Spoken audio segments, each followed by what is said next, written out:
Well, good morning, everyone. Welcome to the Trade Ideas live trading room for Thursday, October the 13th. My name is Barry Anderson, moderator of your trading room. A couple of yeses to let me know if you can hear me and see my screen. That'll help. Thank you, guys. Wow. Okay. Well, we've had our answer with the CPI at 5:30, so tank the market. I mentioned too many stocks down to name them all. As Zach pointed out, the first one that caught my eye, though, was at the top of the list, the RLMD, and that's not down because of the market. That is down because of bad negative data. I guess they've got you're going to be depressed. Depression therapy drug crashes 78%. So this is not quite an all-time low, but definitely one to keep an eye on to see if it wants to keep moving lower once the market opens. Already down 79%, huge volume. So again, there's really not much point in going over all the ones that are down. I mean, I've got a huge list. This gap down. Look at my gap down. In fact, APDN briefly was on the gap up list, and now it's on the gap down list. This one, this FNHC, is a real small one, under a dollar, under 50 cents right now. Wow, it's come from 20 cents to 50 cents. I don't see any news on it. Is it a pink sheet stock? It's not a pink sheet stock. I don't see any news on it. FedNat. Yeah, I don't see any news on it. One to maybe keep an eye on, though, guys, is that MMAT. I mentioned it. It had a big run, of course, yesterday. It came from sub $1. It's closed over a dollar, and it's still hanging in over a dollar. You know, what did it get to this morning? It got up to 132 this morning. It's not a low float. We checked that also. I looked at various websites, and they all have 280 to 350 million in the float. Okay, so it is a large float, but boy, did it ever move yesterday. So the attraction to it for me was, of course, if it can get over that 120 mark, and then that 123 mark, huge gap to fill. So anyway, well, I'll have to take a look at that, or keep an eye on that. Laser was next on my list. Yes, laser. They had some kind of a, man, I can't read my scratch here. What did I say for laser? Some PR, Coke. That's right, Coca-Cola. Some kind of a PR with Coca-Cola. That is LASE. LASE.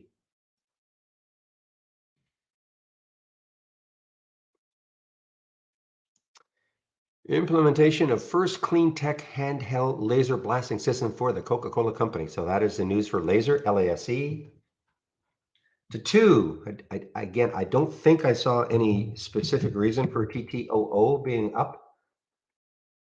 Now I see it. Yeah, 901 plans to commercialize a diagnostic test for early Lyme disease. Lyme disease, okay. So that is TTOO. And Dice, by the way, Dice priced at 36.50.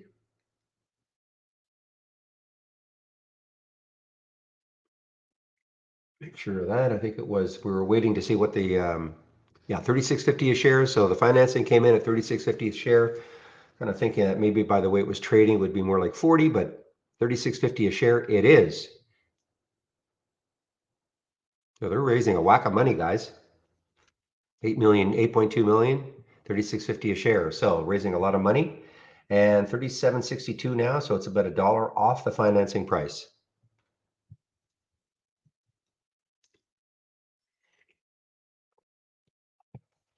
AXSM. Again, I'm only looking at the ones that are up.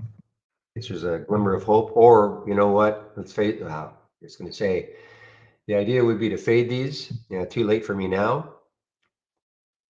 AXSM. It had a pop up. I'm not sure why. I'm looking to see if it's earnings. I don't see it at its earnings. Earnings yield. I don't see a specific reason for it. It doesn't look like they announced until the 7th of November. So DWAC had some news after hours. I guess Google Play is accepting them finally. So that had a pop for DWAC after hours.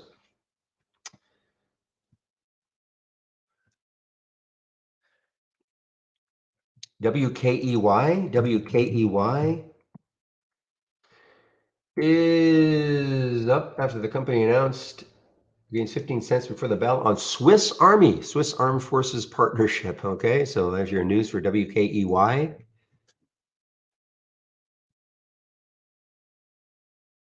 And after that, again, there's just too many. They're all, nothing is safe. Gold,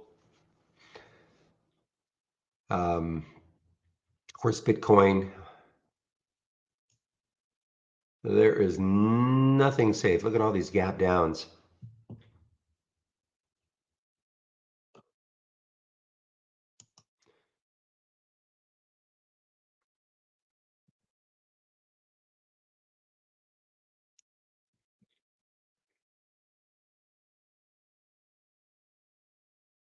What's up? Look at Bed Bath and Beyond. Oh man. Not that it needed any help to move down because of the market, but boy, oh boy.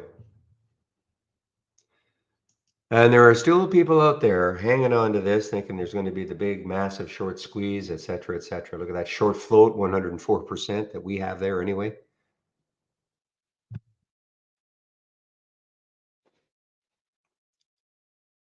Was it a reverse split today? You must be right. You are right. Looking, I didn't even see that percentage.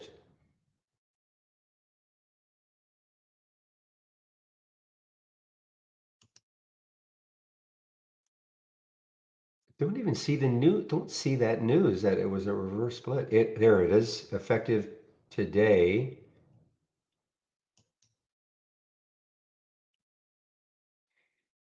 It's a 1 for 50. You're absolutely right. I didn't even. That's bad on my part. I didn't even see what the percentage was. I just saw that it was up, and I didn't see that it was up 3,900%. So you're right. Obviously, that is not up 3,900%. A 1 for 50 reverse split.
And delete the to two message. The second is correct. The first one, okay?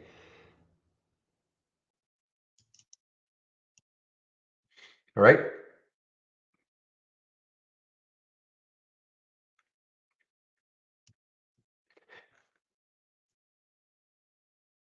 Now the thing, so that's the news I saw, but I can't believe I didn't see what the percentage was. But what they're trying to do is have the reverse split today and then come up with some kind of a news announcement. So, they're trying to juice the stock a little bit.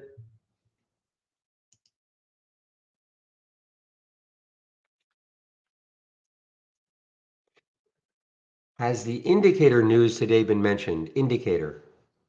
What indicator news do you mean? If you're talking about CPI? Oh yeah.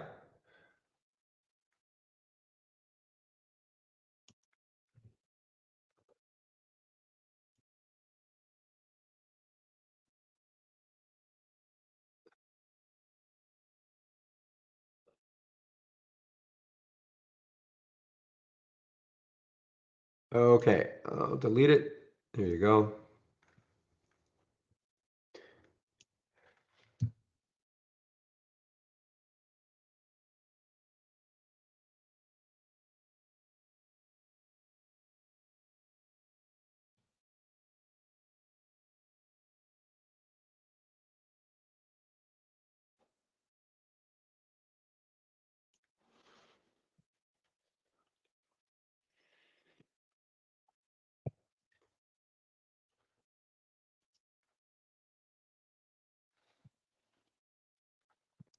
Okay, so I'm just now checking to see if anything interesting is maybe on the upside, and no point looking at the downside. I mean, there's virtually every stock is going to have that big red candle corresponding with the CPI numbers at 5:30 Eastern time.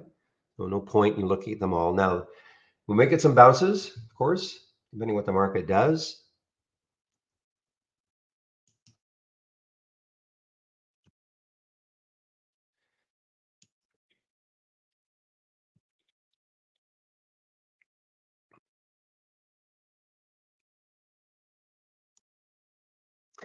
Yeah, you know what I did when I looked at this tattoo, I did see the change from the close, and I guess I was reading 38%, not 3,800%. I guess that's what happened. That's what confused me.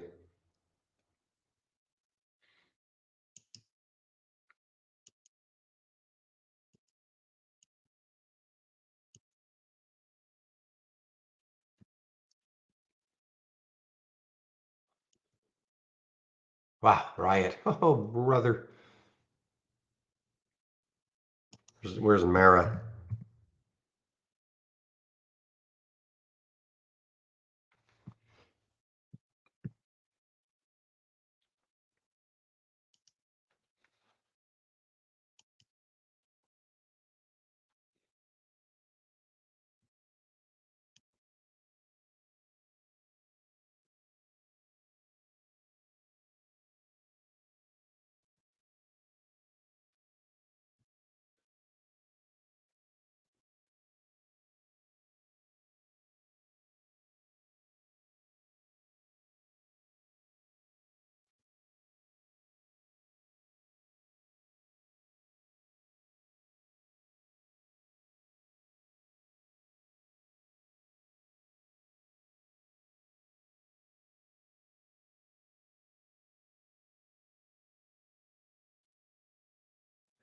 All right, guys. Well, let's for fun take a look to see what the analysts are talking about this morning regarding upgrades and downgrades.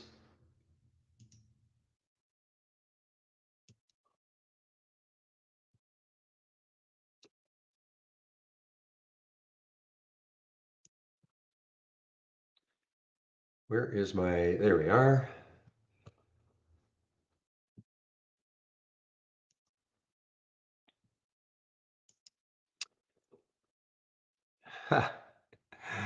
It's too funny sometimes. I mean, I'm looking at my list of upgrades and downgrades.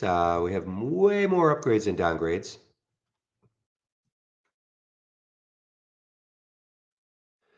So let's get a few of them in.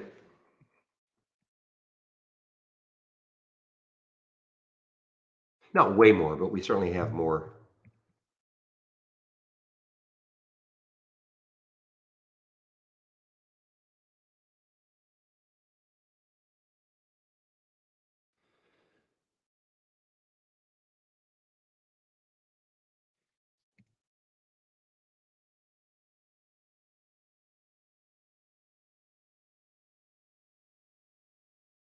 A few more upgrades to go.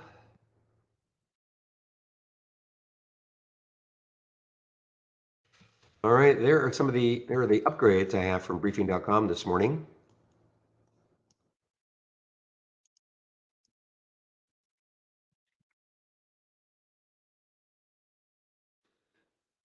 Here are the downgrades from briefing.com.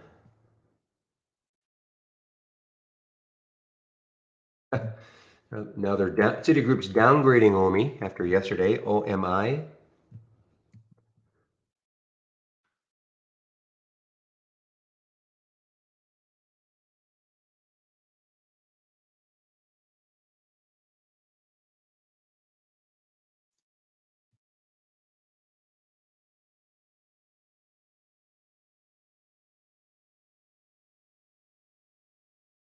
All right, there are some of the upgrades, some of the downgrades from briefing.com this morning. Yeah, what do you think the odds of that one, Cam, are that it's going to actually be released today? We'll see. See, team. I haven't even checked my IPOs. I didn't create a list.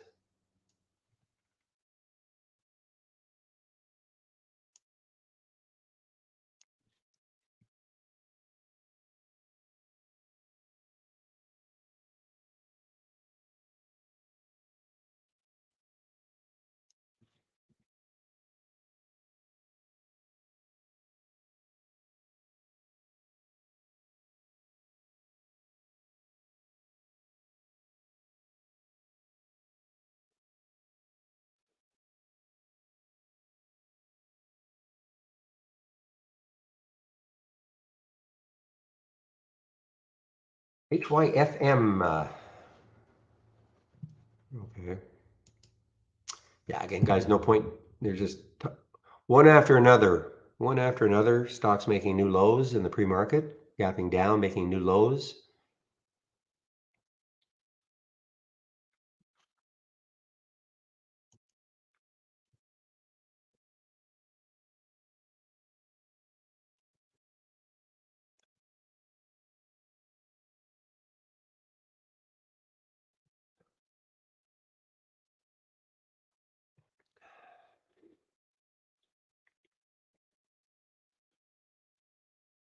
Look at these moves. My goodness.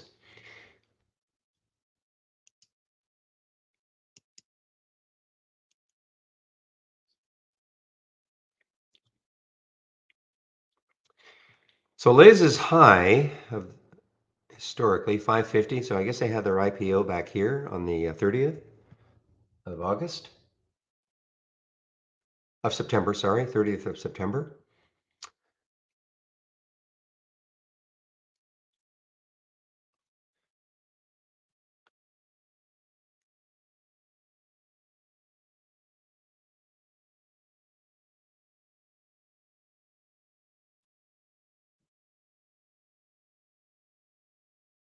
Not shortable, unfortunately for me, at Interactive Brokers, and I'm talking about the LASE.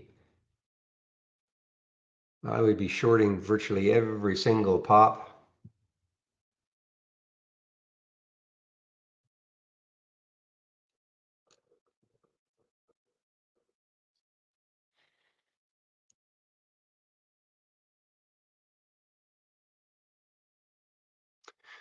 Let's check to see if there are any earnings plays that I can see here. I don't. Yeah, I don't see any earnings plays here in this gap down list, and I don't think there are any in the, what I'm looking for is 0.25 or minus 0.25 in that earnings column. So there is one. You guys were talking about DPZ. Yeah, Domino's. It's an earnings play. If I had shorts, well, I don't mean right now, but I mean my bias would be to short lays, yeah, if I had shorts available.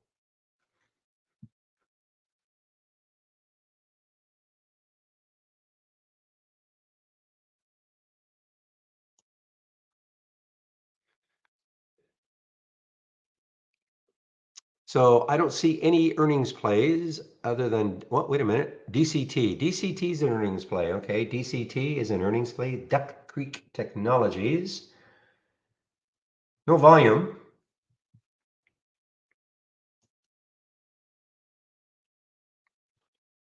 Come on, if you're going to put a price target on these things, make it big. RBC is maintaining a price target of 12. Big deal.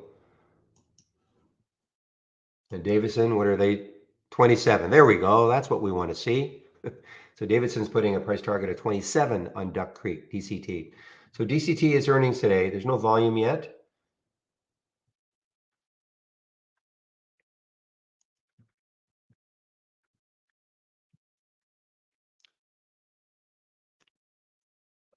Is Delta earnings? Must just not be showing up for some reason. Yeah, it is earning, definitely earnings. I don't, why am I not seeing it? It's because it's basically flat. Stocks have to be up at least, I think my filter is at least 2% or down 2%. So if it's flat, I'm not going to see it.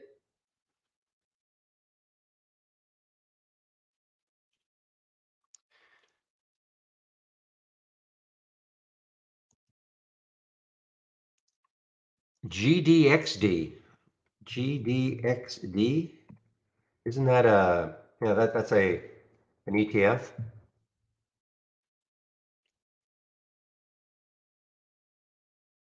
See, nothing's safe, guys. Even gold, there's no flight to gold.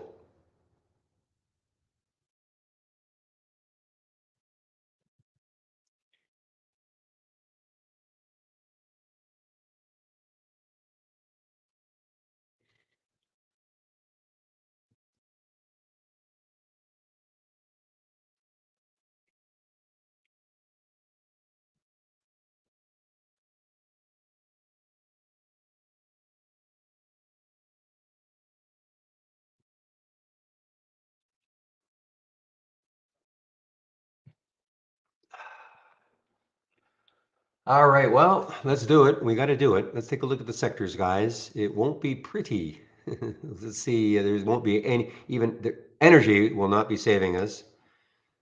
So what I did was I clicked from our toolbar, clicked on new, and then docked channel bar. And then I clicked on show more, and then I went down, going down to sector status, and everything will be, wow, big bright red. So if you don't know what you're looking at, these are the major sectors. So this is XLE, the major ETF for energy. These are the stocks that make up XLE. When you see 100% in red, that means that every single stock that makes up XLE is down from yesterday's close. Okay. That's what that 100% means. Look at tech, XLK. Every single stock that makes up XLK down from yesterday's close. Same with communications, 100%. They're virtually all just about 100%. There's not one safe sector. So that is what we see before the market opens. Now, if I look at this at about 10:15, and the change from the open, we might see a bit of a difference if stocks have had any sort of a rally. But right now, complete and utter doom and gloom.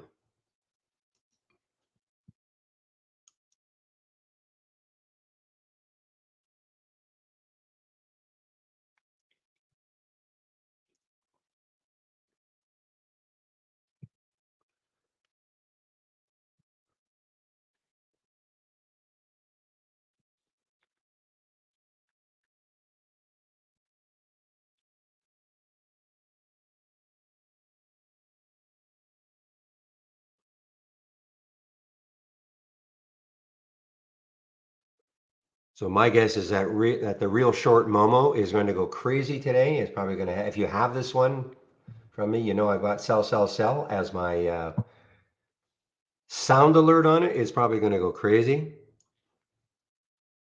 but maybe not. I mean, the gap down, it's going to be a huge gap down for stocks to trigger. They have to keep moving down. So we'll see. We will see. And I certainly don't expect anything from the large cap gainers from the open. We will get the biggest gainers from the open. I should probably rename this small cap. Though it's not 100% meaning that when it shows up here, it's a small cap, but I probably should name this, especially for the test drive. But anyway, we will get stocks here because we'll still have those little guys that'll move regardless of the market, what the market's doing.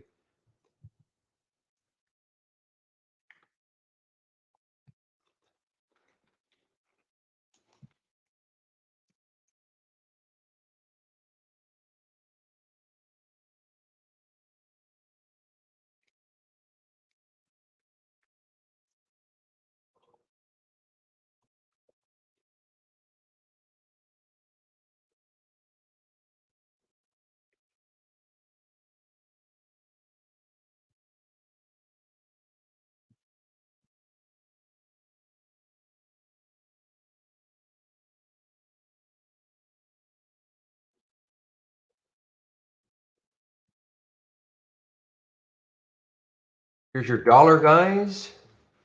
Almost an all-time high right up here. There's your all-time high. UUP.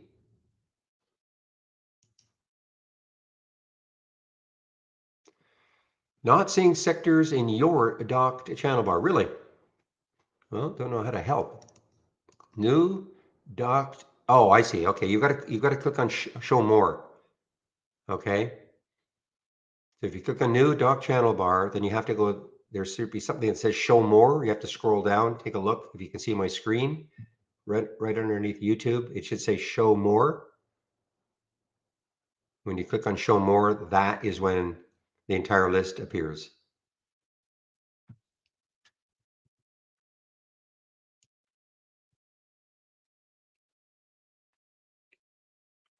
I'm not 100% sure why they did that, but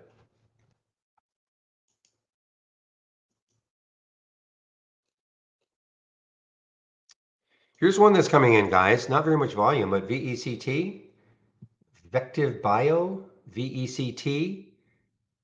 It is appearing, just not very much volume, 10,000 shares, but it's up 18%. Gains on pricing of $125 million at 750 a share, so it's above the financing price. So the pricing is at 750 a share, so it's above. And then they also put out some news. Okay, so I have no idea. I mean, I'm sure this is a very early stage trial for their drug. And this is shortable for me at Interactive Brokers, VECT.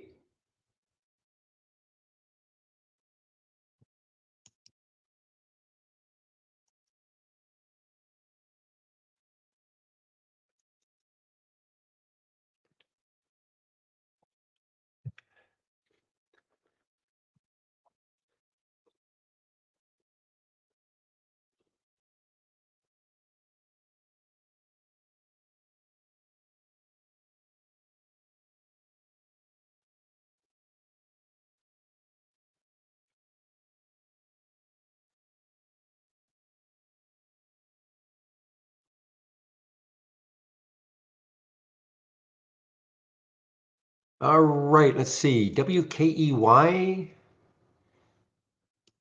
MMAT is still holding, guys. This could be the interesting one. Though that float it was an astonishing move based on that float yesterday. Was up about 50% or so, 48%.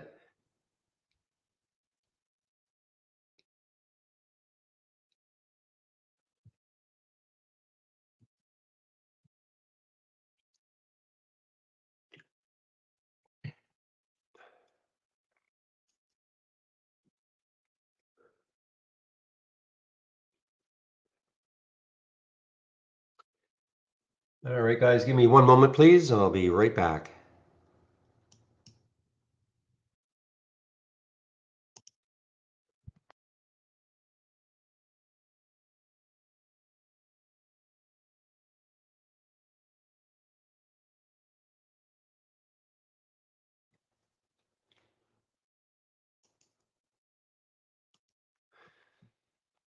Okay, guys, DICE is having a decent move off the financing price. DICE having a decent move off the financing price. 3650 is its financing.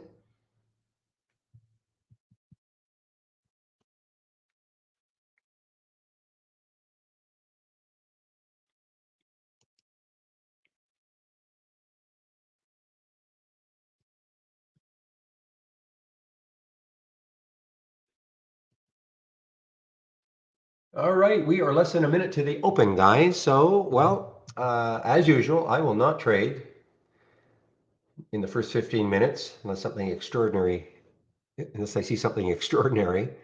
But I typically do not trade in the first 15 minutes. If I were a new trader, I'd probably sit out the first 30. So let me get rid of this and get set for this open.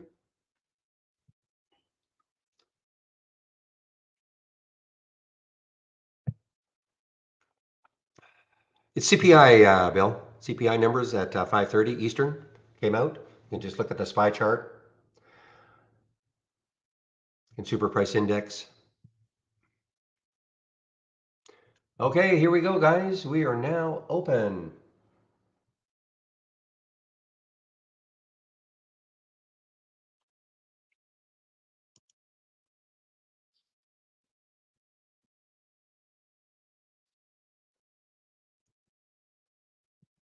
All right, here's some moving down, obviously. ASAN, Alcoa AA, just too many to name. I mean, it's pointless to name them all that are moving down right now. Eye on that RLMD with their bad news. This is down not because of the market, but because of really negative reaction to their depression therapy drug, 78 down 78%. But it's kind of held. It's kind of held at 78%. In other words, it hasn't really chopped around too much. And I'm talking about the RLMD.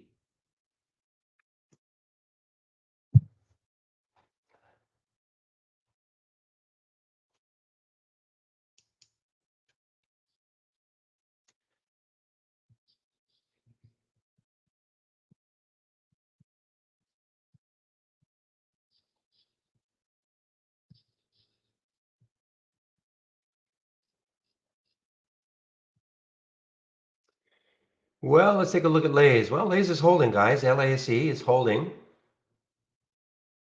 Pre-market high was 437, the all-time high. The recent IPO at 550.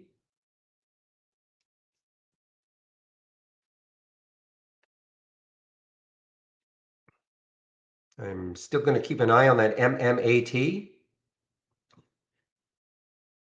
As long as it holds over $1, it still could be interesting later on. MMAT.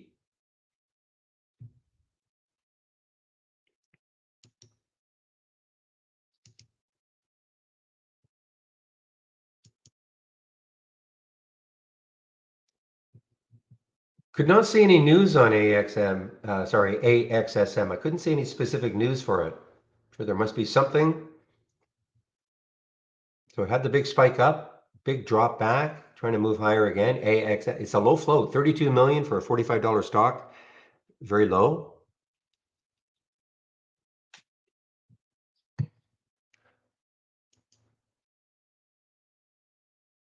Competitor fail. Thank you, Craig. Okay.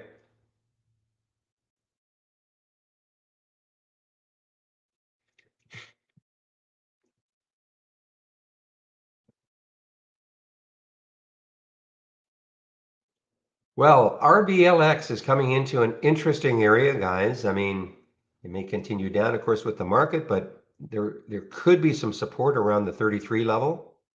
Just looking at this daily chart, could be RBLX.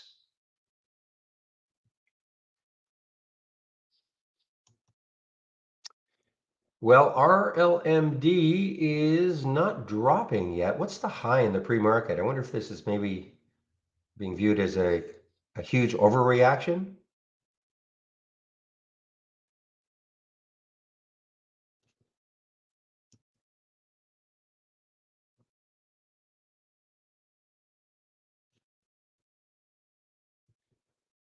Why this is looking so weird, guys? The large cap gainers from the open. There's been only one that has made the list, and that's why this looks so weird, like a big cylinder with one stock in it.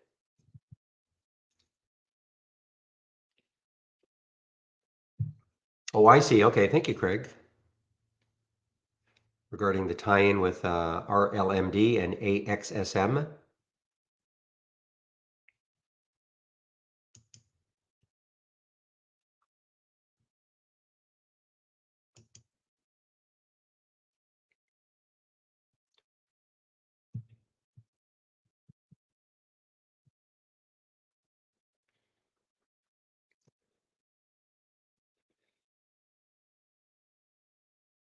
All right, so market. Dow's down big, of course. Nas down big, of course. Buys down. Let's see if this can kind of hold this level at least. Maybe we get some bounces. Boy, Lays has been strong. LASE has definitely been strong. There's the high right there, 437. Stick an alert there, see what happens. I can't remember if I mentioned INMD. Yeah, I don't think I mentioned it. I know I see it's on my list, INMD. So it's not an earnings play quite, but I think they're talking about revenue forecast. They're preparing the market that the revenue forecast will be or higher than was predicted.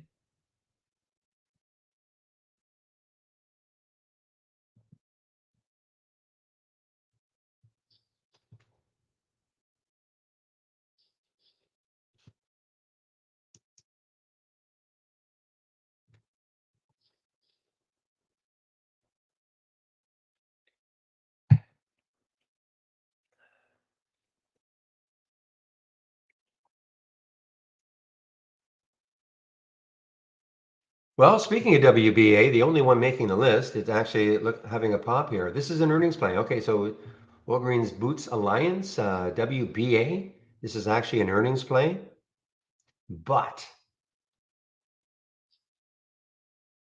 my bias would be to try to figure out a way to short this top here with this market doing what it's doing.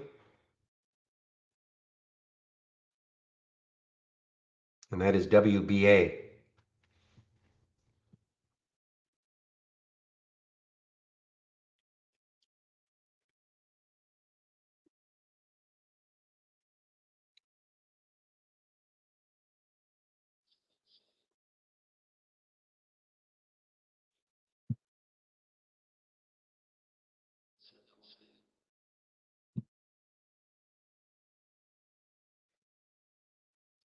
All right. Well, where's the next high looking left for DWAC? 1964. What did it get to this morning? 1868. 1876 is really the next high looking left now.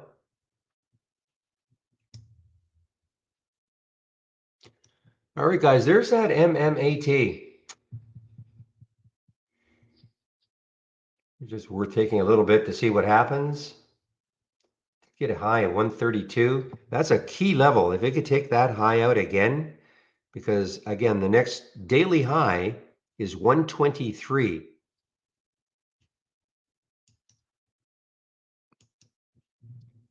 Yeah, well, Lay's is definitely your alpha stock today, right now, guys. This is not caring what the market's doing at all. LASE.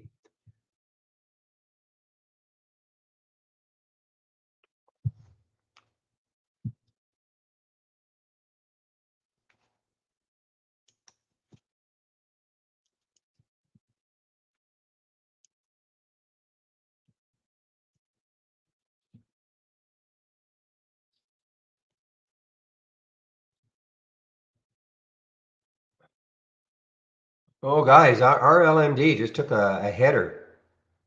Just took a header from 7 down to 620.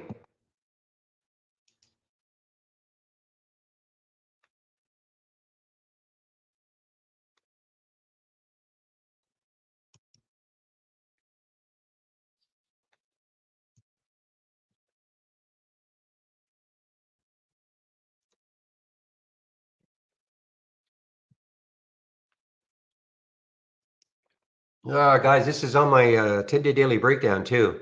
This just showed up here at my 10-day daily breakdown at 625, 937 times, 625 price. And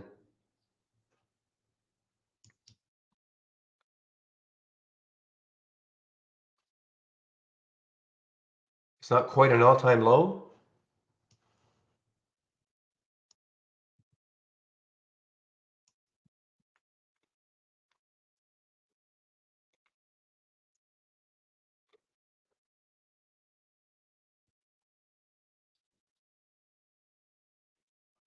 Let's see if this can settle down just over 6 and then crater under 6.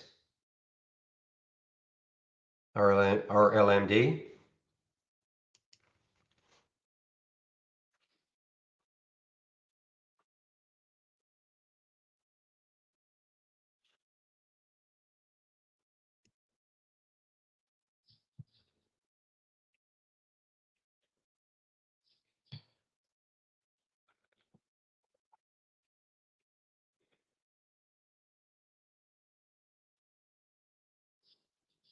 MMAT, guys, is just doing a little bit of creeping upwards. So this is the deal. I mean, it did take out in the pre-market. It did get above that high briefly, that 123 high briefly. It takes that out. Look at the room it's got, guys. A dollar all the way up to 2. I'm not saying it's getting to 2 by any stretch, but that's what traders like me, anyway, are looking at.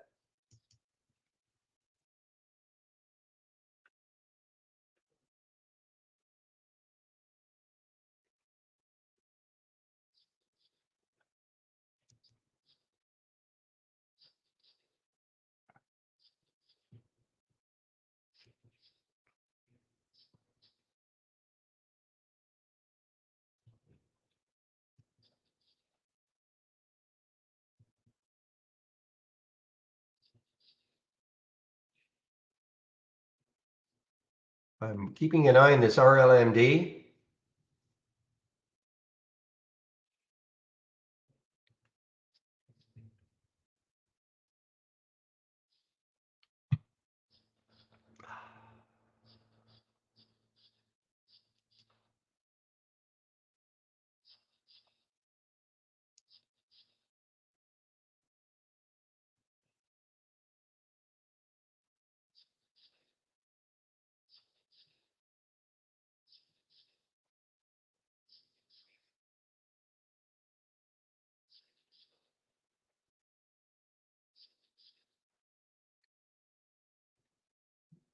All right, guys, this RLMD,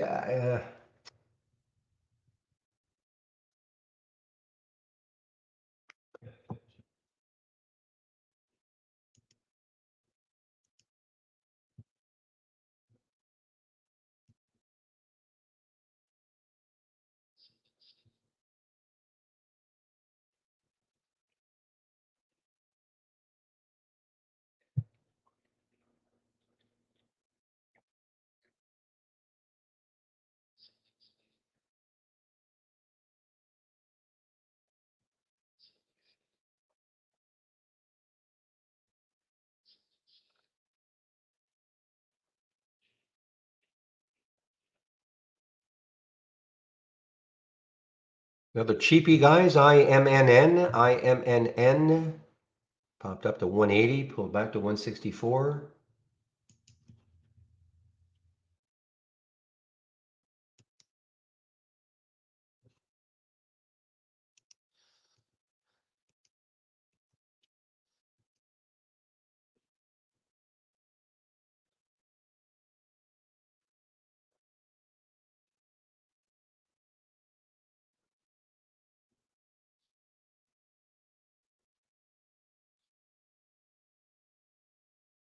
Oh, well, there's DWAC, guys. DWAC. Wow. Approaching 20 now. In fact, over 20. Next high looking left, I believe, is 22. So this is well, because they're now been accepted by Google Play. That happened yesterday after the market closed. That was the news.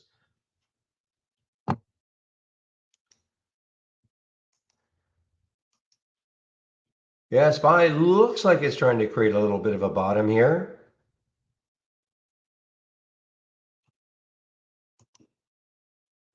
Okay, guys, Mmat, MMAT. It's all about the potential gap fill here, guys. MMAT.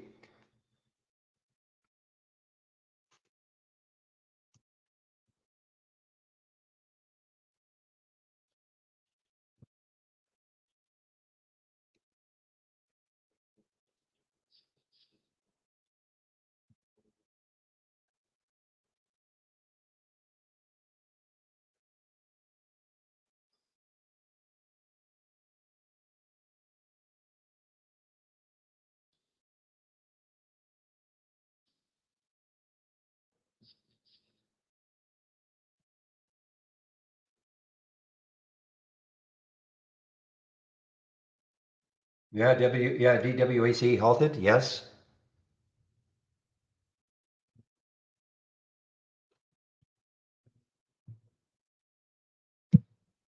IMAT guy. Sorry, not IMAT. MMAT guys. I'm just pointing it out, pointing it out. Big level now.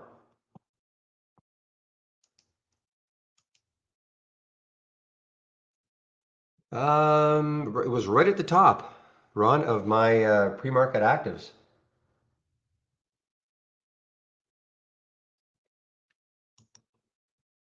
Still is. Pre-market actives down. Right in mine anyway. RLMD was right at the top of my pre-market actives down. I don't know what you're using, but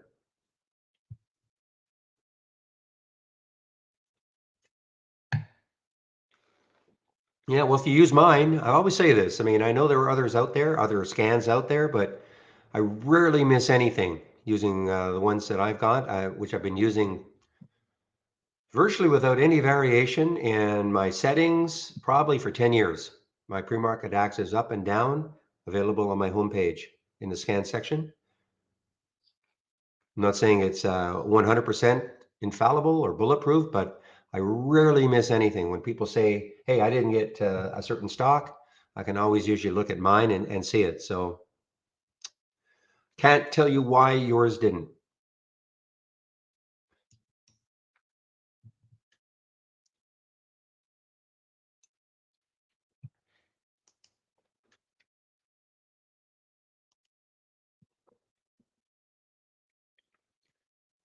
Ma'am, what's on my biggest losers? Yes. Well, my pre-market actives down. That's what I call it. My pre-market actives down. You're not talking about a race, are you?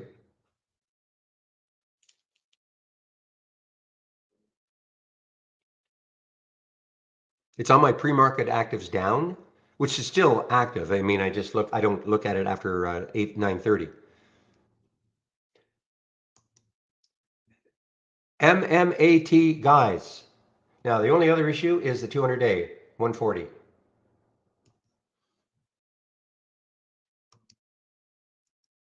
I cannot tell you to take a trade. I can just point it out, and if I talk about it, sort of nag at it, you should have an idea that, well, it might be something you want to pay attention to.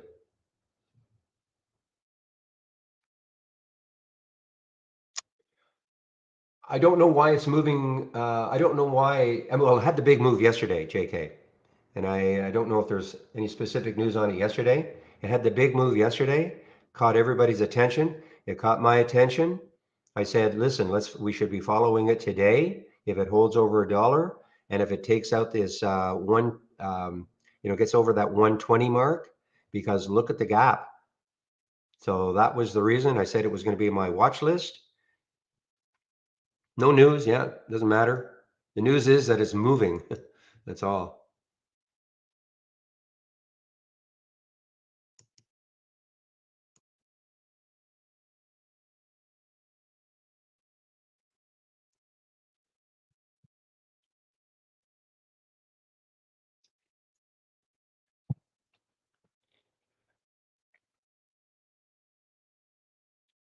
Well, as far as the racing scan is concerned, Ron, yeah, I don't know. I don't know. I wasn't using a racing scan for that one, of course.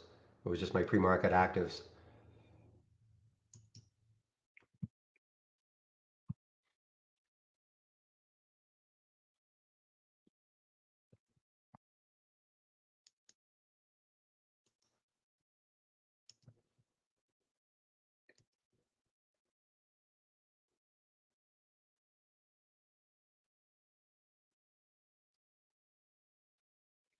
Now, the thing is that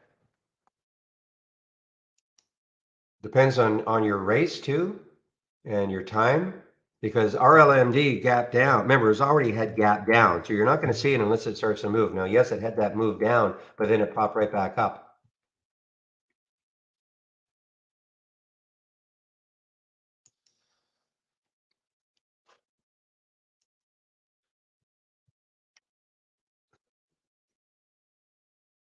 Okay, so I had a comment in the trade ideas question section. If charts seem to be loading slowly, just do a refresh, okay? Click on account and then reset connection, okay? And see if that clears it up. So account, reset connection.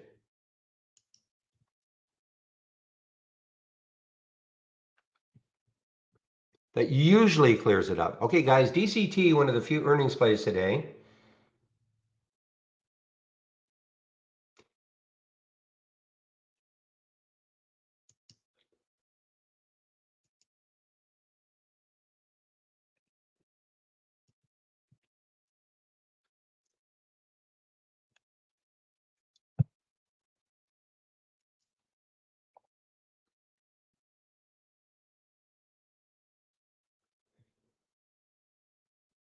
I mean, if MMAT can somehow get through that 200-day, it might be a tough nut for it to do. What did it get to? Got up to 135. So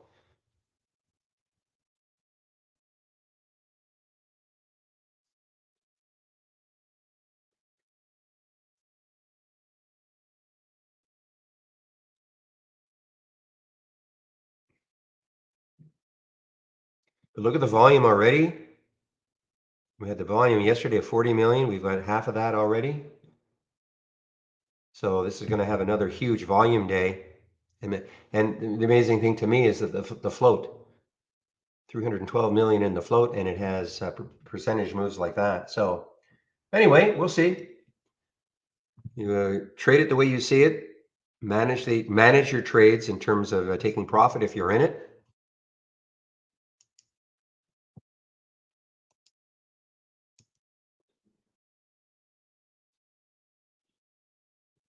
All right, yeah, we're getting a bounce in the market here, guys. So we should get some bounce plays now. If the market, assuming this holds.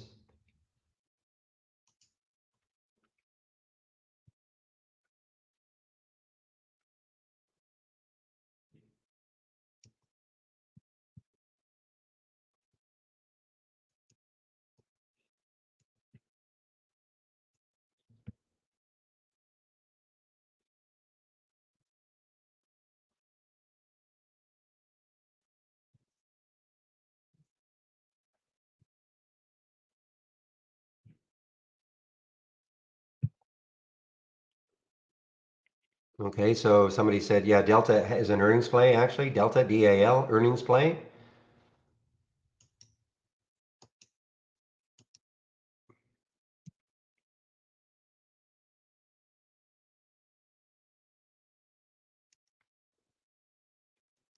Okay, I've been seeing this USEA for a bit here. Pretty ugly looking daily chart, but let's take a look at where the highs are. It looks like two. Two could block it, looks like.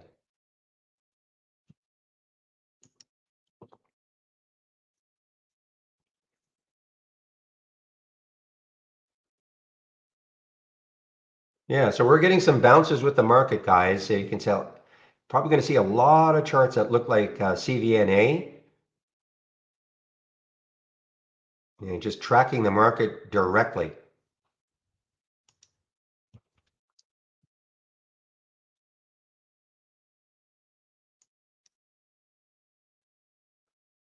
So for fun, usually I wait, well, if I can remember, do this at 10 o'clock, but I'm just going to take a look at the doc channel bar.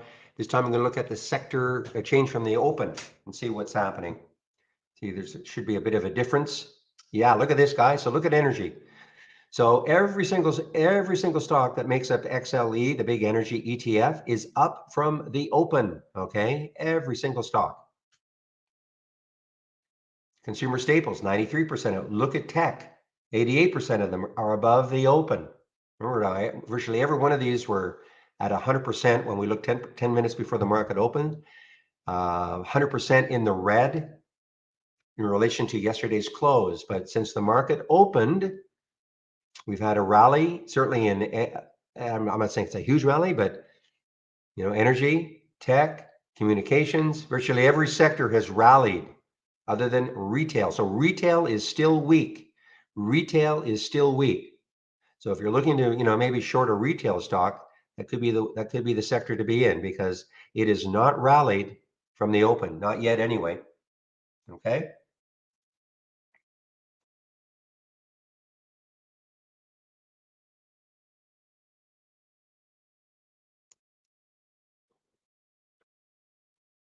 Yeah, SNTI, Mike, you've been talking about SNTI a bit in our YouTube room. Yeah, so the next high looking left is yesterday at 365, so it's a little bit close.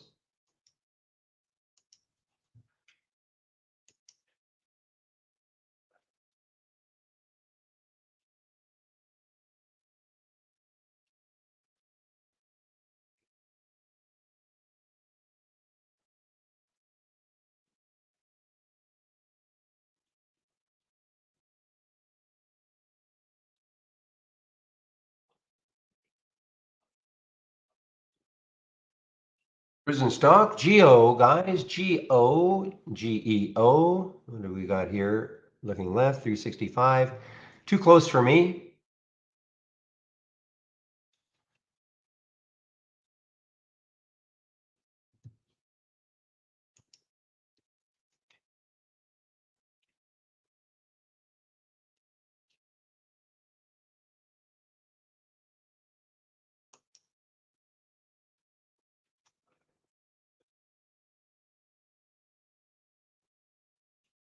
But I'd be wary of this bounce. What time is it now? 9:56. Another 4 minutes or so for this candle to close. I'd be wary of the bounce, but let's just see if they can at least close green, not give it up.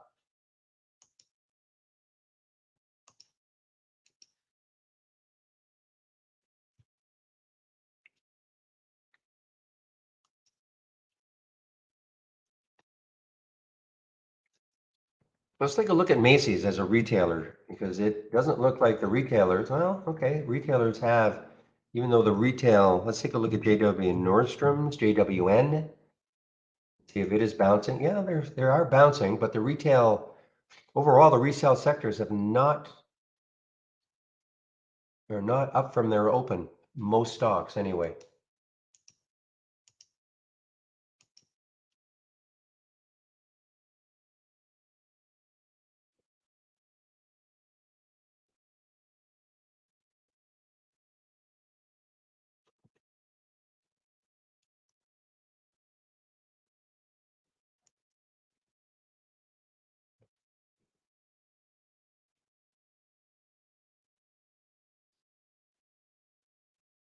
All right, so WBA is an earnings play. WBA is one of the few earnings plays, sort of a known commodity. Most people know Walgreens. So This is an earnings play.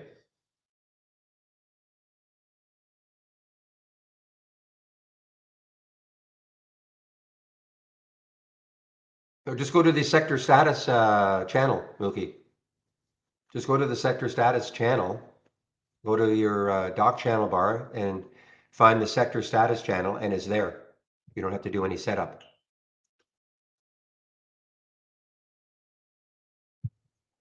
Okay. So again, just click on New, Dock channel bar. You probably have to click on Show More, and then here is the sector status channel. And just click on it. So you don't have, there's no setting up to do. Okay.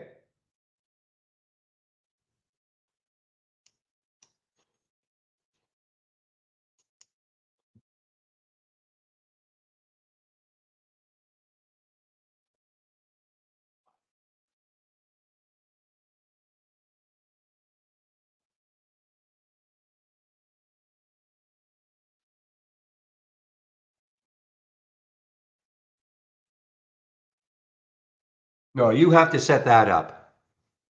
Okay, I can give you that. I'll give it to you. Okay, I set it up myself. I think I can give it to you. I may not be able to. You might have to do a little bit of work. Let me just see if I've actually saved that as a.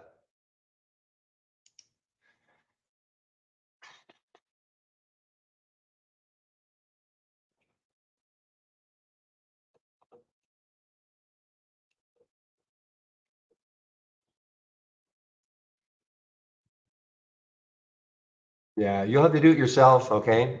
I mean, it's not hard. All you have to do is click on that dock channel bar again. Go to the Show More. Click on the sector status.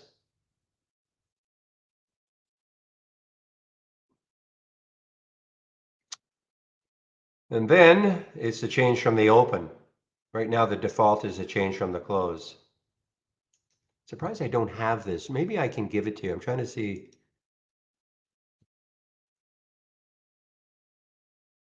Yeah, I can. Okay, here it is.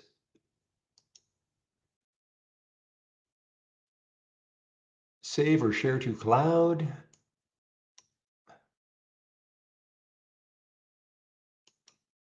Okay, so here it is. This is what I did. So here you have it. Now it's the sectors from the open. Okay.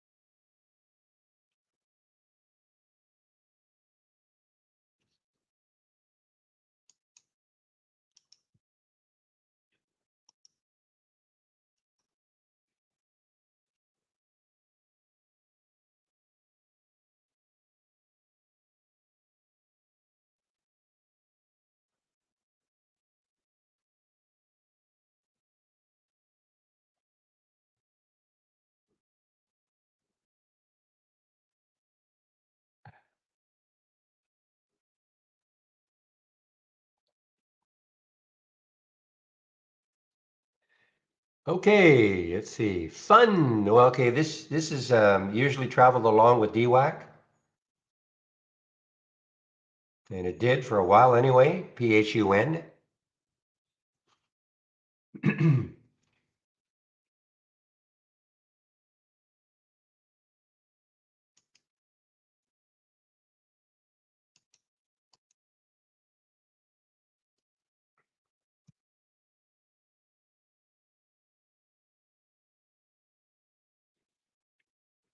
Yeah, we're actually starting to see some in the large cap gainers from the open now. Now the market's had a bit of a rebound because remember, this is from the open, always from the open.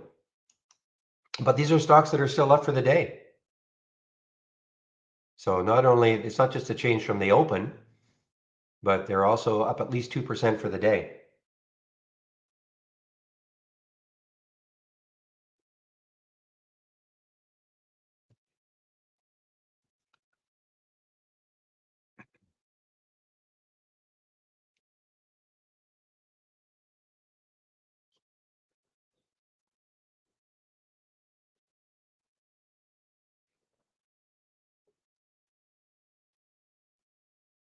So when I look at this as an AI alert, I don't like it. ADV. Why? Because when I look left, I just see, to me anyway, too much resistance nearby.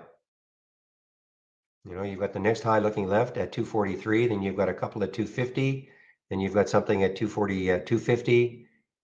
You've got this at now 262. Isn't terrible from the current price, but to me, it just doesn't have a clean enough look. Up to you, of course, if you have the AI and you want to take it, but that's what I look at. I just treat the AI like a watch list. I click on the alert.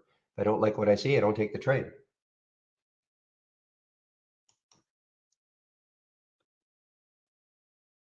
Okay, now be careful. For instance, here's the Carvana CVNA. So it had the bounce with the market, but look at this red bar it's putting in.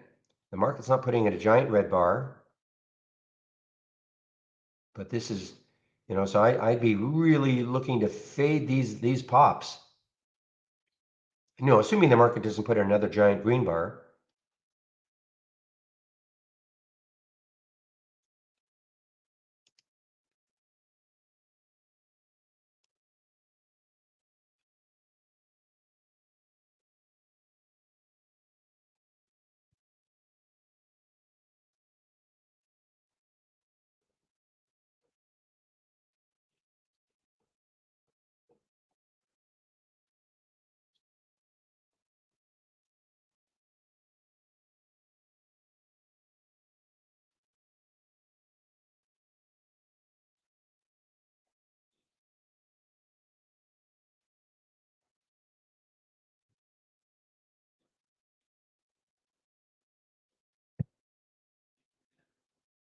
All right, guys, MMAT after the little bit of a pullback, still looks active. Just get through that 140 if it can, or get close to it anyway. Revlon, no, remember Revlon. Wow, look at Revlon, halted. I didn't realize that. Revlon was halted. Big meme stock.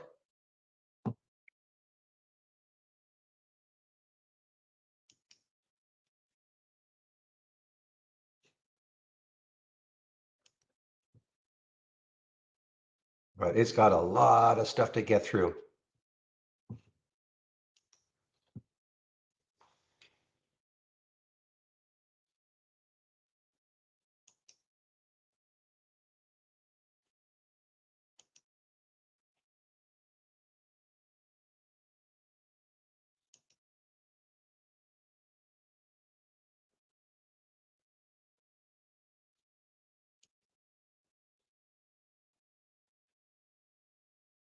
Well, INMD is nice recovery from those highs. It got 33.74, went all the way down to 31, and now is recovering. I can't remember if there's any specific news on it, INMD. Oh, that's right. After the company issued Q3, so it's not an earnings play exactly, but it may as well be. They release on the 27th, but they're basically prepping the market saying, hey, it's going to be good.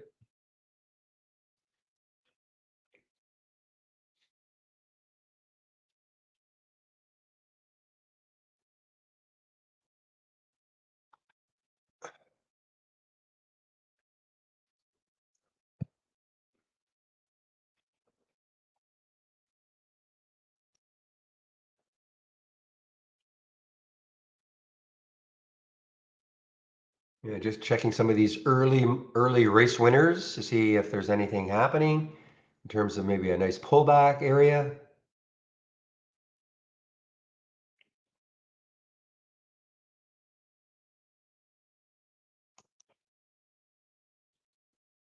Boy, this IC is still strong, guys. I mean, it has not really been affected too much by overall market conditions. It had the news, these days here. Certainly did fall here, but it's been holding pretty strong. ISEE. And this is, yeah, I mean, this is the area right there is the all-time high, 2157. So about $1 away from that all-time high. Stick an alert there, see what happens, see if it takes it out at some point, because this has been very, very strong.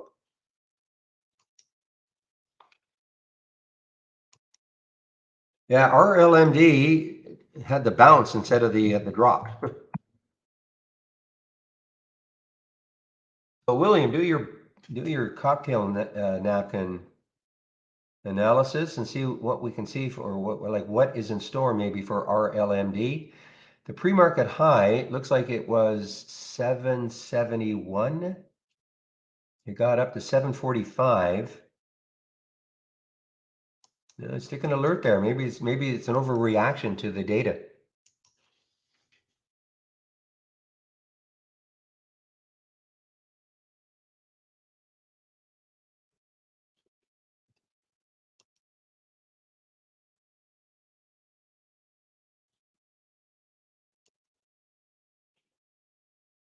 Remember this cheap one from a couple of days ago, guys, is WNW. It doesn't care what the market's doing. Had a nice day 2 days ago. Cracked over $1. Held the VWAP, not the VWAP, the 200-day moving average yesterday, and so the third day continuation for this real cheap one, and only 16 million in the float, and it is a China stock, WNW.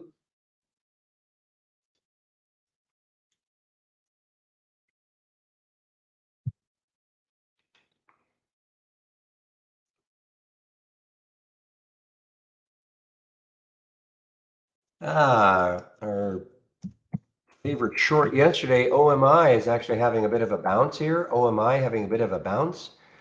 So the high yesterday was 1850. Of course, it got absolutely crushed yesterday. Wasn't technically it wasn't earnings, but they basically guided very poorly and just got hammered all day long. It was an amazing short for a lot of us.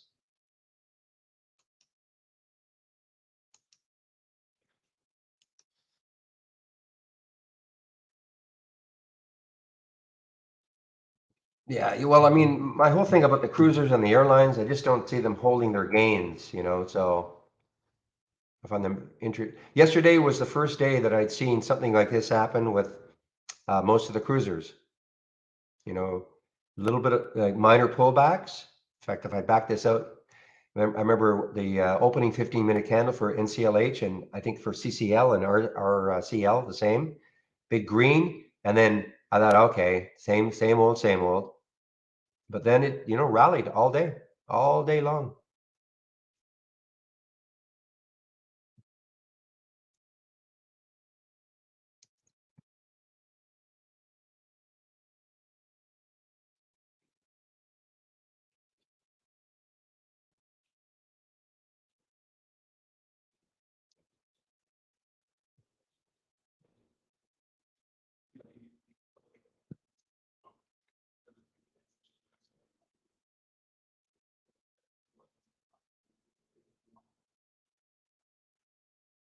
So I see Revlon open, but it didn't pop above 5 RAV.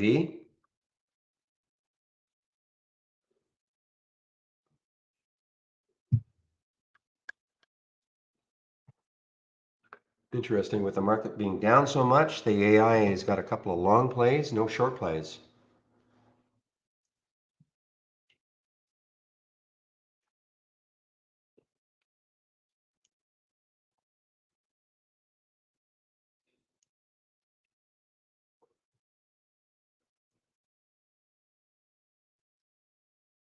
So here's a case in which ZIM is showing up on both. ZIM is showing up on both. The biggest gainers from the open and the large cap gainers from the open. Look at ZIM, wow.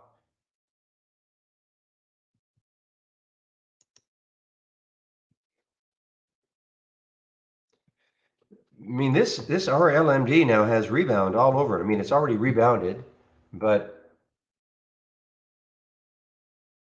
let me get a slightly different look at this. So you just sort of wonder, was this a tremendous overreaction to their data? Let's see if this can read this a little bit more. Okay, did not meet the main goal compared to, it's a phase 3 trial too, so that's not good.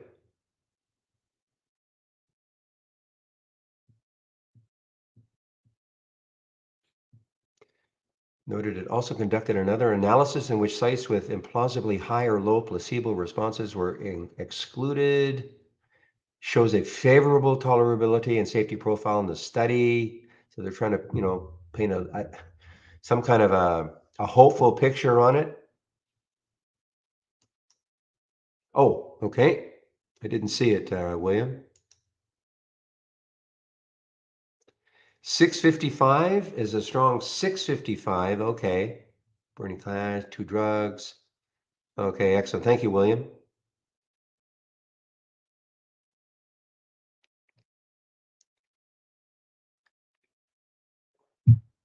So the question in our YouTube room, when the AI gives a long play, is it a day trade, swing trade, etc.?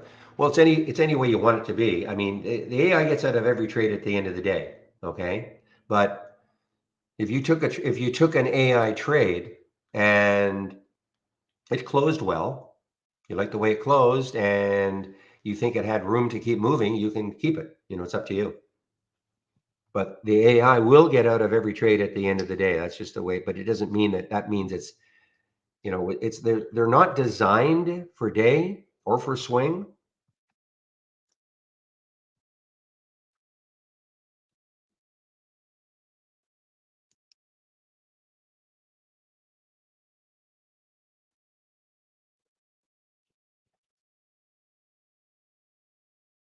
But for instance, if I look at ADV, imagine if all this that you see on the daily chart, if there was a clear shot to say 350, okay? If you look left right now and the next high was say 350, so you didn't see all of this, and you took this AI trade and it closed well, kept moving higher, didn't give it all up or anything like that, then that could be a decision for you to make. Well, I wouldn't mind holding this. It still has room, as an example.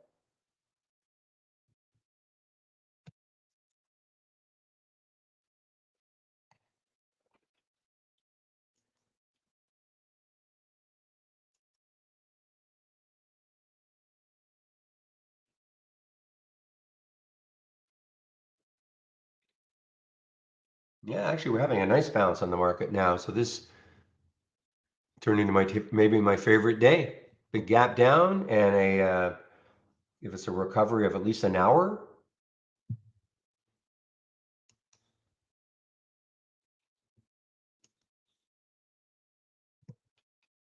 Time is it now? Yeah, that is two big green bars.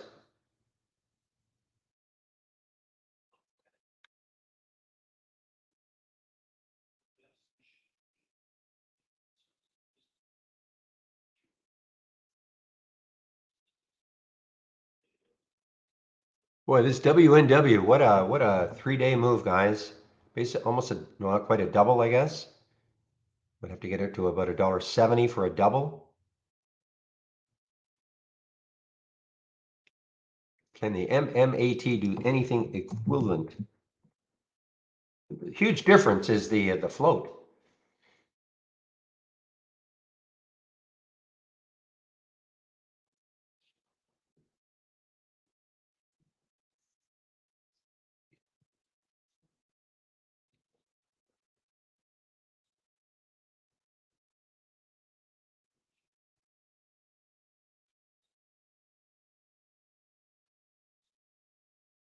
Yeah, Warby, haven't seen Warby for a while. WRBY, again, the same thing. Look left. I mean, it's got some room, I suppose. I mean, yeah, it has got some room. $16, 15.94 is the next high looking left. So in theory, it's got some room to keep moving, but you're in chase mode right now.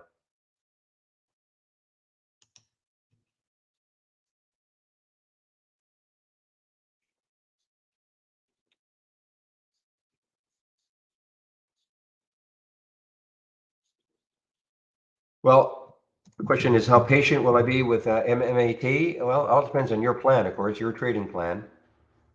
I mean, I'm positive in it now, but so there's no reason for me to get out of it. But if it gets back down to the 120s, I'll have to think about it.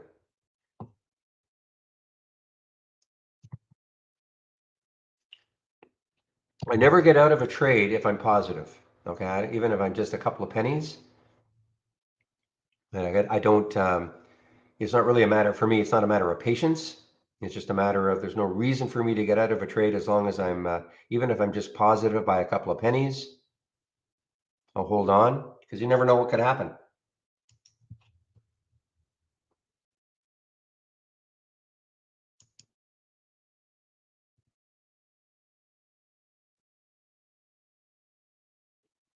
I mean, I do wish that 200-day moving average wasn't there, but nothing I can do about that.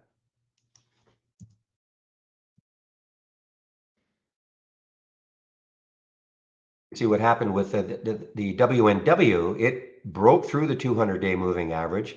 And then yesterday, it got down to it and held.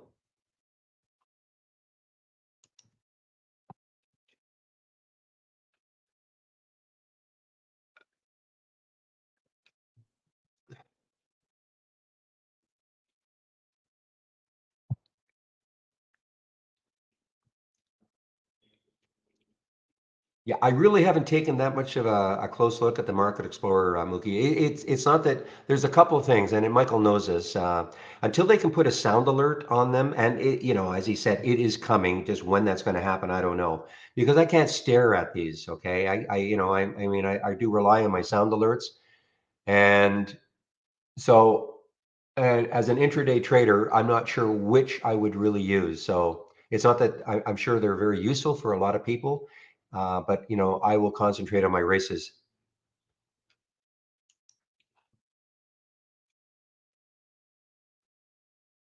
You know what's happening? A nice bounce, guys, is that dice off that 3650 financing price. We waited yesterday to see what the financing price was going to be. I thought it might be more around 40, just based on the way it was trading. They did come out this morning, and it's at 3650.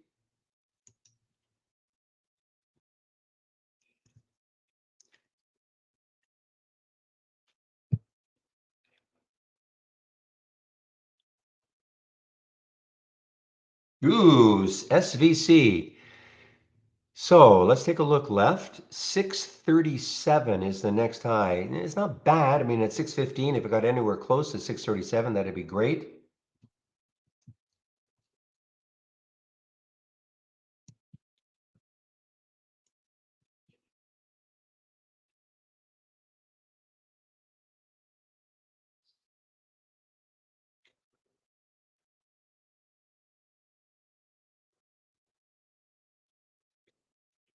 You mean on a bounce? No. DWAC? Are you asking me if I'm catching it on a bounce? It's not shortable for me, so I couldn't short it, but I'm aware of it. See what happens.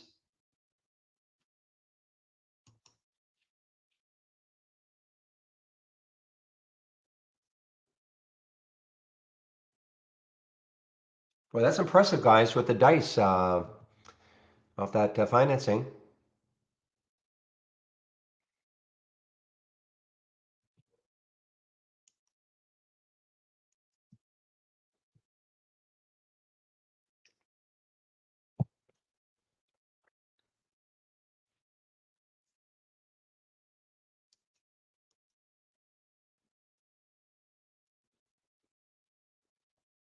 All right, guys. Well, it's 10:21. So first of all, if you're new to the room, welcome to the room. This is the format, Monday to Friday between 8 a.m. and 3:30 p.m. Eastern Time.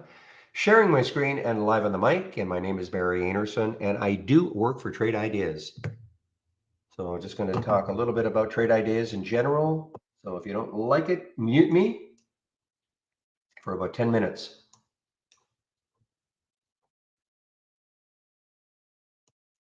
First thing I want to talk about is the test drive. Wow, today's Thursday, so the test drive starts on Monday.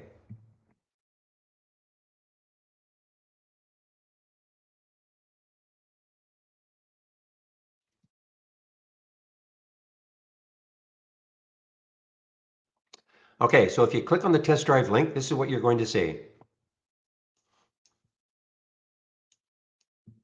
So for $11.11, you'll have access to our premium service, everything except no auto trading, okay? So from the 17th, which is Monday, to 2 weeks, that's the 31st, which is another Monday, okay? So for $11.11, you'll have access to the premium service except no auto trading. We only do this 4 times a year, so it's a great opportunity to try us out. Now, if you sign up today, you're pre-registering. Okay, you will not get live data until Monday. However, about an hour after the market closes on Friday, you'll have access to the program. You can download the program and you can play around with it the balance of Friday, of course, and then Saturday and Sunday. Get an understanding about what Trade Ideas is all about. And I'll show you how I think you can do that.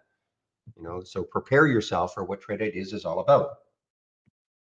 When the test drive is over, it's over. There's nothing for you to do, okay? You don't have to unsubscribe from anything. We do not put you into a subscription, okay? This is also open for our standard subscribers. If you want to try out the premium service, basically getting access to the AI. If you want to try it out, it'll cost the $11.11 also. And of course, afterwards, you'll be put back into a standard subscription unless you tell us, hey, leave me in premium, okay? So good opportunity to try us out. Now, if you can't start, say on the 17th, you say you start on the 18th, then that's what you're going to get, the 18th to the 31st. Okay, so don't think that you get 2 weeks from whenever you start. This is a set time period. Okay,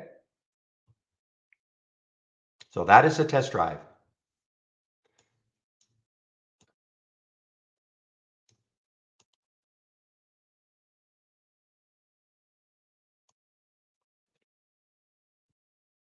And now,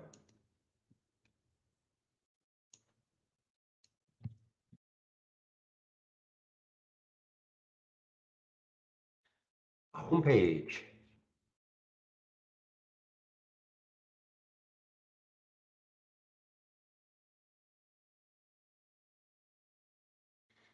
Okay, so when you click on my homepage link, this is what you're going to see. So if you can't wait, you want to take out a subscription right now, of course you can. Here's a promo code you can use, Barry15 for 15% off the first month only or the entire year. Give you an idea about what Trade Ideas costs. We have 4 plans, annual, monthly, premium, standard. So annual premium, $2,000, annual standard, $1,000, less the 15%. You don't have to take out an annual subscription. In fact, my recommendation is you start off with a monthly. You can maintain a monthly, that's fine. But don't rush into an annual unless you absolutely know you want the program, okay? Standard is 118, premium is 228, less the 15% for the first month only. And the big difference again is the AI.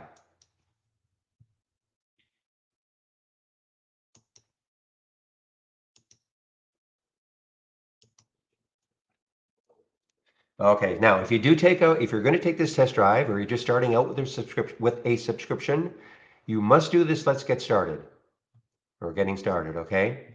It covers the download and installation, your first startup and login, toolbar and right-click magic, layout styles, etc. There are 10 videos. It'll take you about 30 minutes, okay? It's a software program, so there is a learning curve. You should do that at the very, very least.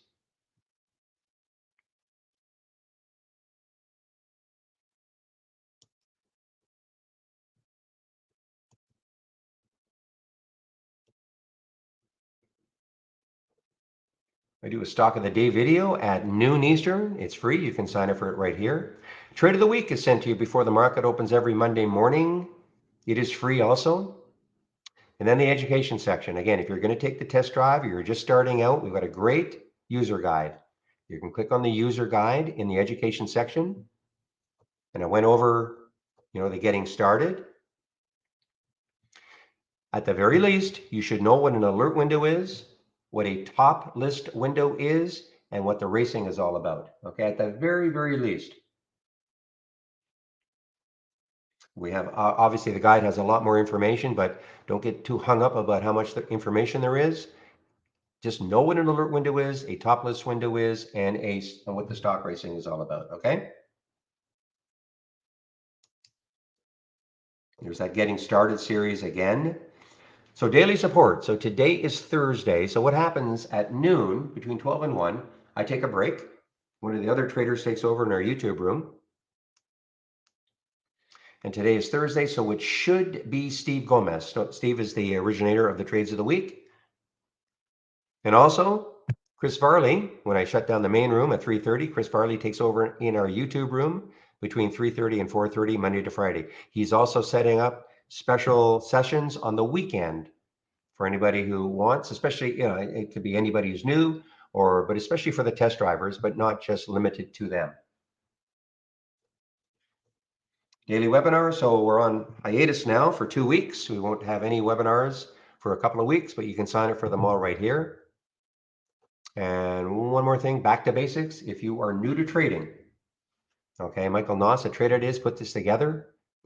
Starts off with, what is a stock, introduction to charts, candlesticks, etc. Okay, so if you are new to trading, this is it's a great free resource. Last, my scans. Here's my scan section. Here are the two scans, the two race scans that I'm sharing. And this is what I use in the pre-market. My pre-market actives up and down. I have some other scans here, but this is what I really concentrate on, the races.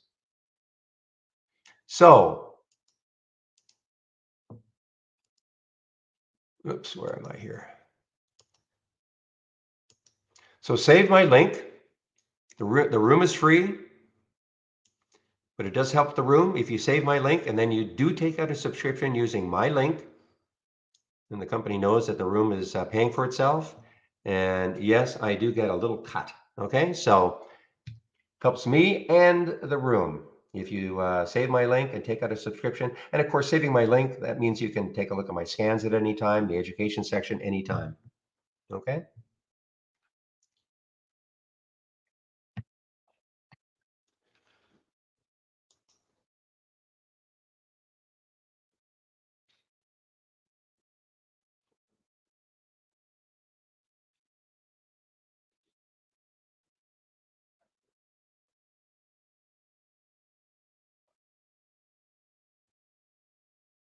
Okay, Gary, if I connect to Auto AI with interactive, you're talking about with interactive brokers.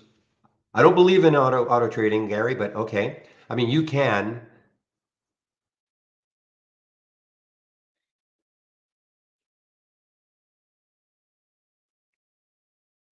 So I'm not sure I understand. Are you talking about trading multiple accounts within interactive brokers, like multiple IB accounts?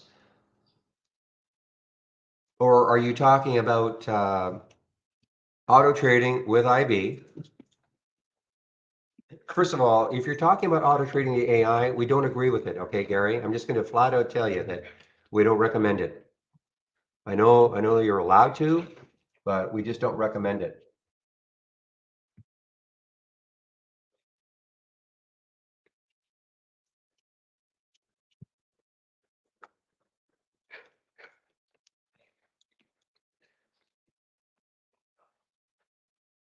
Okay. So, I mean, I can't prevent you, but remember, during the test drive, you cannot auto trade. If obviously if you're a premium subscriber right now and you want to auto trade the AI, it can't stop you from doing it, but it's just not recommended to do.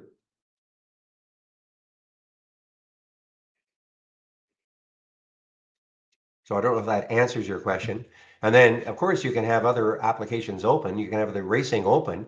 And if you have another brokerage account, if that's what you're talking about, clicking on it, and then it's going to load into that brokerage account, and then you can trade it. Yes. So I'm not 100% sure I know if that answers your question.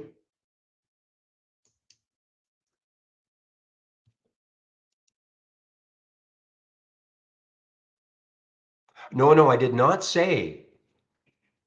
I did not say. Oh, I'm sorry. Yes, I use. I did not say that. I'm not trying to say people shouldn't use any scan they like.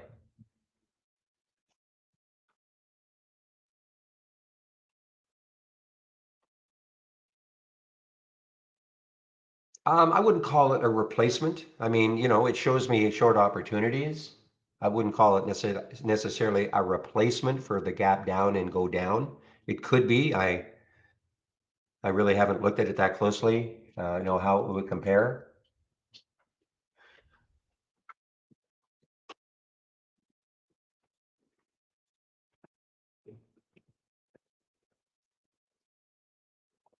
Okay, so Gary, you could set up, if you have an interactive brokers account, you could set up the brokerage plus. If you want to auto trade, can't prevent you from doing it.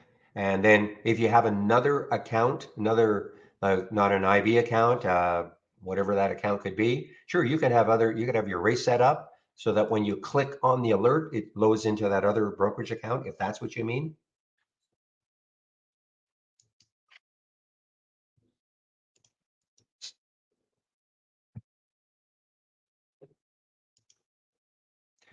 Okay, guys, so what I did with the Mmat is I got out for a little minor profit, okay? I'm going to take a look at it later on. You know, that 200-day may be just a little bit tough to get through today. So as it was starting to drift back down, I got in at 120, okay? So as it was drifting back down there, I decided to take some profit or get out of it. I can always get back in.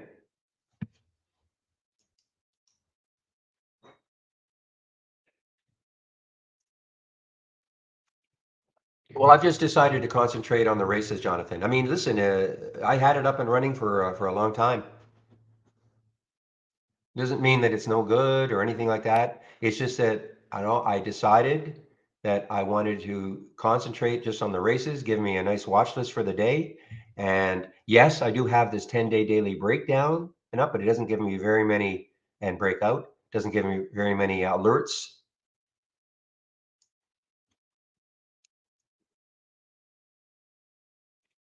Well, I don't know if there's a race I mean, I also have the large cap losers. I loaded this a couple of days ago just because of the market. This is just the flip of the large cap gainers. Okay, so I don't have a race for gap down as such.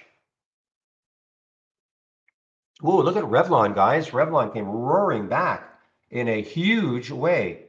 Last time I looked at it, pulled back down to the 450 mark.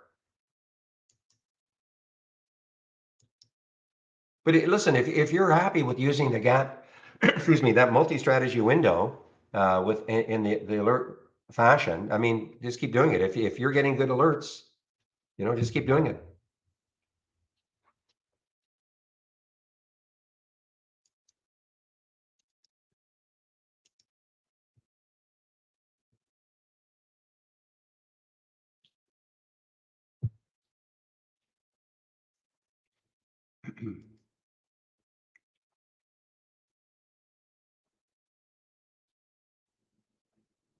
Okay, so just to give you an idea about what you're seeing here with these races, okay, and why I think if you're new to trading, or even if you're not new, like somebody like myself who's had trade ideas for many, many years, why I like to concentrate on it.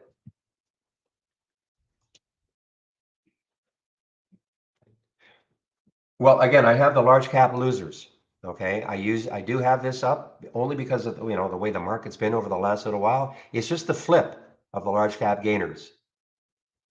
Now, whether they're gapping down, like in the same in the gap down and go, that remains to be seen. But and again, to catch stocks on the way down, these do not give me very many alerts. I have a very tough relative volume filter in here, so I don't get very many alerts.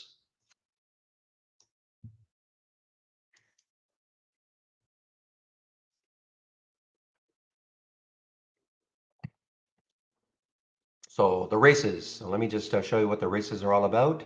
All races start off from a top list window, okay?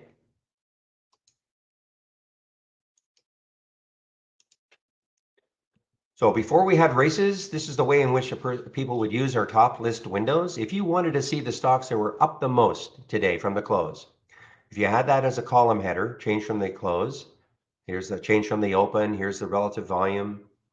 Okay, so you can sort on any one of these column headers.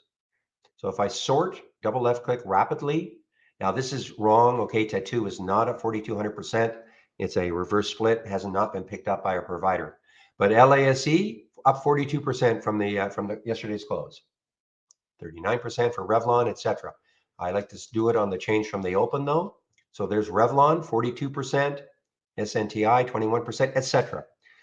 Great, okay, but how am I going to use that to actually trade? How am I going to know what is actually moving in this list other than trying to stare at a number to see if it's moving? I mean, what if this TGA which is right now at 5.7% from the open, change from the open. What if all of a sudden it really starts to move? Now it's 10%, 15%. Well, like impossible to catch all that. So that's what the races are all about. So I run 4-minute races. And people ask, well, why 4? Why not 3? Why not 2? Why not 5? I picked 4. I've stuck with it. There's no magic to it. I just decided I wanted to run 4-minute races. So you can see right now I've got 47 seconds left. 47 seconds left in this 4-minute race. Once this race is over, another one will begin. So what you're seeing right there, SNTI at the top of this leaderboard, as I call it, 5.29%. What does that mean? It means since the race started 3.5 minutes ago, this has moved 6%. Okay, big move, big move. And that's what the races really, really can catch. I mean, you'll see the stocks that are moving. All as long as a stock in this particular top list window is between $1 and $50, has at least 200,000 shares, and it's up at least 2% from the close. If a stock meets all of these filter requirements, the stocks that are moving the most that meet these filter requirements, I'm going to see them. Okay, I'm going to see them as they're moving up and down this list.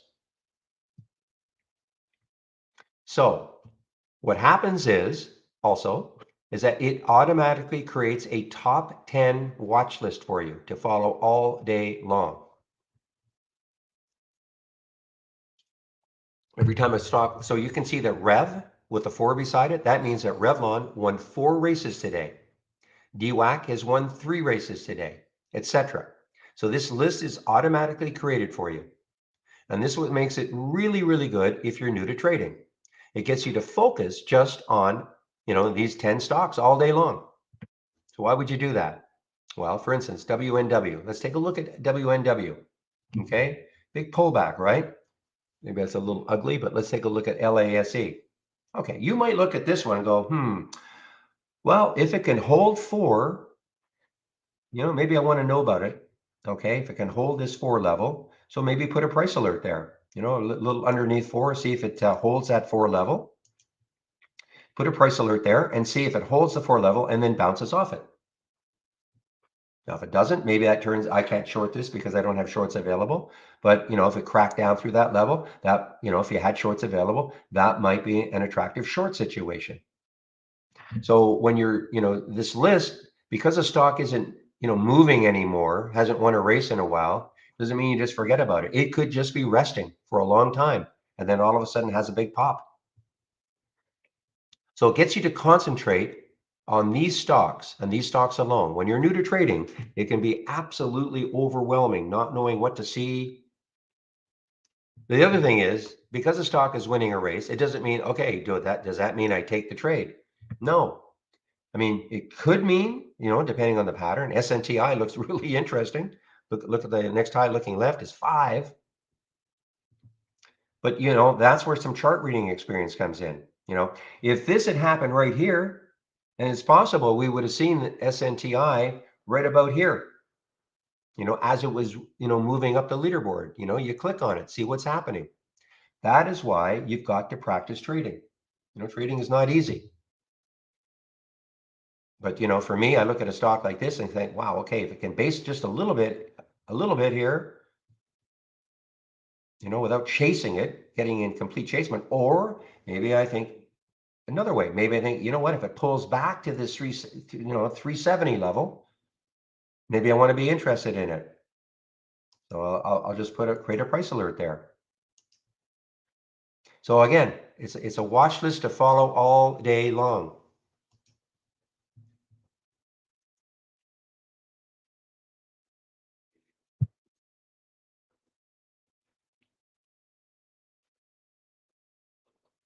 Now, the difference between these two races, you will see that you get some pretty big, you can get some pretty big percentage moves. And whereas these ones, not as much. Why? Well, what I did was I put a $500 million market cap.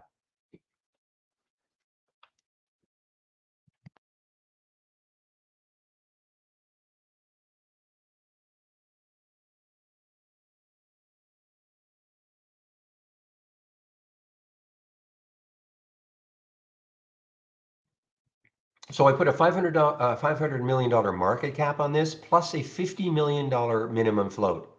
So consequently, that's why I call this large cap gainers. Consequently, I'm probably not going to see stocks having really big percentage moves. On the other hand, I've talked about this DCT. This DCT is one of the few earnings plays, today. So there's Lay's. Okay, so Lay's actually broke. If I had shorts available, I'd probably be trying to short this, as an example.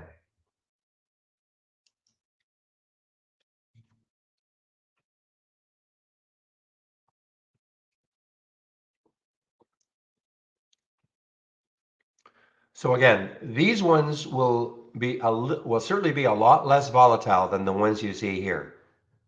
So I mean, if you're starting out trading, this might be a little more appropriate.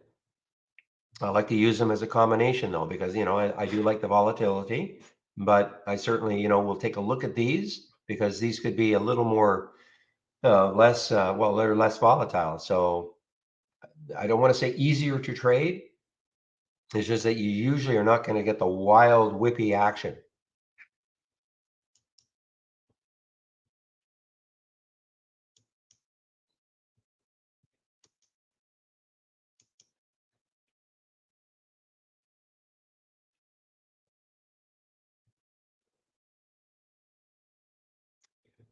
Check RAD for a short, RAD, right aid. Excuse me. Wow, all-time low? Not quite. Yeah, all-time low.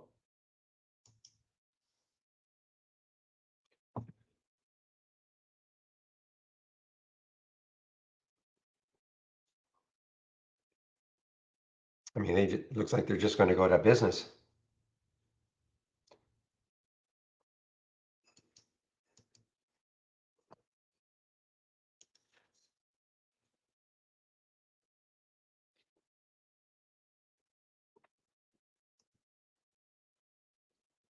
So there's WBA, another earnings play.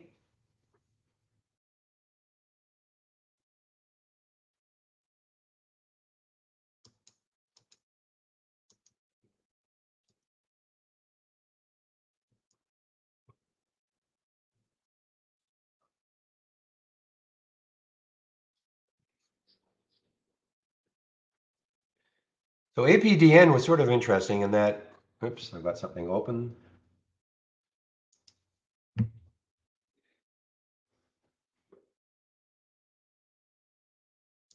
There it is. So APDN actually gapped up in the pre-market a little bit. You see the gap up in the pre-market. Of course, then it fell like most stocks, APDN. But I look left and I just don't see a ton of room that it could keep moving to.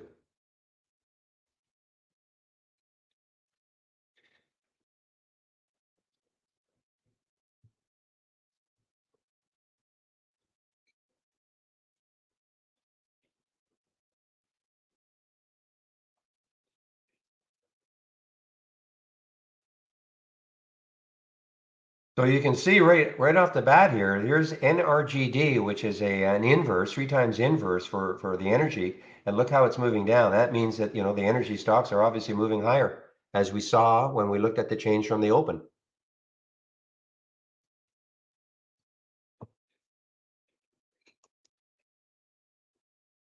All right, guys, so there was that pullback for SNTI, and now look at it starting to rip here.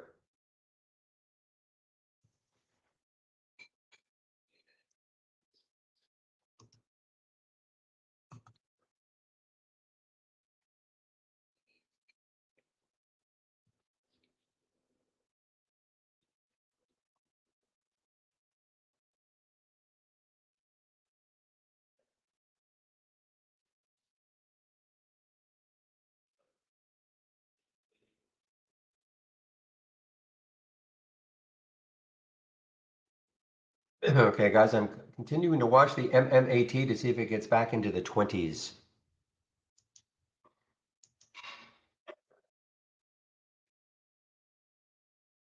Yeah, I mean, this actually showed up on my 10-day daily breakout, SVC 619. Day like today, you'll take that 639 now. And there's the Revlon at 542. So that came late. Now, if you're wondering why would it come so late, it's because it's a 10-day daily breakout. So it had to take out the high, had to be a 10-day high at least.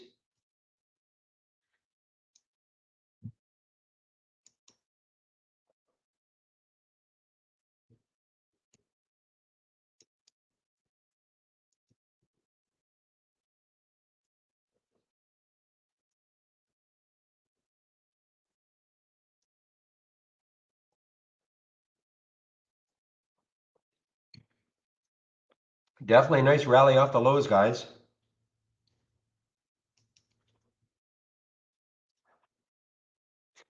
Excuse me a moment, please.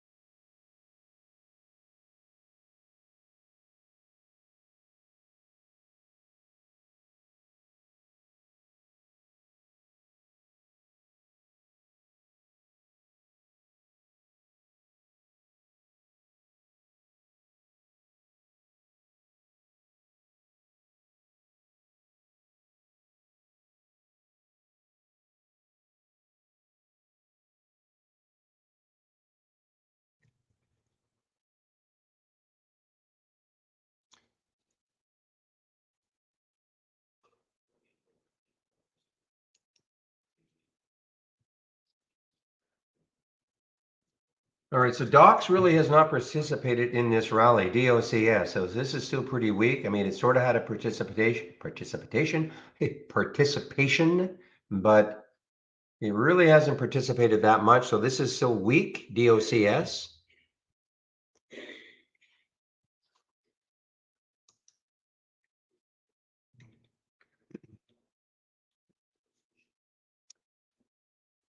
Yeah, this is the no newser, FLJ had the big day yesterday, of course.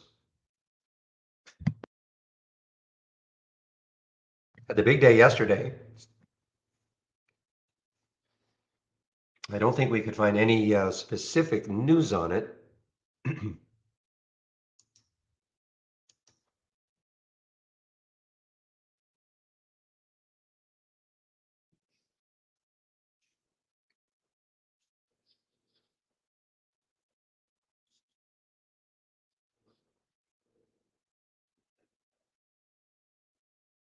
Yeah, there must be a big rally. Let's take a look at XLE. I'm sure XLE must be moving higher here. Yeah, look at this. So there's XLE moving higher, energy.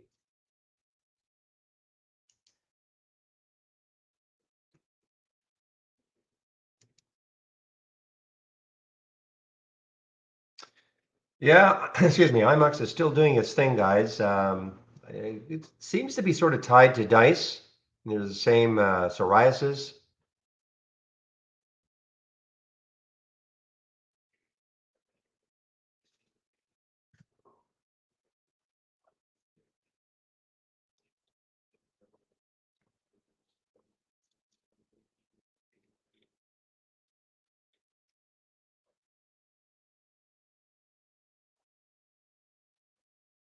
Okay, I wanted to show you something here too. If you have a chart, if you have our charts up and you see a buy and sell button and they're grayed out, first of all, you need to be on a later version of Trade Ideas. So go to our homepage and download a later version so that you have the buy button should be clickable. So I'm going to, because I want to talk just a little bit about this Brokerage Plus window and why I think it's important for people to practice trading before you actually commit money to the market. And especially in the test drive.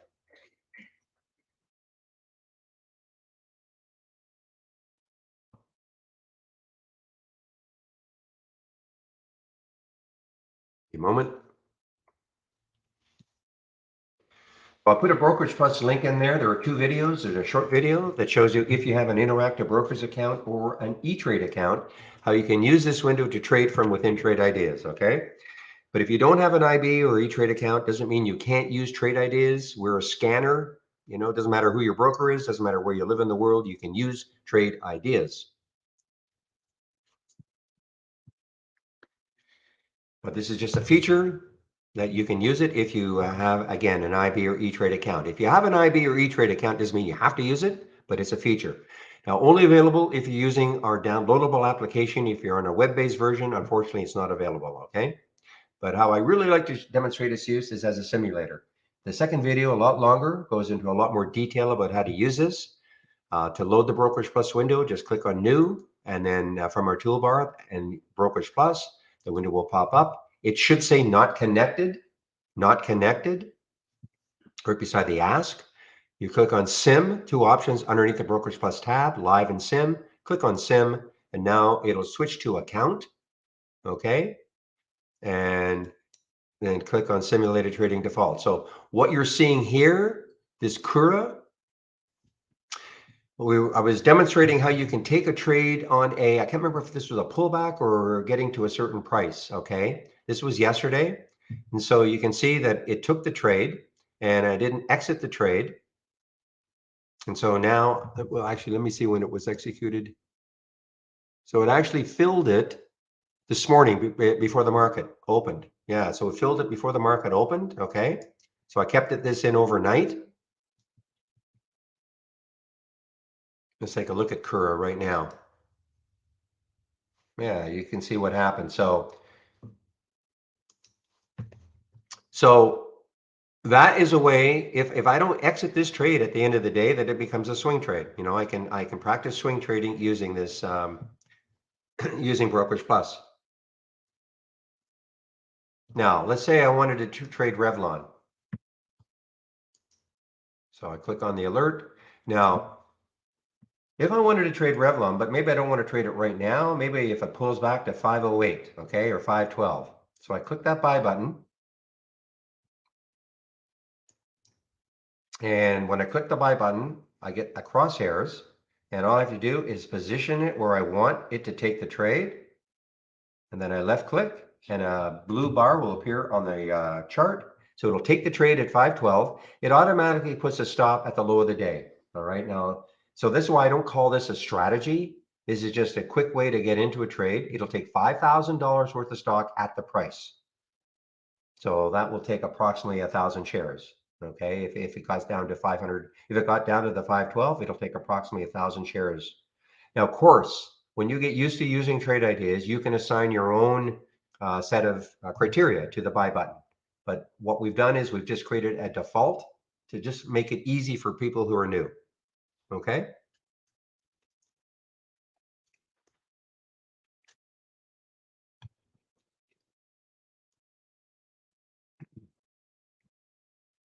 Now, of course, I can take a trade right now if I want to. You know, I can either use that buy button to drop the price, you know, right at the current price, or I could go into the into Brokerage Plus, pick how many shares I want to trade, price I want to get in at. Okay.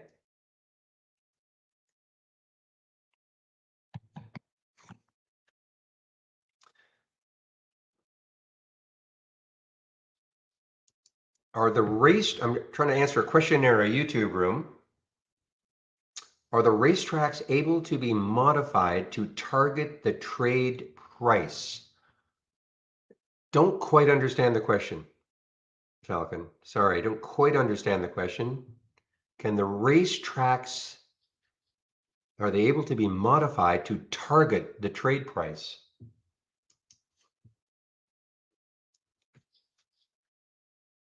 I mean, I'm going to sort of initially say no, but I don't maybe understand the question.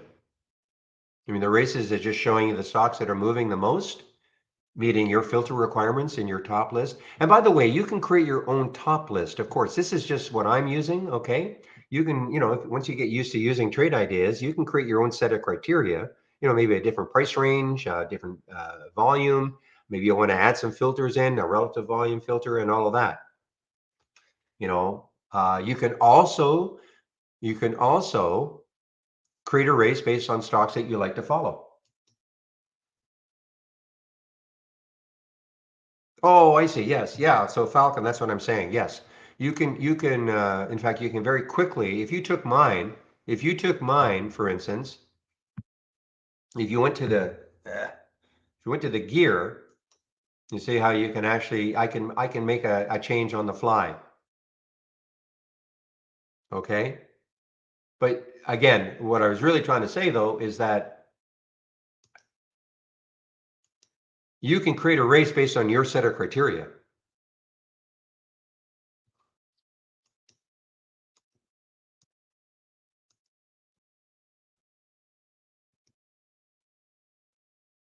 Okay.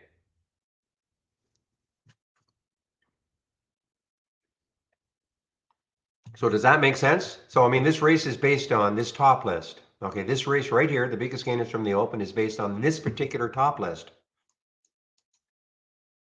But of course, if you wanted to, if you wanted it between 2 and, would you say 2 and 20, 2 and 25 as an example, you could just create your own top list, and put in your criteria and then run the race based on that. Because once you create your own top list, I mean, you don't have to use my top lists that are here. Once you create your own top list with your set of requirements, then you right click and then you launch the race. Okay. So yeah, these are not set. I mean, this is just what I like to see, but certainly that's not necessarily what everybody else wants to see.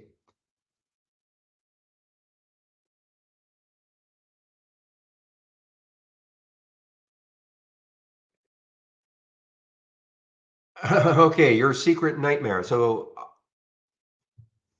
okay, so look what happened here. Okay, I put that buy order at 512 for Revlon, so it took the trade. So what I was saying, your secret nightmare was asking the use of Brokerage Plus for swing trading. Well, if you take a trade and you don't exit it at the end of the day, then it becomes, a swing trade. So if you want to practice swing trading using this Brokerage Plus window, then you take the trade and don't exit it. You should have a stop, always have a stop, even on a swing trade, where you're going to get out if it's not working.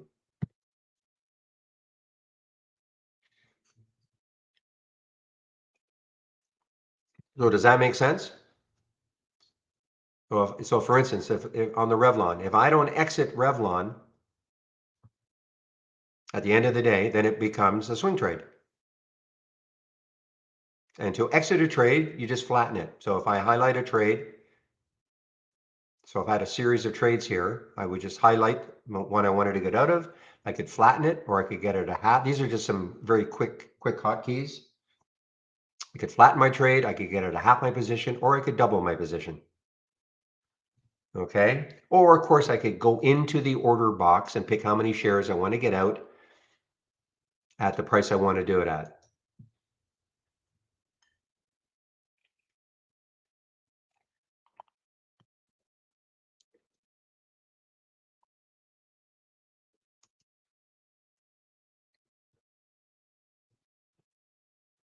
Does that answer your question, your secret nightmare?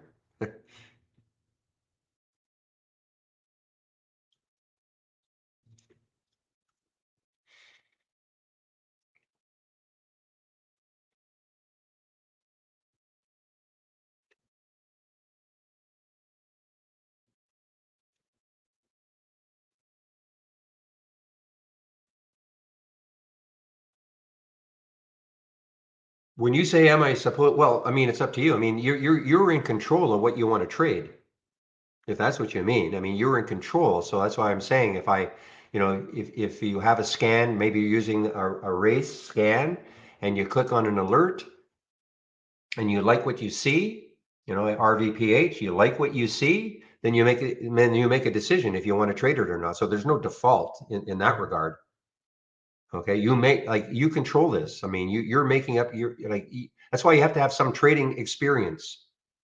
Because you might look at it and go, well, I don't know if I should take this trade or not. Well, that's why you can practice in the simulator. Okay. You might look at this and go, wow, it looks like an interesting trade or idea. Maybe I'll take the trade and see how it works. So there's nothing. So it doesn't, so I'm not 100% sure I know what you mean by, does it do it by default? I mean, you have to select what you want to trade and then you can control how many shares. The only thing that does it by default is by clicking on this buy button. Okay, we've set up a scenario in which if you click on the buy button and then the crosshairs appears, and if you want to take the trade, let's see if I can drop it right on the price. Adjust it upwards just a little bit. Hopefully it'll take it there. So if you drop it on the price, then it'll set it up that it'll take $5,000 worth of stock at the price, and it'll put a stop at the low of the day. But you know, that's still, I mean, there still is, you still have to do it.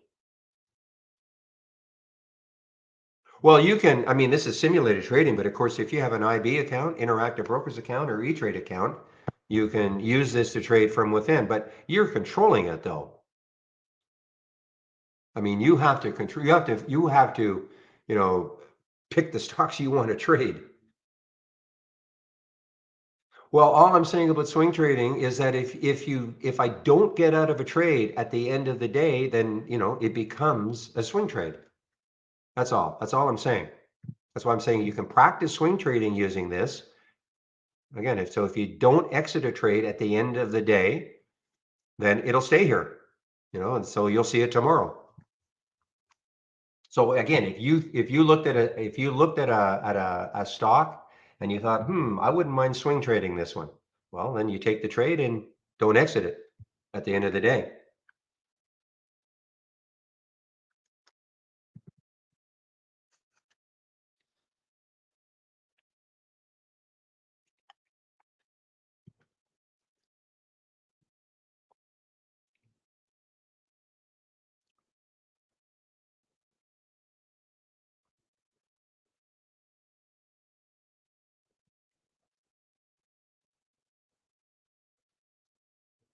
All right, guys, let's see what's happening now. So AZ, wow. I mean, AZ, a little bit of room to the C60 level.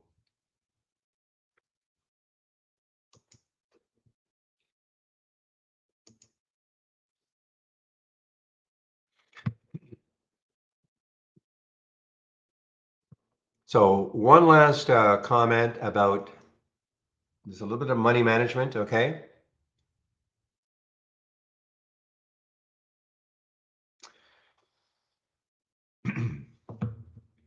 See if I can find one that will make a little bit of sense. Well, let's take a look at the MMAT. Definitely a bit of a disappointment, okay, guys. I have to admit. I mean, if that 200-day wasn't there, it may have had a shot, but that 200-day moving average, you know, I did okay on it, but certainly not. I mean, I actually got greedy. You know, I should have offloaded a lot right there, but anyway, it was worth it.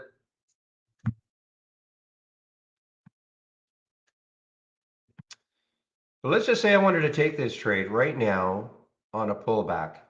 Okay, I mean, it's pulling back pretty severely, but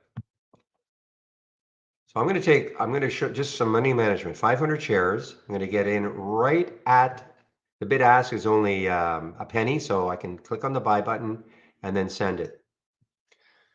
Okay, so it took the trade at 109.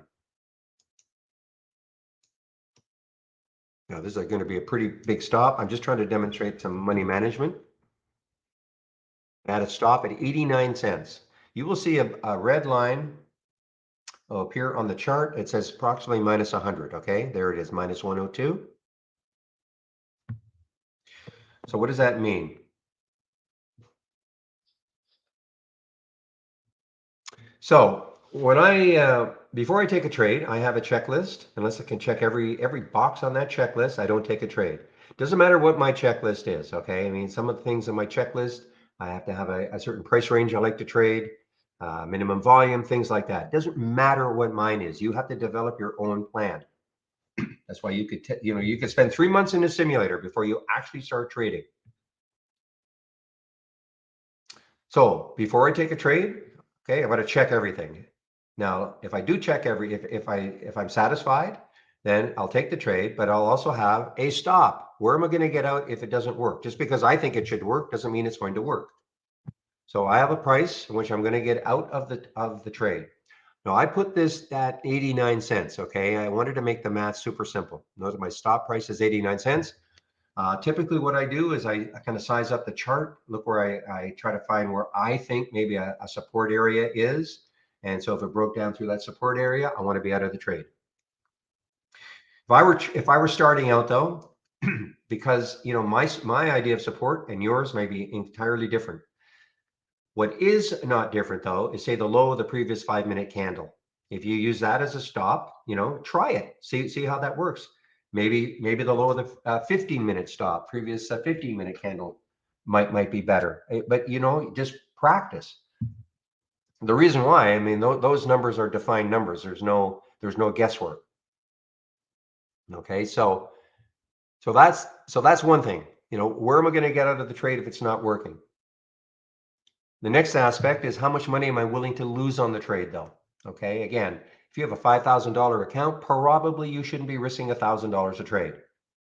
So in the simulator, I'm always trying to demonstrate risking $100 a trade. So if I lose on the trade, the most I want to lose is about $100. That's why I took 500 shares of this Mmat, because if I take 500 shares with a 20-cent stop, 500 times 20 cents equals $100.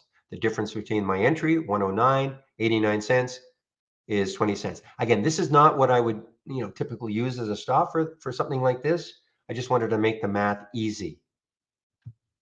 So obviously then, I'm not taking the same number of shares every trade because it's going to be dictated by the difference between my entry and my stop. If that difference had been 10 cents, I would have taken 1,000 shares as an example, okay?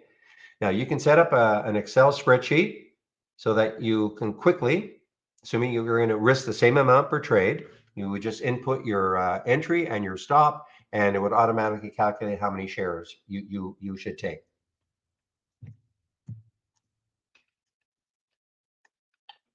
Now, it sounds all complicated and all. Well, I'm not saying it's once you get used to doing it, it's not complicated. But yes, you've got to practice. That's why we've got the simulator. Our simulator uses our real-time data. Okay, so you don't even need a broker. If you want to practice trading before you commit money to the market, you can do so. All you need is our standard service. Okay, and you're good to go. Wow, look at this market. What a recovery. Yeah, we are positive on the Dow now. Unbelievable.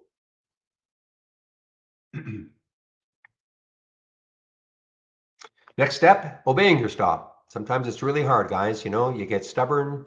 You cannot believe you get into a trade, and not only are you able to check every box, but maybe there's some news. News is not one reason why I get into a trade, but maybe that's a bonus. It's got some news. Maybe it's earnings play, whatever. The room is talking about it. Everybody's excited, and guess what? It still doesn't work. Well, but you cannot believe it. So instead of obeying your stop, you disregard it because you think, you know what, it's going to come back. It's got to. So now your manageable $100 loss starts turning into $200, $300, $400, $500 before you finally give up and you kick yourself for not obeying your stop. Number one. Number two, almost as worse as that, is not obeying your stop, turning into that $200, $300, $400, $500 loss, and then it does turn around for you, and now you're up $200, $300, $400, $500, and you say to yourself, "Wow, I'm so glad I didn't obey my stop." Can that happen? Of course it can. Of course it can. But all I'm saying is that if you want to last doing this and not blow up your account, my only trading advice that I ever really give is to have a stop and obey it. You can always get back into a trade. Okay, commissions are so cheap now that maybe when you got into the trade the first time, maybe it was just a little early for whatever reason. Maybe market conditions changed on you. You can always get back into the trade later on. So that's it, guys. Off my soapbox. You can practice trading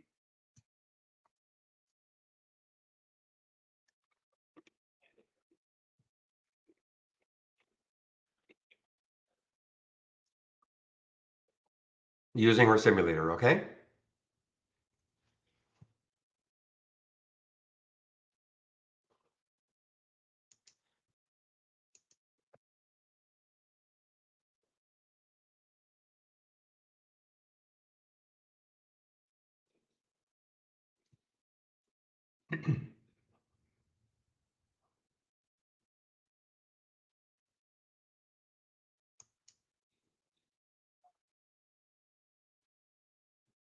And just another word, if you're new to this, this room is like this all the time. This is not set up specially for the next 2 weeks with the test drive coming up.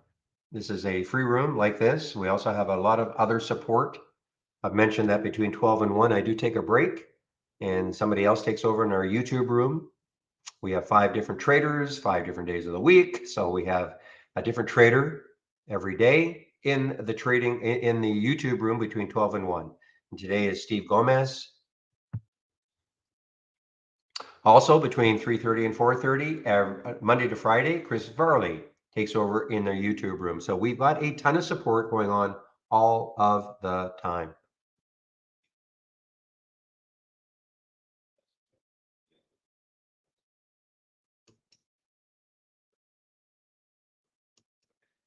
So if I want to exit this Revlon trade right now I know there's a stop is down way down here at 385. Remember, this buy button has assigned, excuse me, buying $5,000 worth of stock at the price. I'm putting a stop, at the low of the day. I mean, I would never do that, but they're just trying to make it easy. You can always raise that stop way up. Okay, that red line, that was the stop line. I would, you could raise it way up. And if I don't like the way something is trading, when I place a stop on something, that's the absolute worst that I want to do in the trade. Okay. But if I don't like the way something is trading, I will get out before that stop. So let's just do that right now for Revlon. Again, with the Revlon, this was just to demonstrate how you can take a trade on a pullback. Okay. So I highlighted the trade and I flattened it out of the trade. Okay.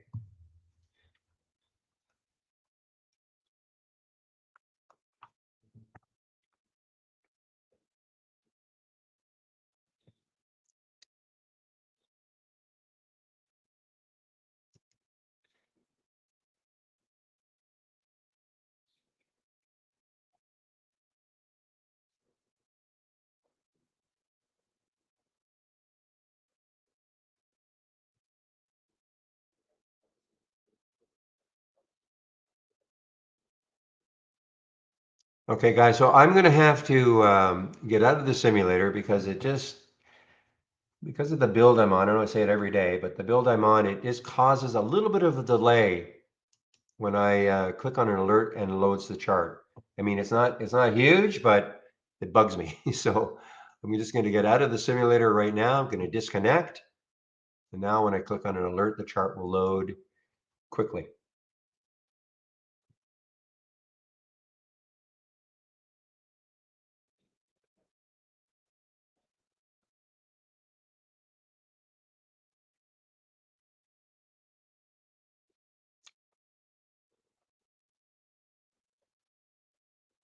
All right, what time is it now? 11:15. Okay, and I can concentrate a little bit more. Wow, that SVC, what a fabulous fabulous play from that.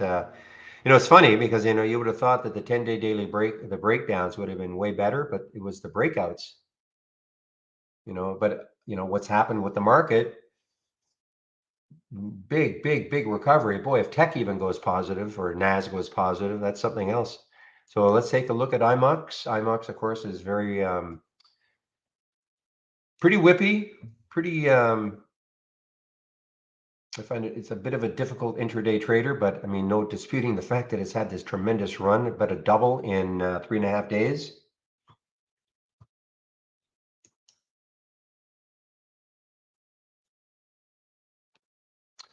Hopefully, yeah, they were going to have a beta. They're going to have. I would going to lobby for it to just put it into production, but yeah, the Q&A yesterday, Brad said that it'll be ready. So Friday, when people load, when they download trade ideas, either if you're in the test drive or if you have a subscription already, yeah, the last should be there. The question is, when will we see last winner? Okay, so yeah, this is a nice feature because it shows you what the last winner is. The reason why that's somewhat important is because Fubo, as an example, it obviously is only won one race today, so it did not crack the top 10, but it won the last race, so you can at least know which stock won the last race. ACI. Now ACI has won 5 races, so it's probably more. Well, I mean, it's nice to see what the last winner is, but it also sometimes, again, the last winner, it's the first time it's won a race, so you would not necessarily see it here.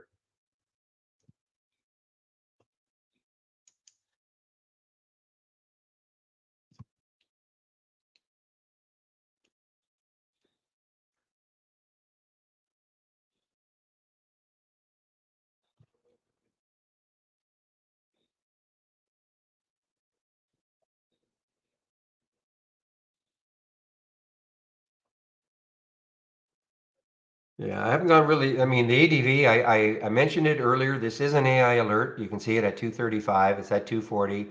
I didn't like it because I just think there's too much resistance not that far away. I mean, it proved me wrong. It may pop right through that 250 and that 266 mark. But to me, that's so, my trading plan has to have some room to move, what I would consider room to move. So that's why I'm always looking left on a daily chart to see where the next highs are. And if I think they're far enough away, then it becomes a candidate.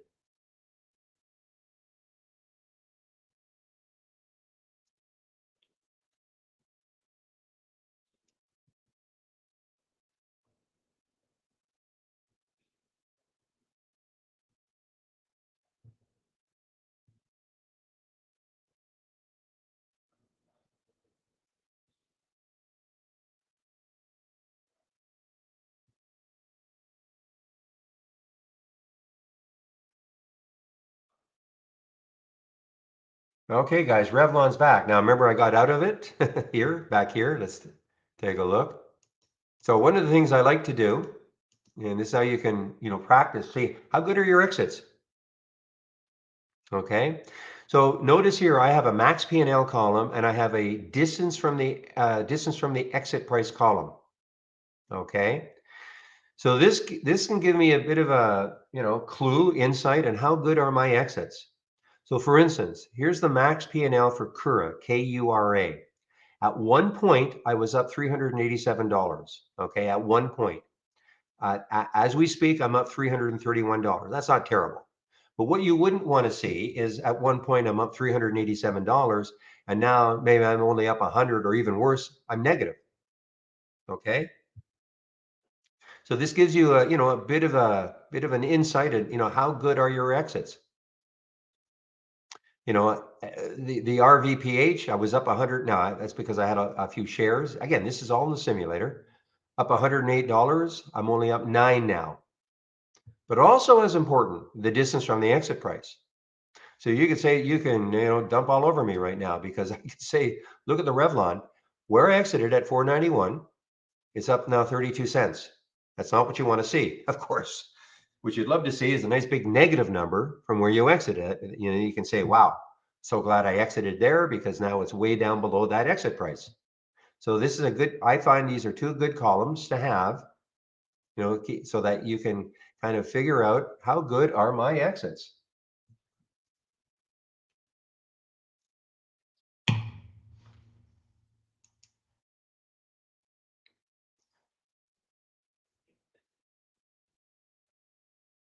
Yeah, you can't scalp, Jason. A profit target of 0.8%, it'll never work. I'm sorry. Yeah, it'll never work.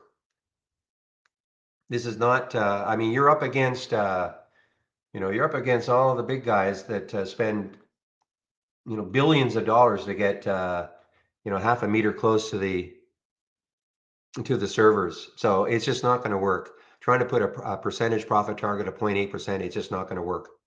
You may back test and it may look like it's going to work, but in the real world, it's not going to work.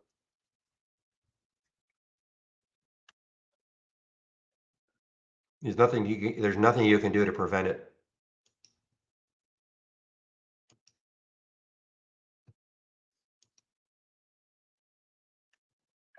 I wish I could be more positive or give you a more positive answer, but there's just no way. I mean, we've had people, that say, look, I've got a 5 cent, they buy cheap stocks, and they put a 5 cent profit with a 1 cent stop. It'll never work. It just will not work. especially some of these cheap stocks move so quickly, you won't get the fill you want, even if you're auto trading.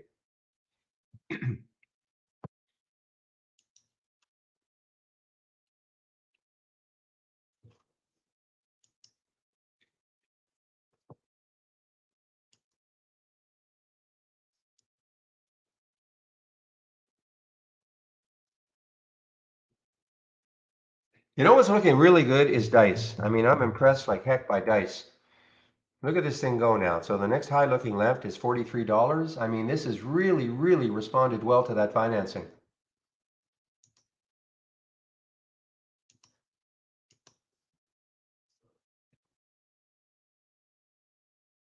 Remember, the financing was at 36.50. So, these investors are looking at this going, okay, they've raised, I don't know, $300 million.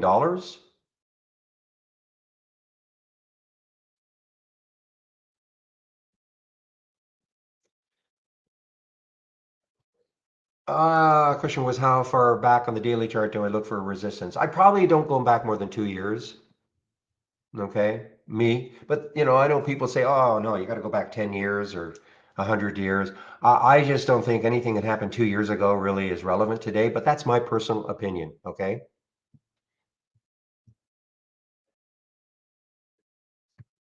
that was a question. How far back on a daily chart do I look?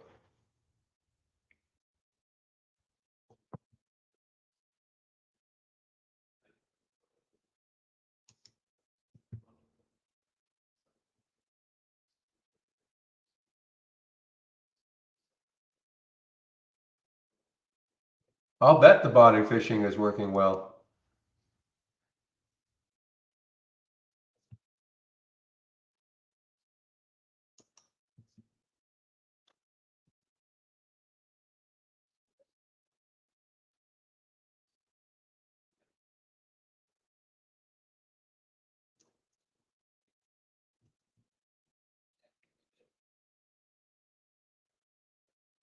Oh, there's a ton of room on, yeah, well, ton of room. Dice on the daily.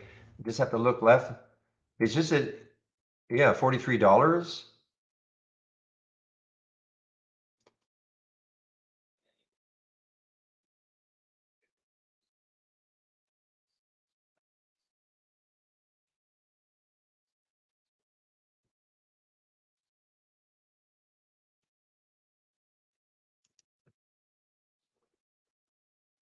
So this is pulled back, I'm assuming, SNTI. So yeah, so remember I was saying, so I mean, this is a pretty giant pullback, but maybe if this holds, we're also getting a big topping tail now on the SPY. So be careful, a little bit, be careful here now. If you're long anything, especially if it more or less tracks the market, you've had this big topping tail now on the SPY. Sellers are trying to knock this down a bit.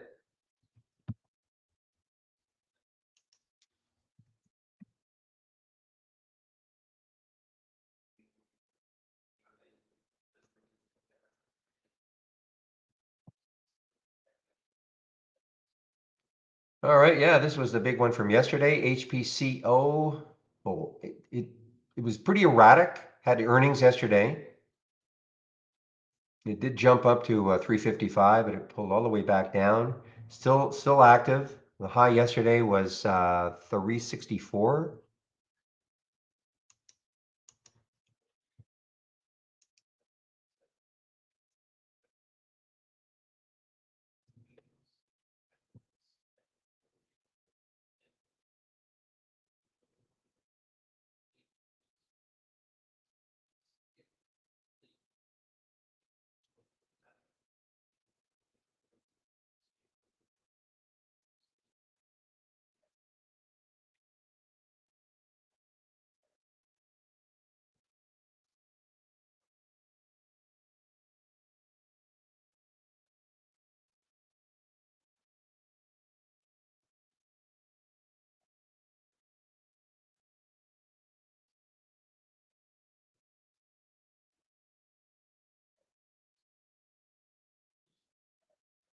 Okay, guys, just watching Yeah, I don't know. I mean, better if this weren't so parabolic right now, give us nice little inching moves upward.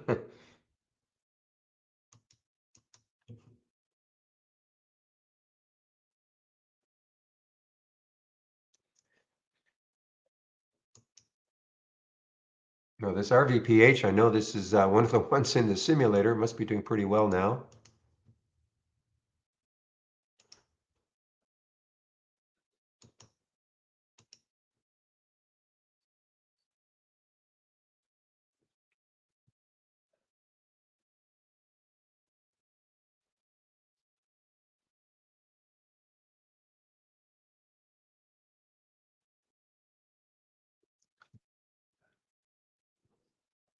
Body, BODY. What are you doing, body? Yeah, to me, just too much resistance nearby.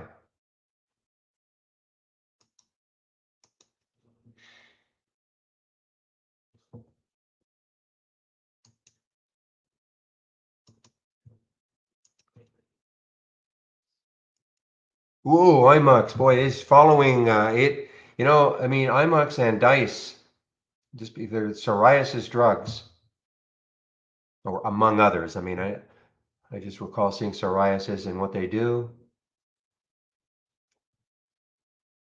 Yeah, psoriasis, and that was the big thing for Dice.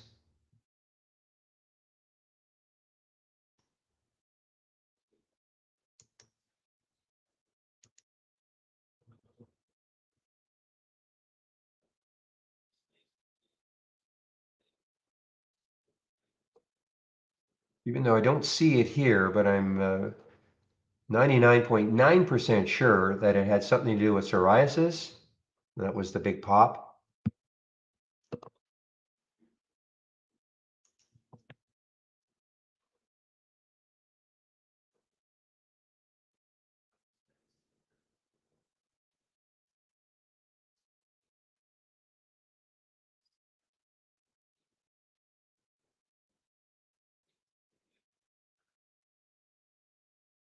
Yeah, see what I mean? Yeah, so JP in the YouTube room, I don't know what I'm going to see. That's why I have to click on the alert. That's why I'll never auto trade. Never, never, never, never, never auto trade.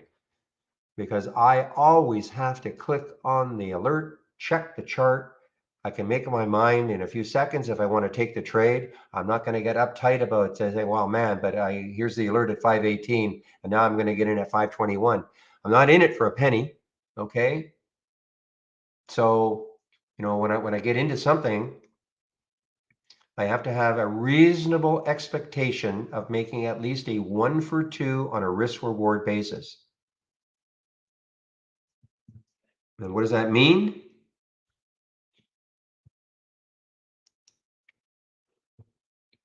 So to make some math super simple again, let's see if I can, this is a good idea. Well, okay, let's just say I took a Revlon right here, okay, at 516, and I put the stop at 5. I just want to make it simple. 520, I make the stop at 5. That's a 20-cent stop. I have to be able to look left and see, well, where could it keep going before it stalls? And if I'm going to have a 20-cent risk on the trade, I have to see at least 40 cents before I'll take that trade, before I think where I think it could get to before it would stall. So that would mean 560, okay? Which is sort of up in this area as an example, just using this as an example. So for instance, if I were really taking this trade at 520 and then I looked above and there was what I maybe thought was a lot of resistance at 535, I'm not going to risk 20 cents to make 15 cents. Now, does that mean that sometimes I don't get out of it like the MMAT? Yeah, I didn't make a 1 for 2, but when I went into it, I was well, not hoping, but I had a shot at least for a 1 for 2 and maybe more. But when it started to drop on me, so I got out. So I did not make a 1 for 2, but I didn't go into the trade thinking, well, I only want to, I'm going to risk 10 cents to make a nickel.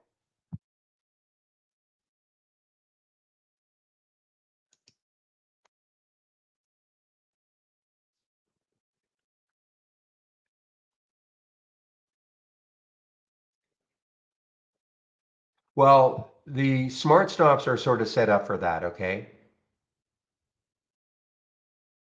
So you'll notice that every time I click on an alert,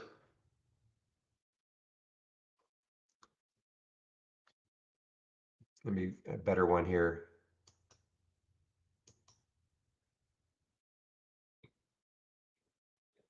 But well, first of all, Roger, I mean, some people will not do it unless it's a 1 for 3. Okay, I'm just saying for me, a minimum has to be 1 for 2, a minimum. But for instance, every time you click on an alert, if you have the smart stop enabled, and so on a chart, and that to enable it, if you right click and go to properties, and at the very below, the last option is show smart risk levels. If you check it, then every time you click on an alert, it's giving you an idea about, okay, if you got into this trade at 551, we're suggesting a smart stop here of 531, 532, okay? And what you can't see is on the top, there's a profit target, which is just double. Okay, so if I got into this trade at 550 and that smart stop was at 530, that's 20 cents, then you would see the smart or a profit target would be 590. In other words, 40 cents above with a 20-cent stop, as an example. Okay, so it does appear on the chart as a guide, just as a guide. And you notice it says minus 100 and 200. That's because it's been also set up to risk $100 a trade. You can, of course, vary that yourself, but we're just trying to make it super simple for everybody.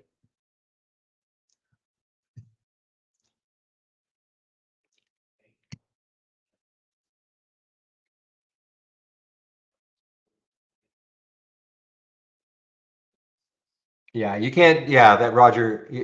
I see what you're saying, but yeah, you can't. You just can't do that.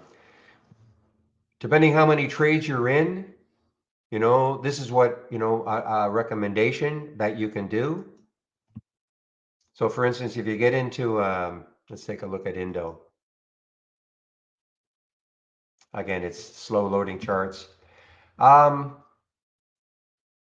if you took this trade at 659 and your stop was a dime away, okay, you could start, because again, and I don't recommend being in too many trades at the same time if you're starting out. So you can very quickly, it's not automatic, I get it, but you can start putting risk reward levels right on the chart. It's not automatic, but I don't. I think it's a good way to do it anyway. And all you have to do is go to the markup and put a horizontal line at the first risk reward, the 1 for 2, and then if you risk 10 cents a trade, every 10 cents above that first one, you could put another line, every 10 cents. That way, because people say, well, when do I start taking profit? Well, if you can wait for the 1 for 2, let's just say, I'm trying to make this super simple here. I'll put a horizontal line here. Put it there. I'll put the horizontal line. Let's say that line represented the 1 for 2. Okay, that's where you're trying to achieve at least a 1 for 2. Then you put another horizontal line at the 1 for 3 level. Okay, and then you put one at the 1 for 4 level. I know this is all manual, but I mean, I think that's a great way of doing it. And so now what happens is, if the price goes in between these two, you think, okay, great, I'm at my 1 for 2. If it starts moving back down to that 1 for 2, I'd probably take some out. Okay, but if it crosses that 1 for 3, the next line, and starts moving up, and then it starts coming back down to that 1 for 3, I'd probably start taking some out. What you don't want to have happen is you're at your 1 for 2 and then allow it to come right back to where you bought it. And you might say, well, this is rather cumbersome. Well, you shouldn't be in so many, and I'm not talking to you specifically, Roger, but you shouldn't be in so many trades at the same time that it becomes cumbersome.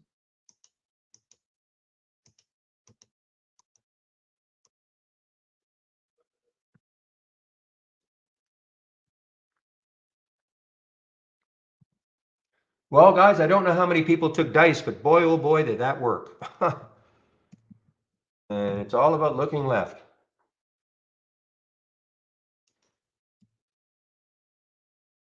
This is where the news is important, okay? Try to understand the psychology of all this. They did a financing at 36.50. Now, a lot of times when a company does a financing, the stock gets really punished. Existing shareholders don't like the fact that their positions are being diluted with more shares, etc. So the fact, so a lot of times you'll see, say, I'll use this as an example. Dice has a financing at 36.50, and it falls down below that financing price. If you send a 36 down to 35, whatever. As that news gets digested, and the grumbled shareholders are selling. That's typically what happens. But can you not see that this financing was met with sort of applause, saying, you know what, guys, we don't mind the fact that you have raised a ton of money at these levels. You're able to take advantage of the big pop. Because remember, this stock was a $20 stock, a week ago. You're able to do a financing at 36.50, tremendous. So when it started holding that 36.50, not holding it, I don't even think it really touched it. Yeah, never even touched it. I mean, it got down to 37. That is sort of your clue that says, wow, okay, the financing has been shrugged off. Nobody's caring really about that financing. And then you start looking left. $43 was the next high looking left. That was my thought process on the whole thing. Now, does it necessarily work all the time? Of course not. But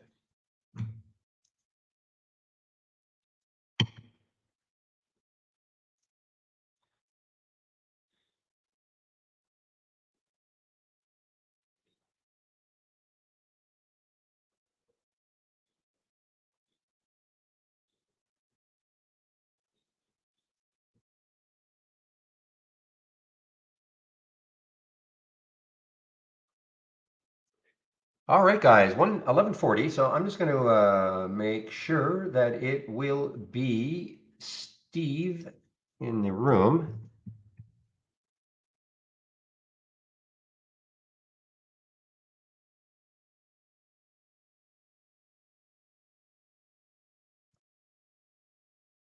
So when I take my break at noon, between 12 and 1, I will put the YouTube link in, and you can head over to YouTube between 12 and 1 and listen to Steve talk. Steve has a completely different way of trading than I do. That's why it's always good. We have the 5 different traders, Monday to Friday. They have different takes.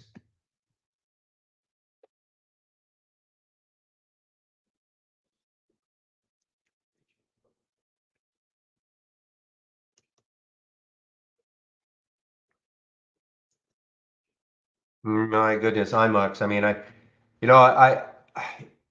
flipped a coin, guys, between the dice and the IMOX, and I decided to go with the dice, but the IMOX would have been, as I've said before, this is also psoriasis, and I think that's the only reason, because I don't think we've been able to really find any other reason why this is moving.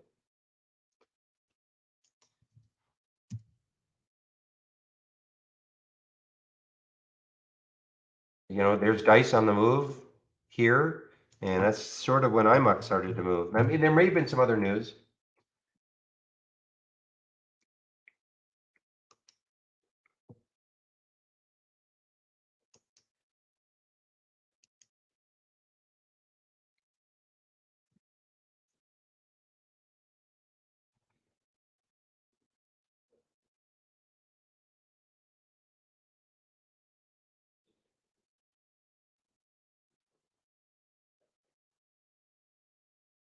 And interesting, dice never made it here. I guess it never won a race.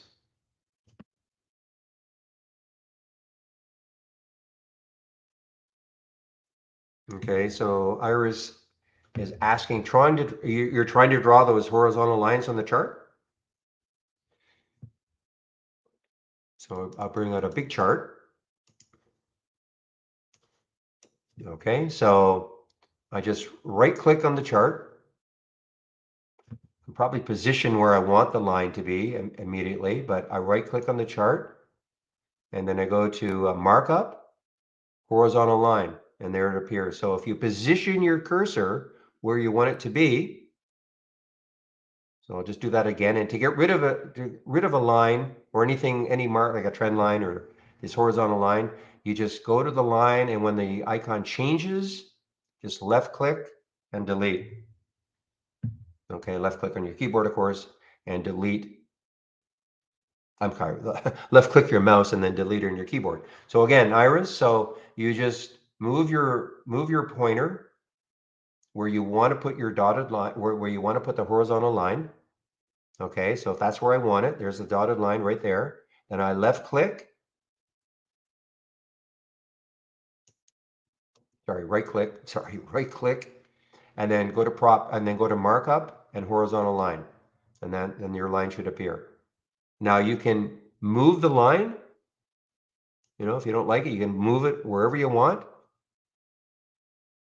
Okay. Okay, Iris, so you're saying thanks, so that must have worked for you. Okay, great.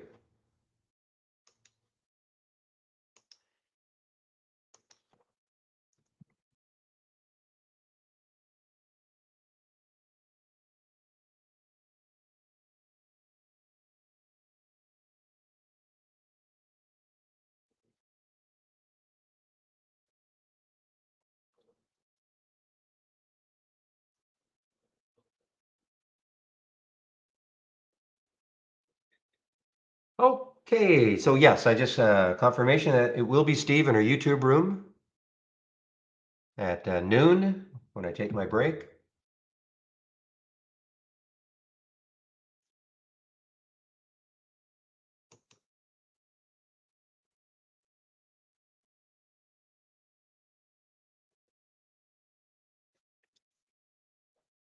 That is a knock your socks off reversal, guys.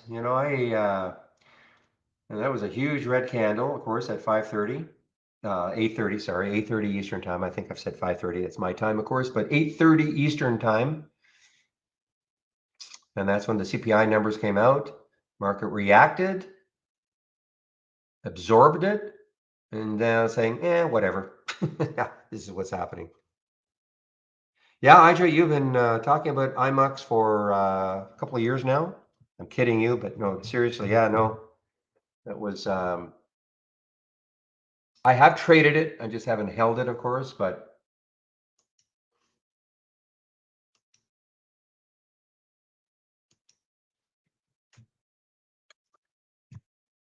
I'm talking to Ija in our YouTube room.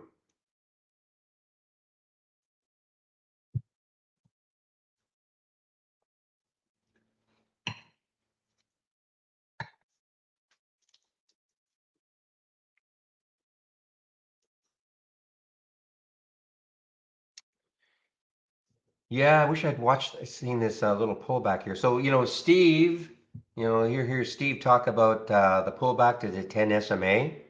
That's his big deal.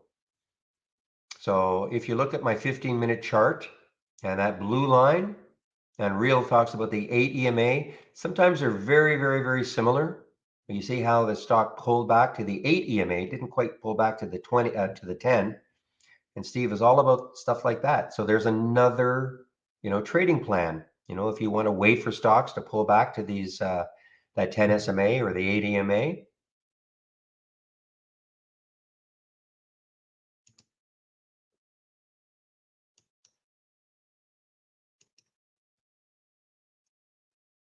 And that's why you can practice. Maybe that, I'm not a huge pullback player. But some of you, I know a lot of you, would much rather play pullbacks to certain levels so you can practice in the simulator.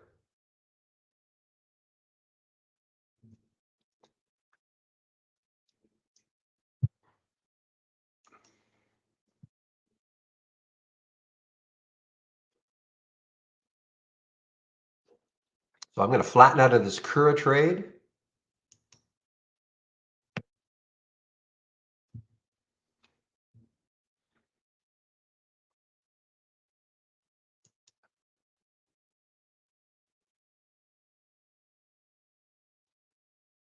And again, you can see how bad an exit I had on the Revlon. It's up 48 cents from where I exited. I was really just trying to show you, how you can get out of a trade, but it also dipped down below 5. So, but again, this is all in the simulator. But you can see how, in my opinion, how invaluable using a simulator to practice trading is. You'll never know what's going to work until you practice.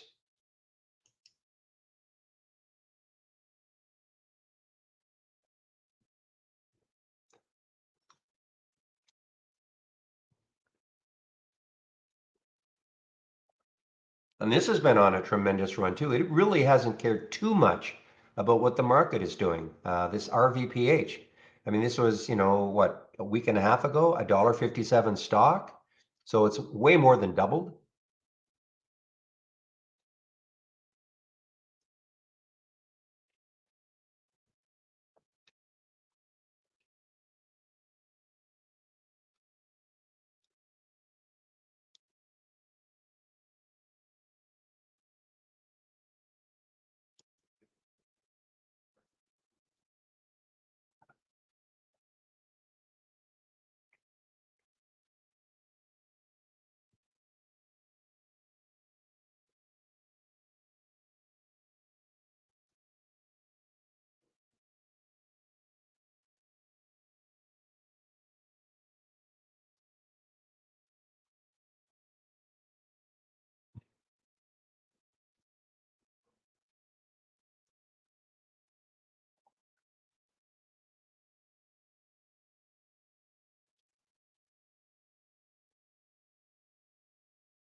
Okay, so I am just sort of keeping an eye on that MMAT to see if it can hold this 110 level.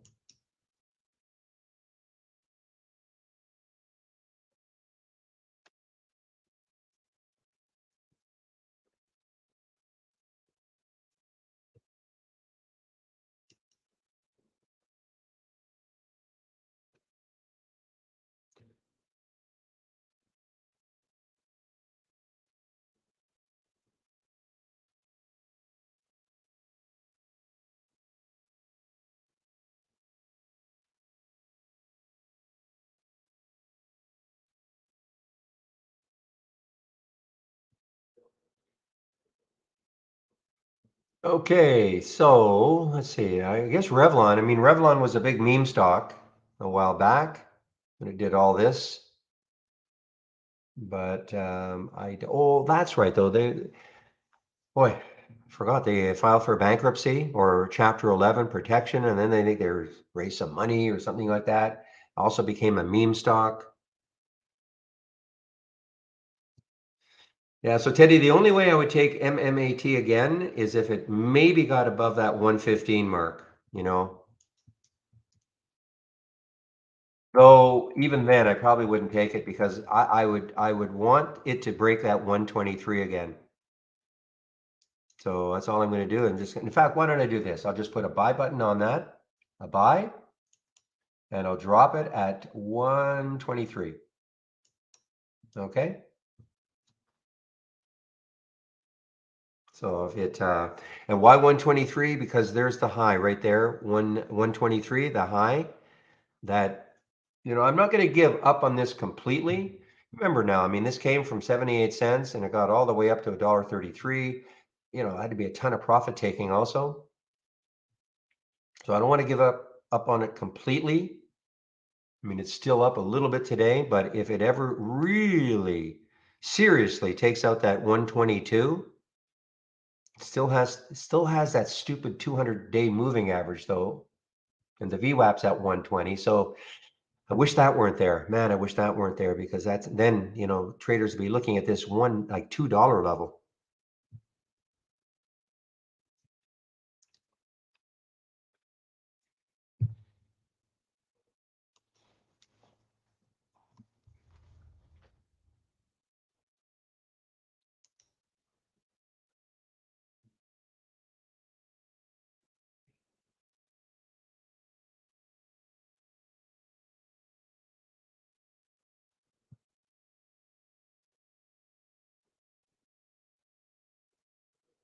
All right, guys, I'm going to put the YouTube link in.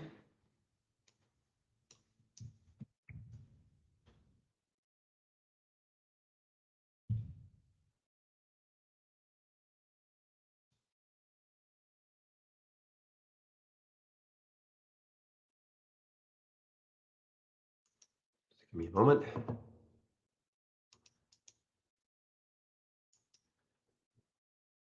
Okay, so I put the YouTube link in. Steve should be in the room in about 5 minutes or so, and you can head over there and listen to Steve.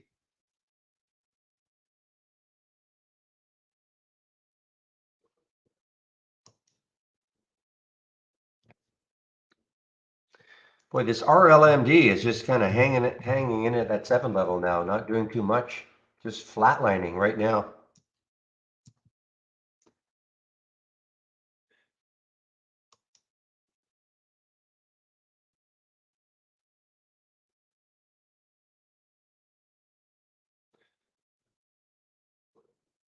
Well, where could this thing go? RVPH. So I'm going to back this daily chart out, and the next high I see, it's above that high now.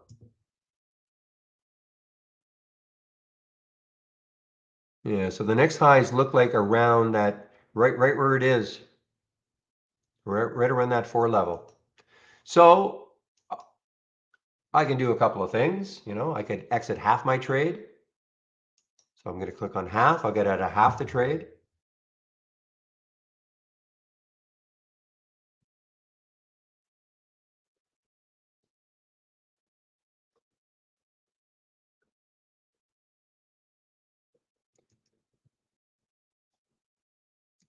I just telling me not to sleep on INMB. I saw it earlier today. Oh no, I saw the INMD. So you're saying INMB?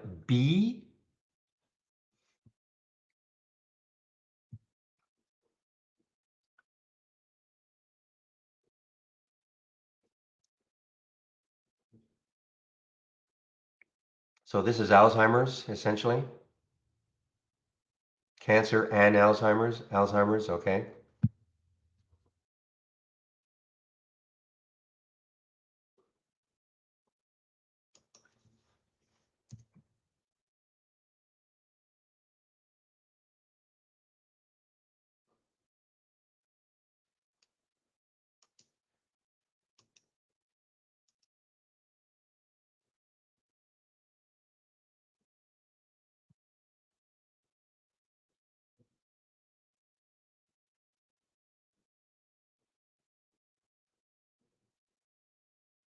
All right, guys. I'm just waiting again for Steve to show up.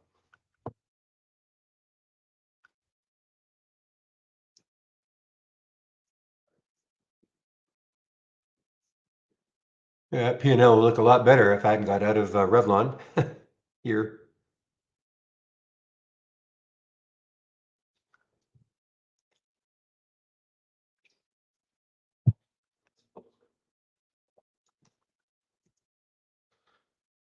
Okay, I will put an alert for INMB. This is from, I mean, you know me, I just look at all this and I think, man, I mean, it's got a lot to get through.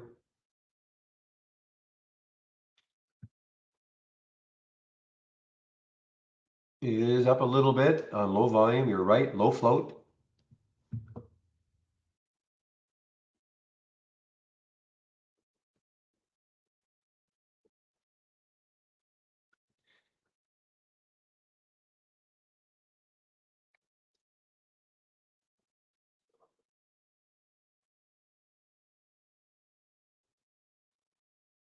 All right, I'm gonna have to get out of the simulator.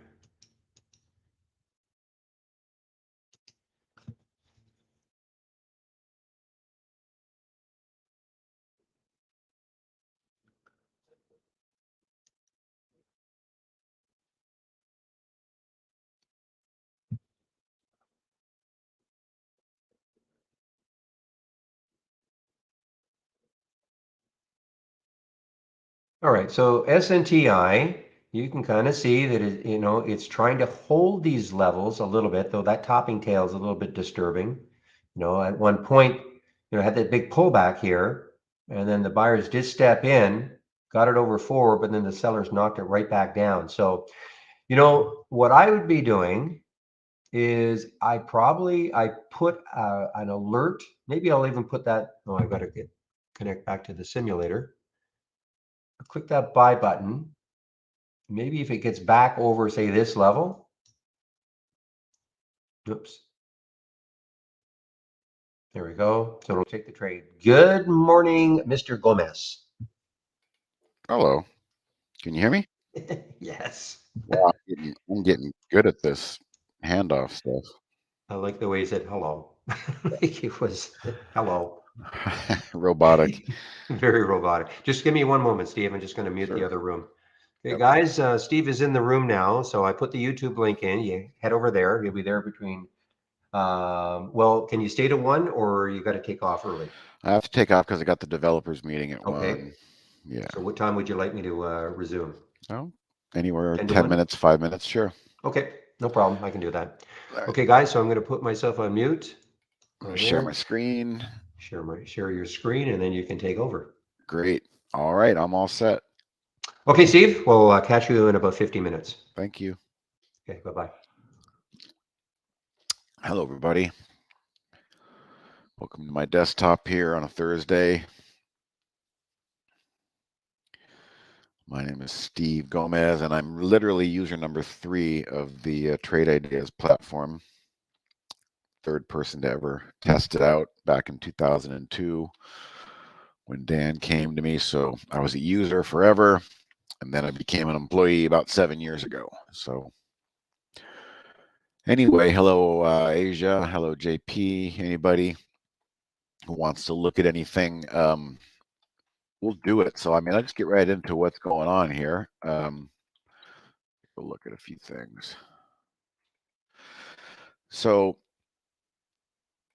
some of you may have remembered I was playing the IWM short. I've been playing the Qs short, but I've been only able to do it in one of my accounts. The other account is my 401k, and believe it or not, the mandate of a 401k does not allow you to buy triple inverse short ETFs. It does not allow you to short stocks. You really can only buy stocks. That's what the 401k is supposed to be. Invest in America, invest in your future. But every now and then we have a hiccup in the road. So thank God I can trade my own 401k. It's not setting the world on fire, but it's definitely not negative like a lot of people who have just been writing in the funds. So point being is I haven't been doing a whole lot of long trading. I've been doing a lot of the inverse short ETFs, and I'll show you a couple things that I just did. But it's a bummer because, the 401k, it'd be nice to be able to do that. It's like playing tennis. They're forcing me to only play a forehand and run across the court to avoid hitting a backhand. And, trading is like a backhand in tennis. You need to be good at both. So, hey, Jonathan. Hey, Teddy. I'm going to tell you exactly what I did. As you guys know, I was, short some of these ETFs. And basically, I've been in TZA for a few days. Okay, so I bought it down here and held on to it. Yesterday, I sold half because I didn't want to take half into the CPI number. So I rewarded myself, paid myself, took half off. And a lot of times that just really eases the mind and the emotions and the fear and the ego and the greed. And so I said, okay, I'll go into the CPI number with half my TZA, which is essentially, for those that don't know, I'll show you here. This is just shorting the small cap IWM, Russell 2000. So there you go. I was hammering the Russell 2000, shorting up there using that TZA. Yesterday, sold half. And then today, I sold the other half right on the open because I noticed that green line was literally just testing support in the IWM on a big gap down. I probably had nowhere to go but back up. So I took my payday on the open, which was, hey, good move because I've been zigging and when I should have been zagging lately and other things. So I kind of needed that. So then I was flat on the day. And today's kind of a very busy day for me. I have a lot of meetings. And so as I'm in these meetings, I'm watching this market just rip back up. And I went back to the Qs because the Qs are back they've already traded below. See, the IWM basically respectively is bounced off this range. But the NASDAQ for the last 3 days went way down here, got oversold, and immediately shorts covered. Maybe people bought some stuff. But no, to answer your question, Teddy, I'm not getting long this market. What I did, remember, I sold all my TZA this morning, right on the open, after selling half at the close yesterday. So there's the intraday. Not a bad deal. Sold it right up here on that little green body. And then I just took my eye off it, and I started doing meetings and stuff. And then I noticed the NASDAQ started taking off. And what I noticed was it was running right smack into the declining 130 day there. I've talked a lot about that blue line. It's basically a 5-day SM, 5-day moving average, but we're using a 15-minute chart. So as you can already see, this big short covering panic push all the way up has now been stymied for the most part on the last 3 candles here at the 130. So I said, well, you know what? I didn't participate in any of this. I was in meetings, and I kind of like the weakness that the NASDAQ came into with today. So what if, just what if I went ahead and faded this area? So I did. I took a half a position. I bought SQQ right down here at about 60.30. And right now it's 60.02. So it's battling, kind of the same area. But, this is the kind of thing that I'm willing to do in this market. It's not a full size. It was just a moment in time that I had no idea that we were bouncing that strongly in the market, but we're running into this 5-day moving average, which is indicated on pretty much all the charts. We're basically battling at it there. The Qs are trying to get through it again. The S&P, I think, barely got through it and is grinding higher. The Russell 2000 has gotten through there. So the NASDAQ is the weakest of the 3. It's really battling this 5-day moving average here. So again, not a big size, but I took on actually another short position, legged into it. And, this is our daily chart here. I can see us coming down and bouncing and then putting a tail in and popping maybe halfway up this candle for a close. I really not am anticipating a continued red candle like that. If we do, that's going to be probably one of the most amazing reversal candles I've ever seen on bad news. All right, so enough about me and what I'm doing. That's my answer to your question there, Teddy. And Jonathan, I'm looking at divergences, VWAP and positive and negative divergences. Are they based on the Q or the index? They're based on the index that they're categorized in. So if we go to my other chart here of my daily, this one has RSI. And let's use a regular stock or a regular, now let's see, what would be a good one, I wonder? Maybe you have one in mind. But we're using RSI down here at the bottom. I mean, for the most part, we have a higher low in our RSI, right? And a lower low in price. So technically, if we were to close just like this giant green candle off of lows has brought the RSI way up on a higher low. This is positive divergence, bullish divergence. Negative in price, but the price is running out of oomph and strength to the downside, and that RSI higher low is what shows us that. So that's the definition of what that is, and you can look for those very easily. One of the things you can do is you can go to the Market Explorer in the new window. We have a pre-built, if you're not aware, there's a lot of pre-built ideas in here. So let's look, select strategy. It's called the relative strength, and there it is. Daily divergence long. Let's see if we can find some more examples in here. So daily divergence long. We're on our RSI chart here. Oh, DWAC. Okay. Well, that looks like RSI divergence to me. Everybody see that? So you guys, we have a scan already made for you. So hopefully, Jonathan, this is kind of giving you an idea that you can already look for this stuff in pre-configured scans here in the Market Explorer. Lower price, higher low on RSI. So if that makes sense, awesome. I don't really have much for you on the VWAP divergences, but RSI divergences, positive and negative, we just went over that. And I think that's a really good tool. So I'll do it one more time for you. You can just go to New, Market Explorer, right click, Select strategy, relative strength, and there's your choices. All right, let's clean these charts up a little bit. What's my SQQ doing? Again, if it goes against me, I'm not too concerned. I bought half size, and I feel like I faded at a level that is a really significant level of interest, like I've always talked about. And there it is. I'm in the money already. Okay, so it's holding that level, which means the NASDAQ is not getting through that 5-day moving average right up here, having some trouble. And as we saw, the NASDAQ really came into today as the weakest of them all. The tech stocks have been getting the worst of it. So yeah, I figured I'd just fade that move up there, and we'll see what happens.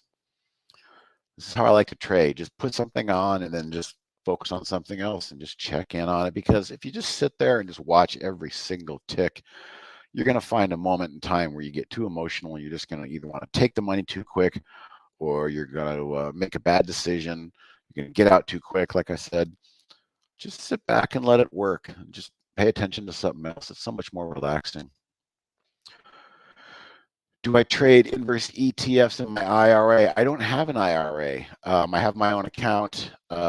Believe it or not, I don't have an IRA. I've got my 401k, and I'm so happy to be able to trade that. And I actually doubt that an IRA, I don't know the answer to this. Maybe you can go short in your IRA. Self-employed, it was a SEP. What was it called? A self-employed, I can't remember. I used to have one of those. You said that you were a field trader, though. Does that not feel like there's a massive short covering rally happening? It feels like there was a massive short covering rally that did happen. Yeah, Teddy. So again, going back, I took half off yesterday on my TZA because I didn't want to risk a full load into CPI. That's gambling for me. So I took off half at the close yesterday, got our gap up. I saw this wick right there. As soon as I saw that green turn back into a wick, I said, I'm taking my profits, because boy, you really have to be contrarian in this market. And I've made a few mistakes of staying in, overstaying way too long. I would get a gift in the morning of a giant gap up, and I'm like, yeah, let's go. Greed pig, let's go. And then I've had to learn a couple of bad lessons. I've been trading 25 years, and I still had to remind myself, stop being a greedy pig in this market, because gap ups are gifts, and you really want to take them when you can. So that's my feel. That's how I felt my way through there. So then I covered on the open because, yeah, I figured, Patrick, Teddy, I figured, yeah, there's probably going to be a lot of shorts taking profits. I better be one of them. So I did that. Got a great run in some miners today. AG, I'm familiar with. Andy has some AG, but gosh dang it, this market is just completely correlated, whether it's Bitcoin, silver, miners, stocks. That was a nice setup there, holding on, but then you get that big gap down again. It's been so hard to trade silver. Trust me, I've got my share of it. I also have some PSLV in my 401k just to take the place of cash here and there, but it's all over the place. But these miners, yeah, they had a nice push off the bottom too. I think we're very close to a day, Patrick, where we're finally going to get a dislocation, a disconnect from stocks sell-off, gold and silver sell-off, stocks rally, gold, silver, Bitcoin rally. I mean, everything is freaking correlated right now, and it's really unusual. It's not ever really been like this. And my contention is we've got computers running the show now, so they've just kind of created this Frankenstein giant credit default swap. I don't know where I'm going with that. Okay, next question. Jonathan, you were talking about divergence. Great. I should know to look there first. No, you shouldn't. I had to remind you. I have to remind myself things too. Sometimes I forget. Great run in the miners. Yep, Patrick, we talked about that. Mookie, are there any more market explorer strategies that you would suggest looking into? Sure. I like a few of them. So let's see what we've got. I do like the relative strength. That's kind of interesting. The divergences we just went over. Pattern recognition. Sometimes there's some good bear flags or bull flags, but we're not in the bull market, guys. But So just in case, let's do that. Let's see what actually is holding up as a bull flag in a bear market. I got a few names today. All right, so IMRA showing great relative strength. So really, this is a relative strength scan. Again, bull flags in a bear market. Okay, so some of these, you have to go through them all. That was an acquisition. That's a nice looking chart. Who are these people? Biosciences. Okay. That's a nice looking chart. But again, we're still trying to go long in bull flags in a general market that's just really rushing south with the currents. So what if we did this instead? Went back to, hold on a second. Let's try this again. It didn't want to let me do a new one. Market Explorer. And let's look at the bear, since we're in a bear market, let's look at the pattern recognition for bear flags. I bet we're going to find some interesting things in here. If you're not afraid of shorting, I bet there's going to be some really interesting ideas. Okay, I don't know if I'd short that one. Again, you got to go through a lot of these to find a pattern that you might like. Basically, these are all stocks and downtrends that are consolidating under their moving averages. So a firm holdings, that's just kind of just getting walked to the woodshed under its moving averages. A lot of these are reversing with the market today, as you can see. But, you know, there's two schools of thought. As I said, we can look at it this way, or we can go and select strategy and just go back to, you know, bull flags and try and find the stuff that looks strong instead, like that. That's one of my favorites. Another one is the gap. There's a couple of them. Let's see, gap and pull back to the 10 SMA. I like those. Let's see if there's anything in there.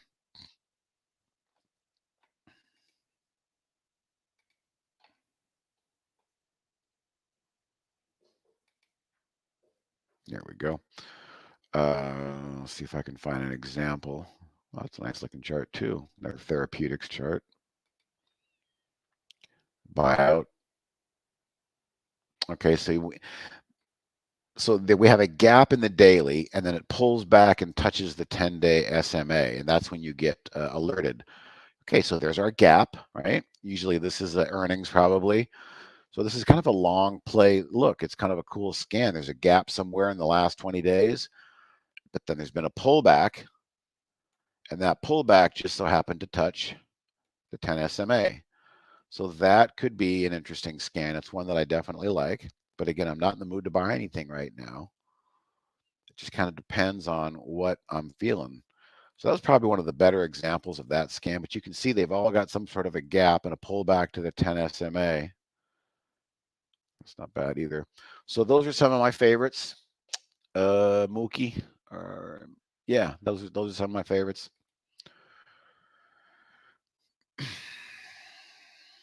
All right, Patrick, I went short ETFs today in my IRA, done hundreds of inverse trades. Okay, so an IRA is totally different than a 401k.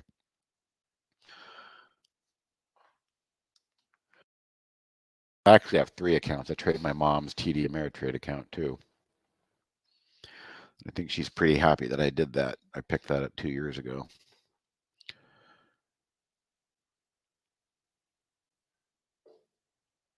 All right. Good, good. Iris, I don't think today is a sign that the market will reverse from here. Yeah, I don't know either, but that's what makes it a market is people's opinions. What we did is we got a really powerful move, though.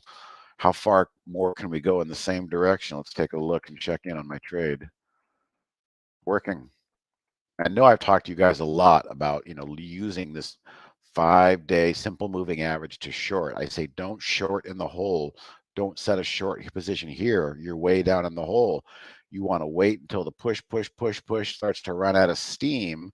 And the running out of steam oftentimes occurs at my 5-day SMA.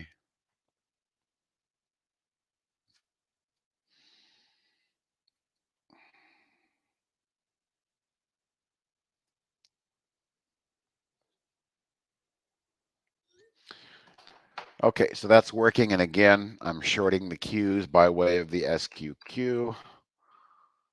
Picked up at 60-40. So yeah, I'm in the money now here. It was right there off that blue line. This is how I like to trade. Contrarian, okay. I was contrarian in my exit. I sold the gap up for the profit. I didn't chase it. I was contrarian in my entry as it came all the way back to a level of interest. So, all right, let's do it again. So you start to get into a rhythm, and confidence starts to build. And I've been trading these ETFs really well lately, so I'm just going to stick with that. So you did SPXL and so you did. Hopefully, you made money on those, Patrick, early on, right? He's doing the same thing I did, but long. So hopefully, Patrick was getting long down here and exploding. But look at how it's running into that resistance there. So Patrick's looking at the Fibonacci. We had a 50% fib retrace on the SPY today. Yeah, I like that. I like the fibs. I don't use them that much. I should. Maybe that was the main reason for the relief rally, and some algos triggered. Yeah, I think this market won't go in one direction for very long. There's a lot of noise. There's a lot of back and forth. And when you do have a market full of algos, they make money off the noise and the chaos. They like to drive down the street and take out people on both sides of the sidewalk, to use a sick analogy. Think we get a new low within a month. I'm still bearish on the economy and the market, Patrick. Yeah, I think today was just kind of a buy the rumor, sell the news. That's what they call it. It's just another word for being contrarian. Buy the rumor, sell the news. Mookie, so on the gap or the bull flag, can you look on lower time frames? Only what's hard coded in there. If there's something that is in let's go back, because there is something that's on a lower time frame, I believe we didn't even look at, so you can see the difference. If it doesn't show you a time frame, it's going to be considered daily. Okay, so look, candlestick patterns. We've got some 30-minute inside bars, 15-minute Bollinger Band daily.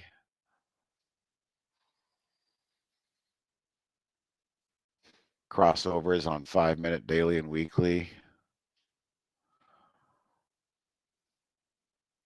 There was one more I was thinking of.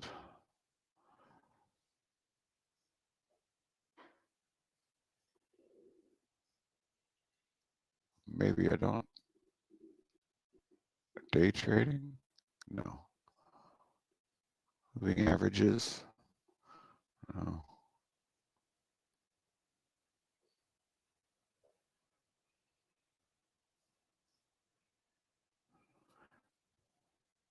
There's a lot of them in this one here, the support and resistance one. I thought there was an intraday 10 SMA play, but I don't see it. I'm going to have to ask. No. Interesting. Okay, sorry, I'm confusing myself and you there. But for the most part, all that you're going to see in there is going to be hard coded to what you are available to use. There's no configuration. So far, Jonathan, the 15, yeah, the 130 SMA. Yeah, so for the 15 130 SMA, are you also observing the volume to confirm that it's moved, that it's run out of steam? It's a good question. In this case, let's use the Qs, not the inverses or anything. So I like to see that this volume push here kind of ran out of steam as we got to our level of interest. Yeah, I do look at that. Sometimes I forget, but I'm more interested just in really the price action at the levels of interest. Let's see. Oh yeah. The thing I loved most about that trade is I just pulled it up. I said, wait a minute, I should probably just do this. It wasn't a plan. It wasn't an idea. It wasn't a way. I just pulled it up and said, wow, look at that. And you really have to be zen. You can't be emotional. You can't start, just second guessing yourself. Once you kind of get a little confidence behind you, you have to remain zen and not start going through the emotions. You see something, you do it. You've all traded on simulators, I'm sure. You have to have that simulator attitude when you're trading live money. All right, so for the 15, yeah, we're good there. Perfect circle, hello. Do I have a macro guy that I like to listen to? Macro. Well, I like to follow Zero Hedge, even though there's a very, sky is falling tone in the last 10 years in his blog. But, I like the Zero Hedge blog because I learn a lot more about, the European stuff, bonds and things. So I'll read that. I also like Zero Hedge on my news feed because they are so quick. You see a big spike in the market, just pull up Zero Hedge, and within 60 seconds, they're going to tell you why, who's talking, who said what. That's good enough for me.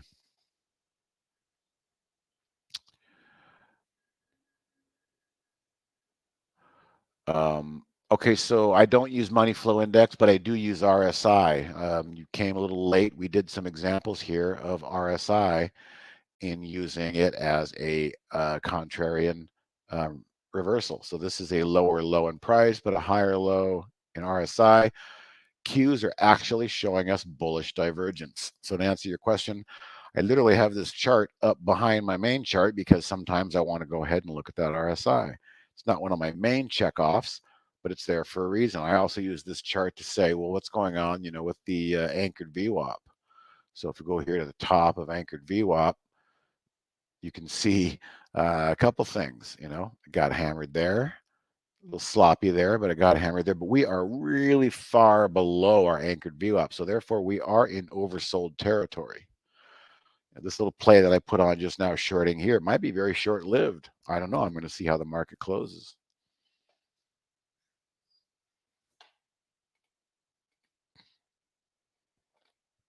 All right, you go back there.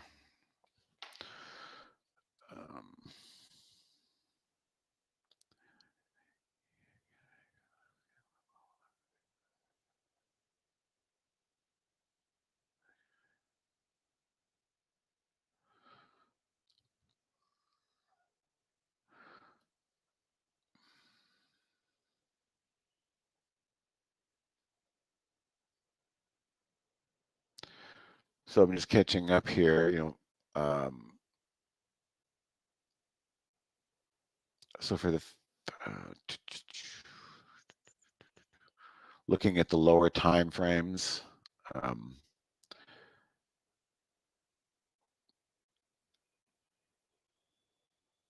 let me see if I have a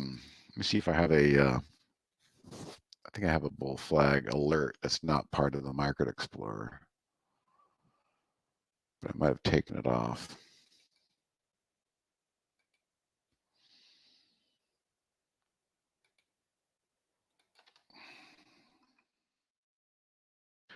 Bull flag daily setup. Oh, it's a top list. Yeah. Okay, so this is a setup that I have. Actually, Andy created it. And before we look at it, let's do this. Okay, this is again, this is not an alert window, Mookie. This is a top list. It's just going to show us the names that are showing up on here. But these are all things that have a lot of stuff going on here. So 5-day range is a tight range, no more than 1 to 5% max. The change in 5 days is a tight change, no more than 1% change in the last 5 days. Up. Change from the close today, it's got to be positive today. Position in previous day's range, it's at least above the highest quarter of the yesterday's bar, the 75th percentile. Stock composite rating, that's a good one. It basically incorporates a lot of strong charts that are above all their moving averages and gives you a composite score. Change in 10 days. So it has to be up 3% in the last 10 days and some volume. So, what you could do here is, again, this is a daily scan, but Mookie, if you're asking to want to go to something smaller, everything that says 5-day, changed 5 days, 10 days, you could change those down into smaller increments. Same filter, but maybe change in 60 minutes, something along those lines. So let's look at this, and I can share it with you as a starting point. Again, we're looking at the daily, I think, right? Bull flag on the daily. And it was all coming into today, I believe. So these were all before today's candle. And they were probably reported kind of early. But they're all going to have a big green candle on them now because that's what they've all done from today. All right, so I will give you this scan, and again, I'll go and show you in a second what you might be able to do to configure it in a way that would give you a shorter time frame. So there's that scan. So back to the configure, we've got how many filters we would have to convert. 5 day, that's 1. Change in 5 days, that's 2. Position in previous days, that's optional. You could play around with that. And then change in 10 days. So maybe you do change in 10 days to like, change today, and 5 day range, maybe that's a 5-minute range, or change in 5 days, maybe that's a change in 30 minutes. But the point is, you can transpose those. You just go down to the search tab, you'll see change in all these different time increments. So what we were using up here was like change in 5 days, right? Well, same filter family, but you can go down and substitute it for that. So you can play with that scan using those different filter options. That's kind of what I think Jonathan was trying to tell you. It is shared. So yeah, it's a good exercise in kind of learning how to speak to the program.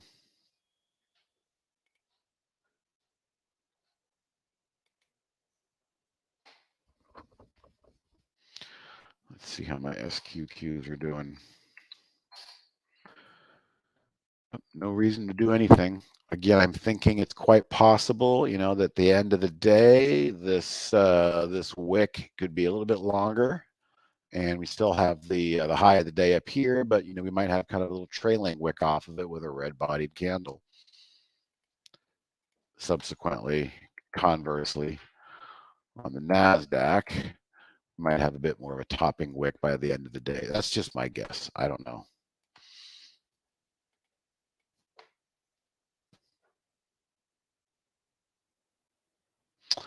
Okay, questions. Cool, looks like we're caught up. What's going on with some of these races?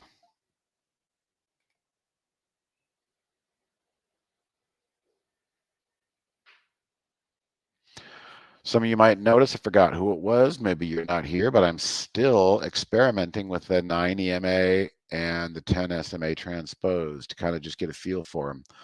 Still very intrigued on doing that. I might even keep both of them there just for fun. But yeah, I am finding value.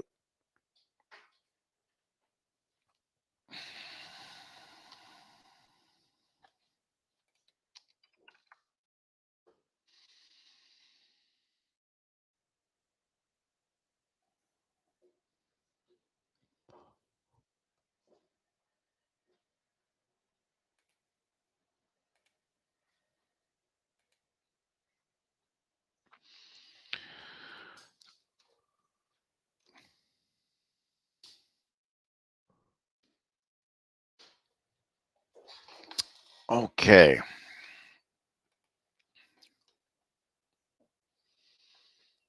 Got any questions or anything you want to do? Ask me to talk about.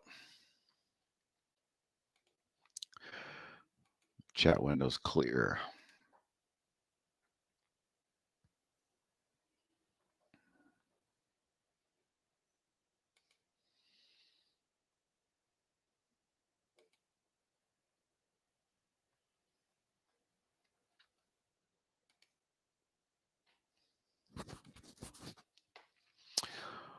Okay.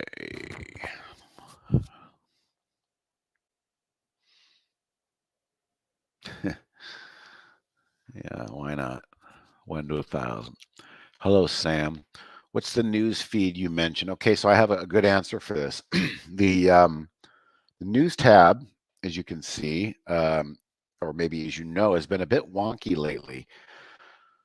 We don't specialize in news. We specialize in real-time data using filters to give you the instantaneous moment you want to see something other than like a scanner.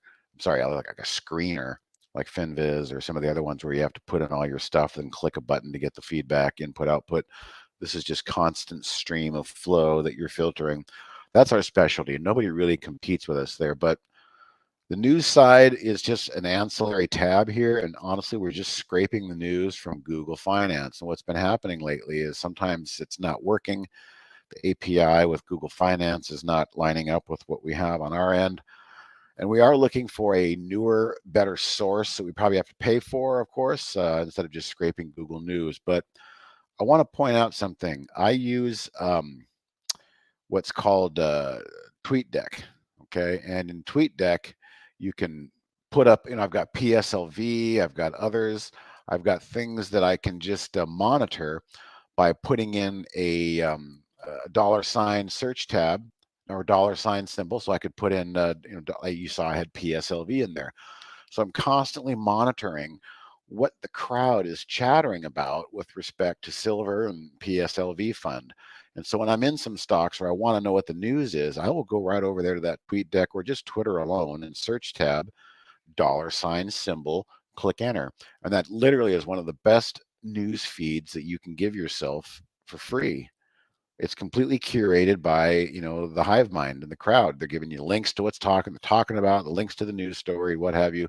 So you'll never really miss a thing if you just type that symbol into Twitter, and you'll have the crowd tell you what's going on exactly. Did I have a hard time adapting to the races?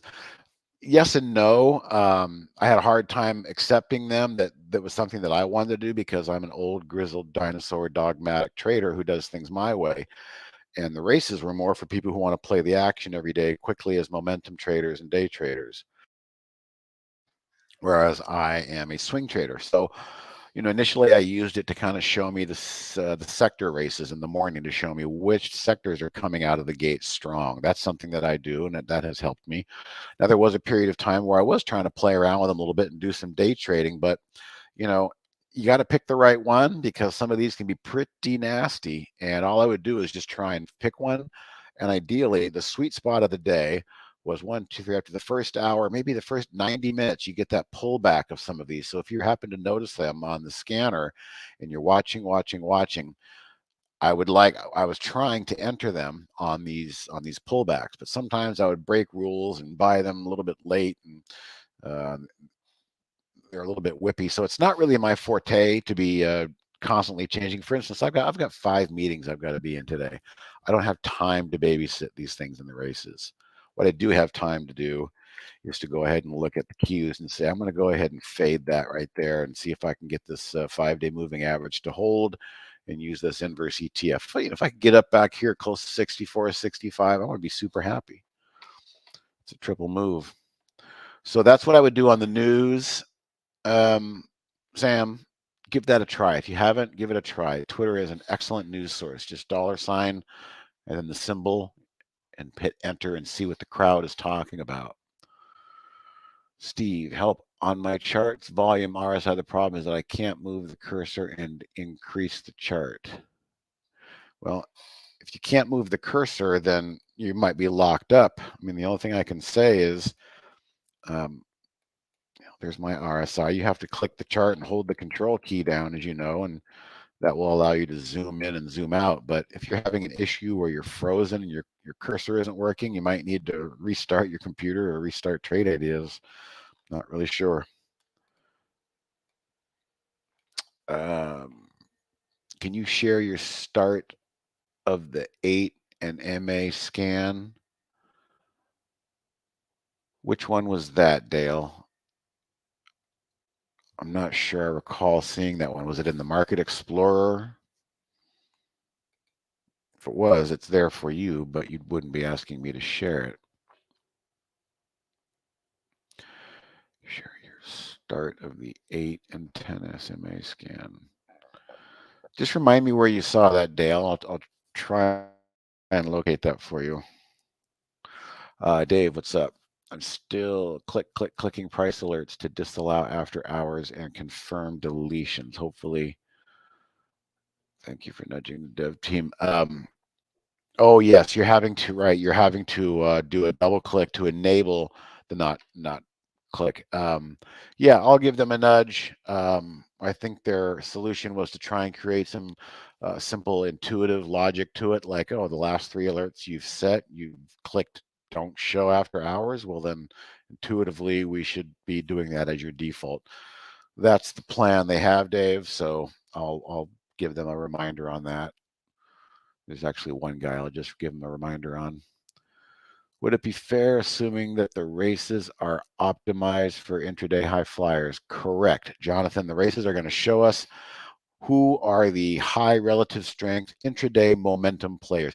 The names on these lists here are going to be the same names in the Discord rooms. It's going to be the same names in Reddit, Wall Street Bet. We're just showing you a different way, and we're showing you why, because these names are constantly being thrown in your face. And again, what I've done on the right side here, you need to right click and make sure you are, okay, I'm going to click that back from show all winners. You make sure you've got show top 10 winners. Now you've condensed them all.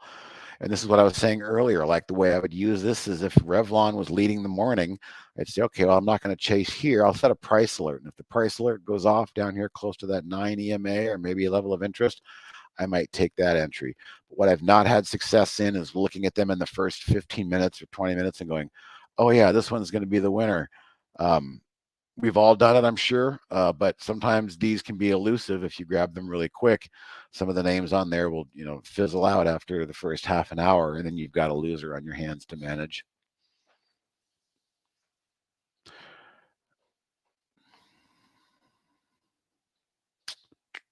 Mookie, on the bull flag strategy window, can you explain what relevance the ATR position 20 and 120 have?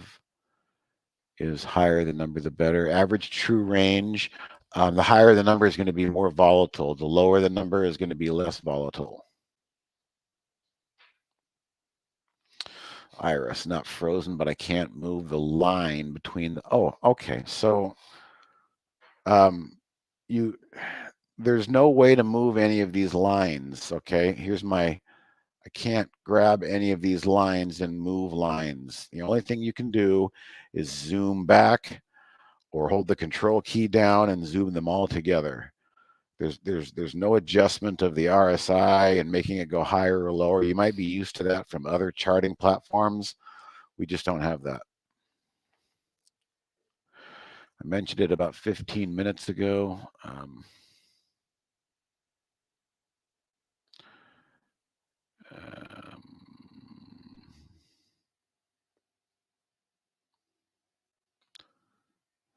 I think what I might have been saying, Dale, is that I'm still using on the chart just an indicator. It's not a scan, but I'm using the indicator. So somebody mentioned to me, why aren't you using the 9 EMA? I said, well, because I use the 10. And I thought that was kind of a stupid answer. I should be open-minded to things. And the answer was, I've always used the 10 and it shows correlations for me, but let's just put it up there for fun. So I think what I had mentioned is that I'm not using these as a cross or anything. I'm just using them as both levels of interest. So in this case, the 9 EMA was the one that pushed Revlon higher, where my 10 SMA wasn't even really close. So that kind of creates some value for me. So I don't think I was really talking about a scan that I have. I'm just saying that I'm now using both of those indicators on both of my charts, actually, the 15 and the daily. There, you can see that too. So I'm kind of playing around, and so far so good. I'm still liking what I'm getting on there for some indicators. All right, so the NASDAQ has hit that level of interest where I shorted up here. It's now pulled back. What the bulls are trying to do is hold this level of high yesterday. Got the 9 EMA coming up before the 10 SMA. If this thing comes back through and blasts back through and starts making new highs, I'll have to get out. So I was just leaning on that as something that, take a low risk, not a free look, but a low risk, high reward entry. So what I'm looking for is their ability to not regroup right here and move through that. I'm looking for them to just kind of slop around and then slowly start to bleed down through these two averages. And if that's the case, then I might even add to it. All right.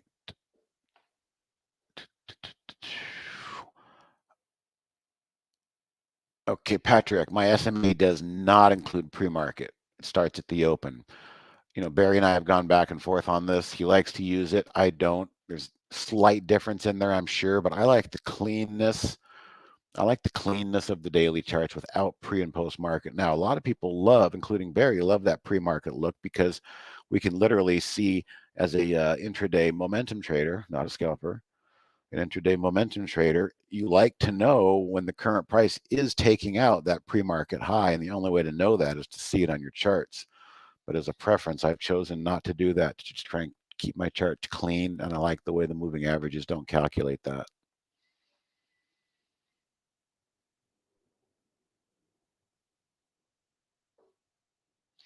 Yeah, thanks, Jonathan. I'm not really familiar. I don't use the ATR very much in my my methods.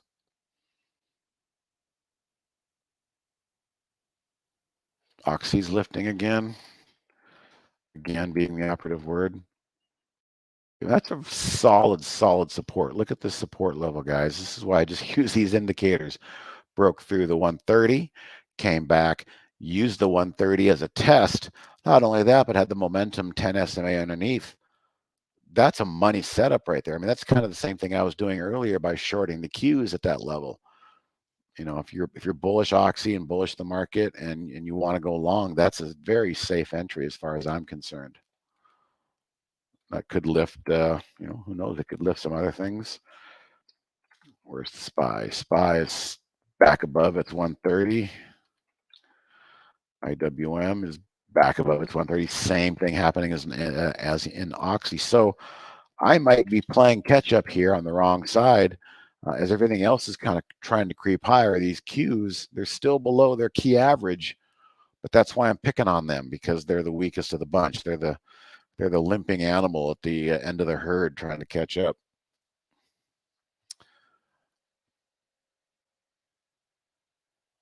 Yeah, I totally get it, and Barry uses it perfectly. If I was doing Barry's method, I would use it too, because a lot of people do, or they want to know when are you clearing that pre-market level. That's going to set off a lot of alarms on people's screens.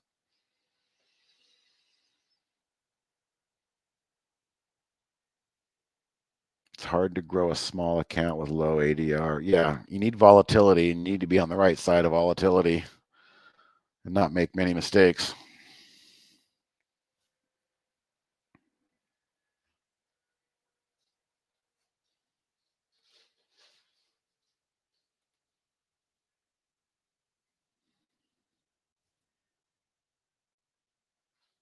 All right, we got a few more minutes together if you guys want to discuss anything specific. You want to look at any charts or anything? I hear Barry breathing. Just to set you up. Steve, I have a question for you. Mm-hmm. When I'm looking at your YouTube feed, I do see your charts and all that, okay? When I look at my YouTube feed, I only get the TI educational channel. Then they tell me they can see my charts, etc. But for some reason, my display is only showing like like the big blue screen TI educational channel. Did Yeah, you do anything different? yeah, I'll show you what needs to be done, I believe, here. Hang on. Okay, okay. Let me find Because it. this just started starting when I got back from vacation. I noticed on Yeah. Monday, I said, "Oh, what's going on here?" So if that's the case, I believe you go to banners Banners. on the right side there. And Are you talking that, about in StreamYard? yeah, In StreamYard. StreamDeck? In Yeah, StreamDeck yeah. or It's whatever it's called. yeah, in Oh, StreamYard. It's on my okay. screen now. So on the right under comments, under banners, Andy had that big blue TI banner in there one day, and I came in and I clicked on that button and was able to remove what he had on his screen. I don't have one, but if you have something Oh, different, banners. Oh, I see. Below comments. I yeah, below see. comments. Okay. And then So, example banners? well, yeah, I've got that too, but if there's one up there, that would allow you, I think, to remove the banner. So if that's what you're talking about, Example of a banner. Okay. no, Create maybe a not. banner. No, I just see an example, use banners, and then create a banner. But what are you talking? Why don't you share? I mean, are you Okay. seeing it on Oh, your shared screen or what? no. Well, no, they can see my charts and all that. It's just that Okay, I'll show you what I'm talking about. I'll present. I'll get mine going. Okay, so you guys, so you can probably see MRC, right, and all that. Yep. Okay, Hmm. but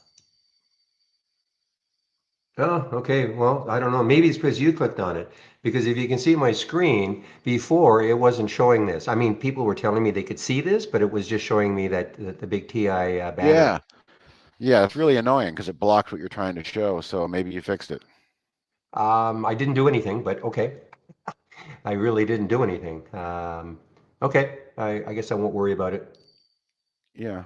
I, that's weird. I Okay. wasn't seeing it when I looked at your feed to begin with, but it's all No, good that's what now. they're saying. They said even though when I was looking at my YouTube feed, that's Hmm. I would always see all day long the big TI banner, but Oh, they saying no, we're seeing your your charts and everything, and the banner is not covering anything. So I said, okay, well, okay. whatever. Maybe it was turned off globally and you're all good now.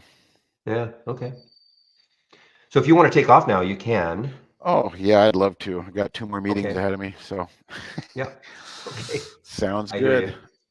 Okay. Thanks, Thanks. Steve. Bye. Bye. All right, guys. I am now back in both rooms. Let me get my music going. There we go.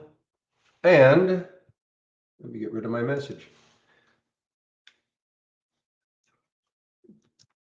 Okay, guys, keep an eye on this dice. I mean, the dice is still looking interesting. I'm not in it anymore, but it's still looking interesting. It takes out this 41 level, 4111 level. It could have another little run in it. I was watching your question or seeing your question about ATR, Mookie. I don't use ATR, but if I were going to use ATR, I wouldn't use the absolute number. Okay, to me, the absolute number is irrelevant. If a company has an app like an ATR of and that's the average range over I guess we over 10 days. Say it was one, I wouldn't care about that. What I would care about is it performing abnormally today. So I would use there is a filter that we do have and it's called I don't think Steve went over. I think Jonathan was trying to allude to it. But if I just do a search and I click on change or start typing in change, oops,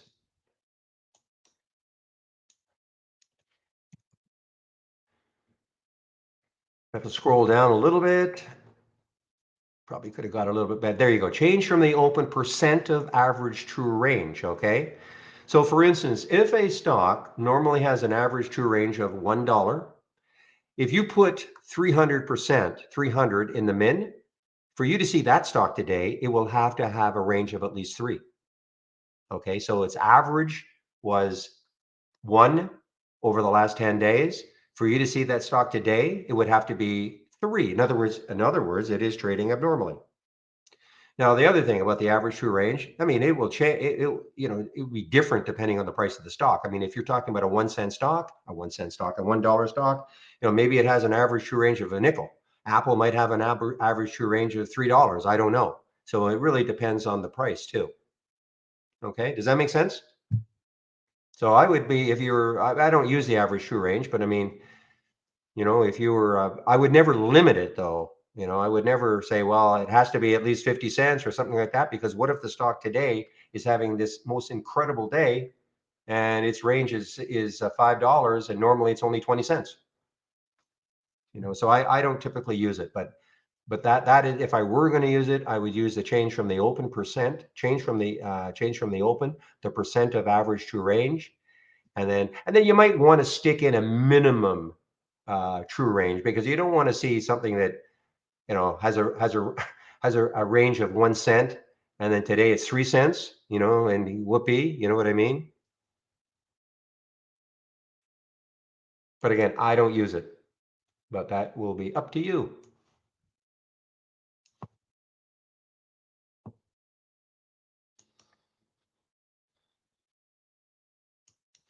Boy, this IC guys is just now almost another lifetime high, just about. I mean, there it is. I think their lifetime high is 21.58. It's at 21.48 right now. What a what a nice performer in this market. Absolutely trading on its own.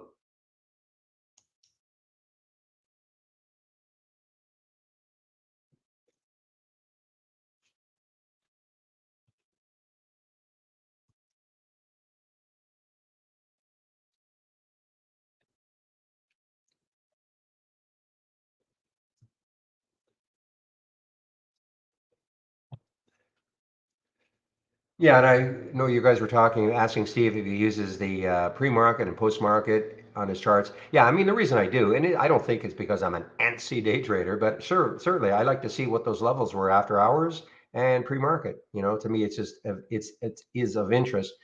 As a I suppose a day trader, but and I haven't really seen a tremendous difference using it. Not so much of a difference, and we're talking about where the 10 SMA and I've got the 80 MA, not the 9. Where they are using pre-market and not pre-market, I'm not saying there are no differences, but I haven't seen only the odd time I've seen like a big difference. So that's why I like to keep it there. Well, definitely the disappointment of the day was MMAT. I was really hoping that that would take out that maybe make an assault on that 200 day. But tomorrow's another day, guys. We'll see what happens with it tomorrow.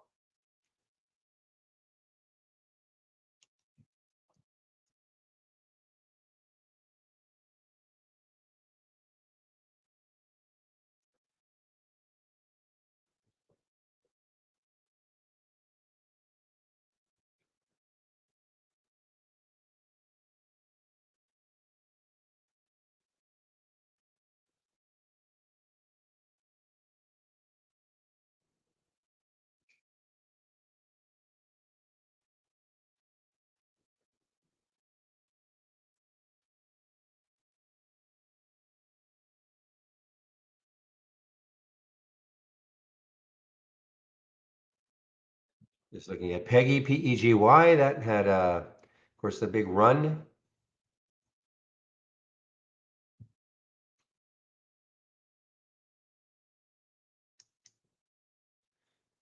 So, I mean, this is news, but I mean, this is just very specific. An inducement grant to the new CFO. All right.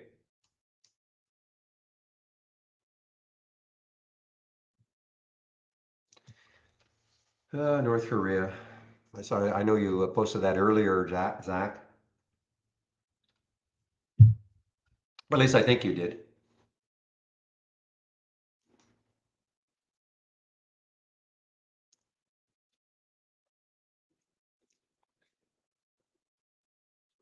Boy, RVPH, I mean, what a strong stock. Let's take a look again. I know I've done this before, but I just have to refresh my memory. So it got up to about $4, and there is a bunch of, let's take a look at this daily chart. Yeah, I mean, the next high looking left looks like that is, well, 410. Okay, so it's got some, work to get through that 4 level.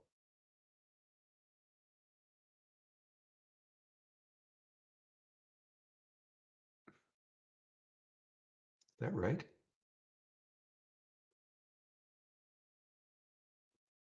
Yeah, so it looks like it's got some work to get through that 4 level. If you look at all this over here on the daily chart, the high right there is 414. So I mean, this looks like it's getting into quite a bit of resistance.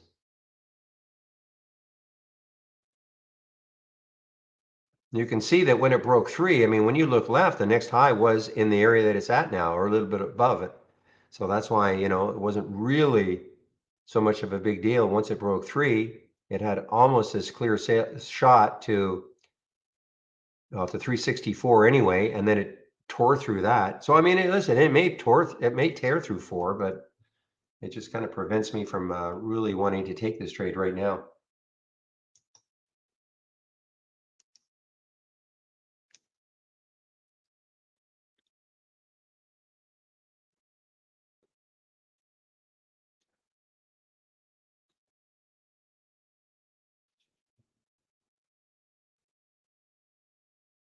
It hasn't been trading since when? February, right, Neil?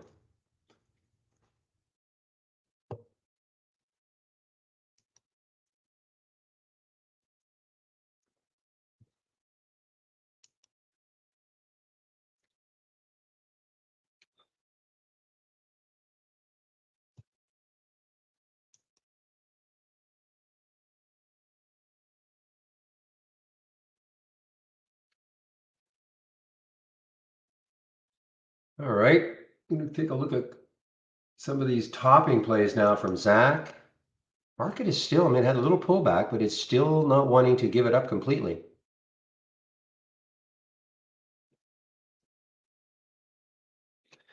Yeah, it's been unhalted. Was it Yandex? Is it YNDX? It's the big Russian stock. I think it's been halted since February. Yeah, February 24th, ever since the start of the war, yeah. February 25th, I guess that was the last day.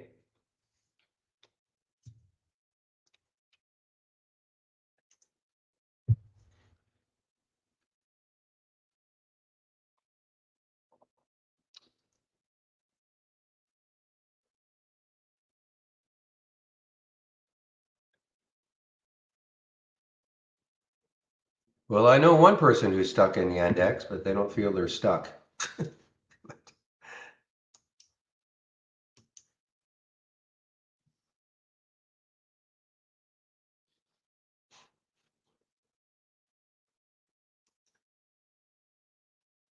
Wow, SVC. There was my miss, guys. Definitely my miss today was SVC. But it is now coming into that 200-day moving average. It is shortable for me. Coming into that 200-day moving average, getting closer and closer. 737.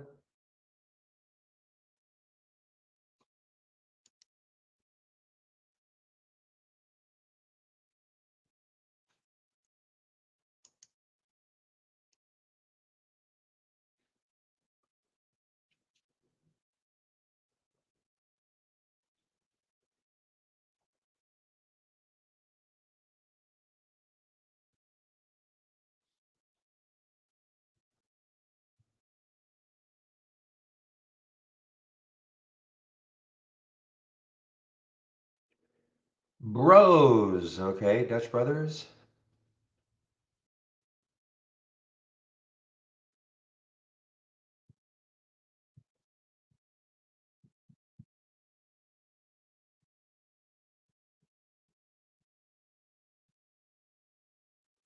Dice, guys. Dice, dice, dice. It's looking really interesting. Holding this 41.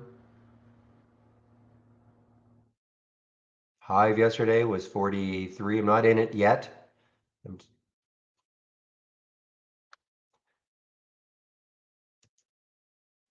Please look at Kroger. Is that Kroger? And for what reason? Exactly. Had a lot of volume, 8 times normal, but it's not really doing much. I mean, it had a big sell-off, like the rest, most of the stocks at the beginning anyway, but what go to short? Well,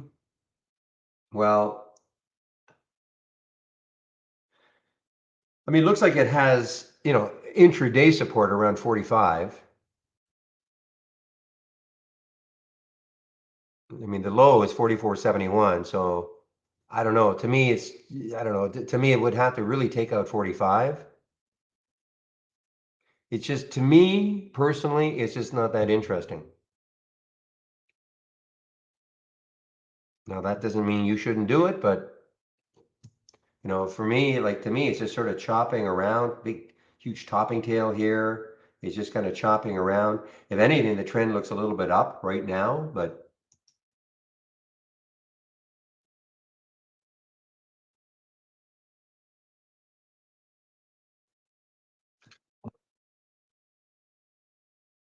again, don't let me influence you. I mean, but I like to see something that has a lot more room if I'm going to short this, especially a $45 stock.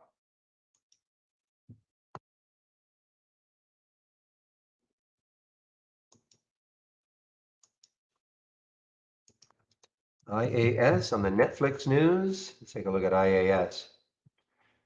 I'm not sure I've ever seen this one before. Let's see, 259,000 shares. Yeah, I don't think I've really ever seen this one before. IAS, and it is shortable. So I know well, it already made the big pop.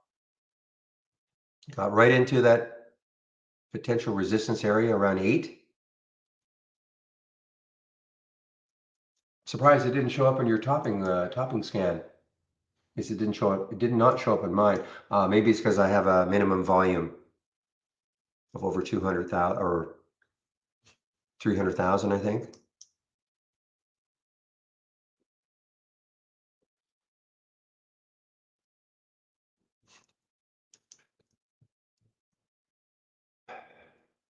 Well, it is a 3-bar pull-up, yeah, and it may stall here. But for me, I mean, even if he shorted it here at 45, 54, and it got down to 45, to me, that's just not enough. Okay, I mean, I'm looking at 45 as a potential support area. And so 50 cents on a $45 stock for me is not enough.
Okay, I'm actually even looking at OMI. I know it had another downgrade this morning, but it's holding that 15 pretty nicely. 15 price, not any moving average. Boy, the market is still strong, guys. So we've gone positive. What a what a what a turnaround day. Dow's up 680. NAS is ripping higher. SPY is higher. What a turnaround.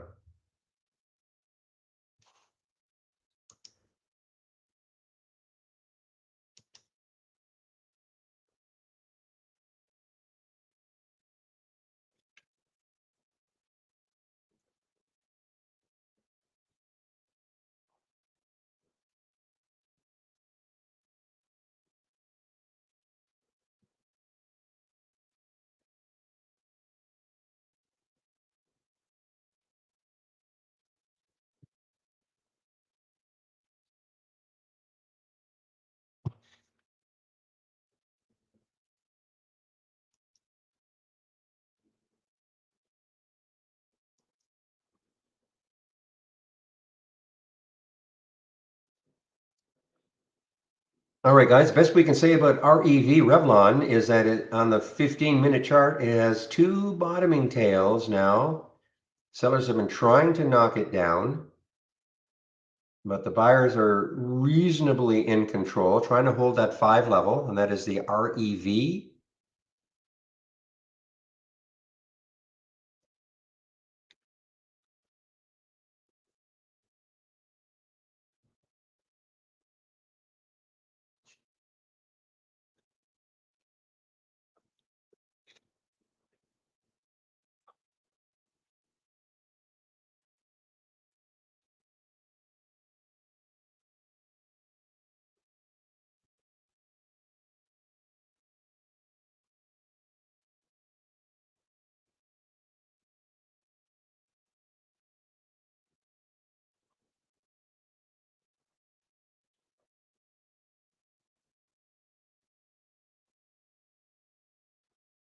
Yeah, well, right now I'm certainly not going to force anything.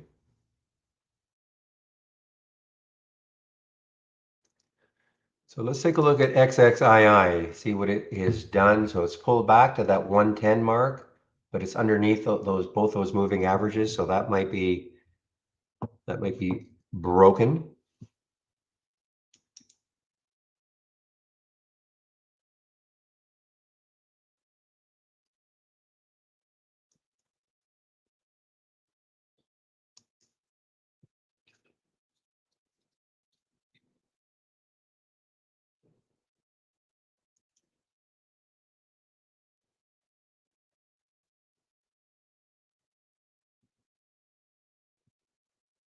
Any news on this one, SVC? Okay, dividend. So they declared a dividend, 21% after a dividend declared. Okay, so that was the reason for the move for SVC.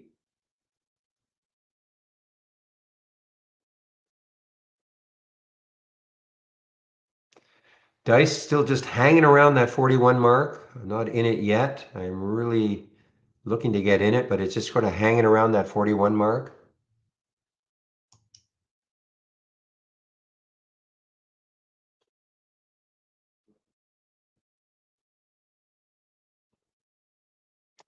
Even Beyond Meat is having a bit of a resurgence. Beyond Meat, what's the high? 1506 though is the next high looking left. I mean, if it can get through 1506 and the next high is 1665. So if you're a believer in Beyond Meat, BYND, I mean, it sort of looks like it's kind of found a base around that 14 mark. And if we can get through the high of 4 days ago, which is 1506, and again, the next high is 1665. So there's room. I mean, there is room for Beyond Meat to keep moving if we can get through that high right there of 1506. So why not just do this?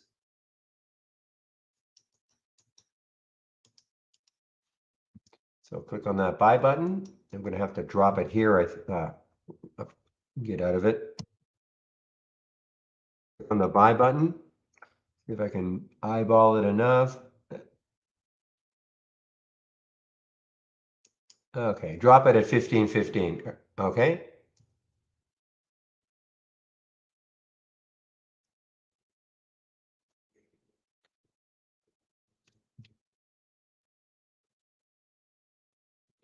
Again, guys, that's how you can practice. Okay. If you thought that was a good level for Beyond Meat to take out, which is at 15, well, it's at 1506. So I put it at 1514. You take the trade, practice, and see if it get anywhere close to that 1676 mark. Practice. Doesn't cost you a nickel to practice. Just use our simulator.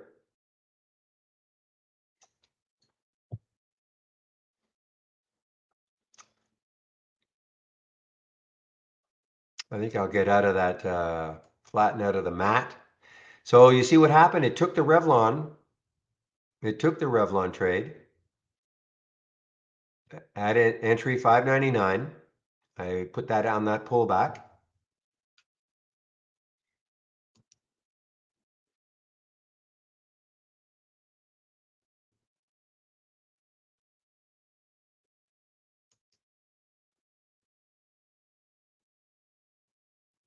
Now, what I do is I would take this and I'd say, you know what? Let's move that stop way up to something like that.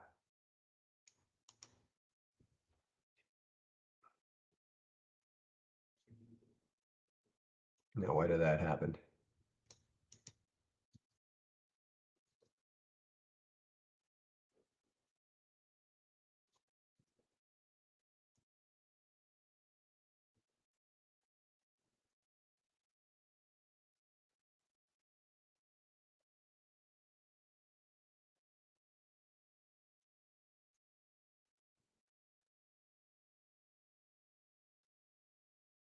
And again, the buy button is just getting you into a trade very simply. Clicking on the buy button, it'll buy $5,000 worth of stock at the price you want it to. Okay. And it'll put the stop at the low of the day. Of course, you can always adjust that, but it's just a quick way. It's not a strategy. It's just a quick way in which you can click on a buy button and get into a trade.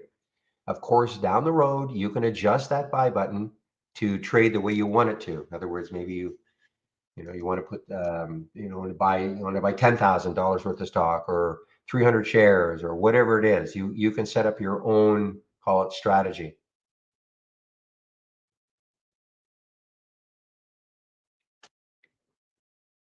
Uh,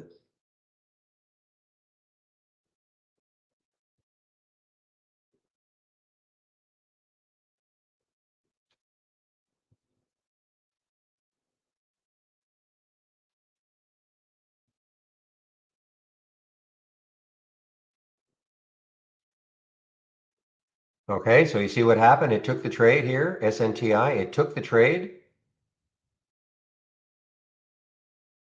Just using that buy button.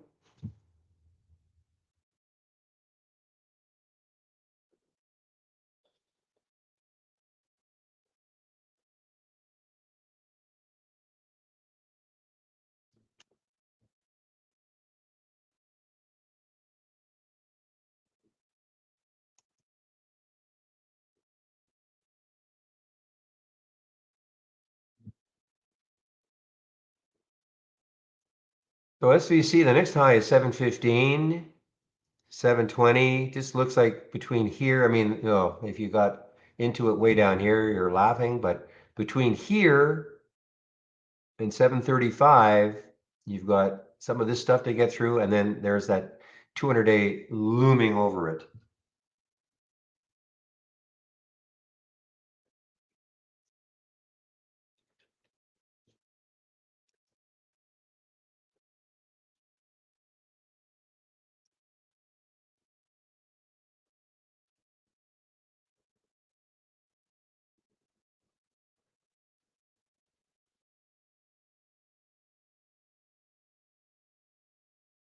You know what? IMAUX is actually setting up for maybe a little bit of a short play here because had the little two bar pull up on the 15, but if it takes out this 1090, well, I'd be watching. There's that 8 EMA, the orange line, and there's the 10 SMA. Let's see if it holds it.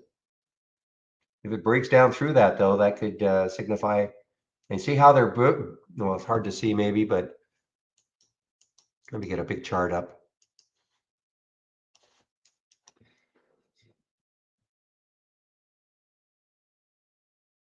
Okay, well, I don't have the 8 EMA here, but I've got the 10 SMA. You see how it's trying to hold it?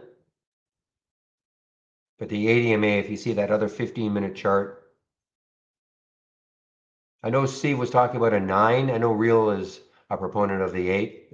I don't know if it makes that much difference, whatever you're comfortable with, if you're into these moving averages at all. But you can kind of see how that 10 SMA, yes, it's using pre-market data just for fun. Let's just get rid of the pre-market data and see if there's a huge difference. See, there's no difference.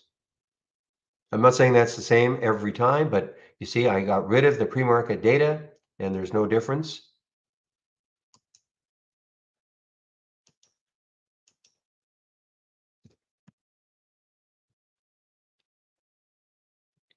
Now it's threatening now, guys. It's threatening to get below that. 1088 might get this on the way down a bit. It is shortable for me. Lots of shares, 430,000 at Interactive Brokers.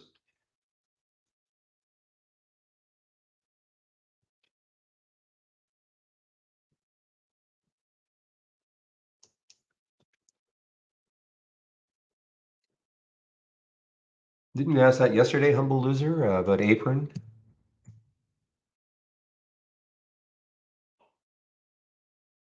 Yeah, underneath two. Yeah, you were talking about underneath two. I mean, it's not trading. It's only trading points. It's not trading normally. I mean, it's less than normal.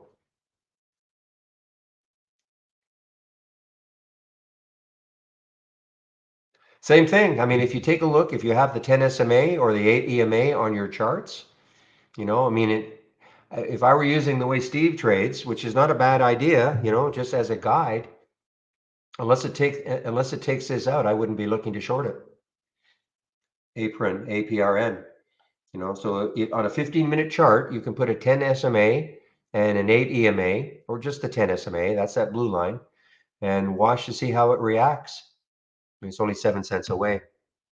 Yeah, see, I'm not into shorting for like just a few pennies, so humble. So, I mean, if you were thinking, well, okay, I don't mind shorting this 233 and it gets down to 226 and that's good enough for you, well, maybe. I'm just not into, that, just trying to take pennies on things like this. But again, don't let me influence you in that regard.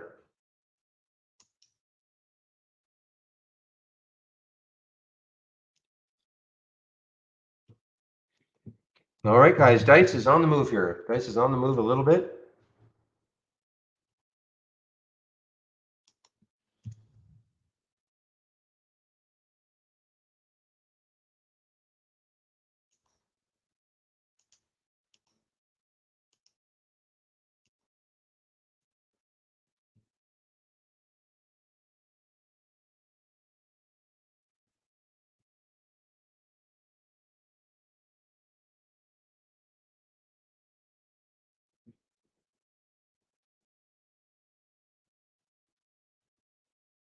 All right, guys. Well,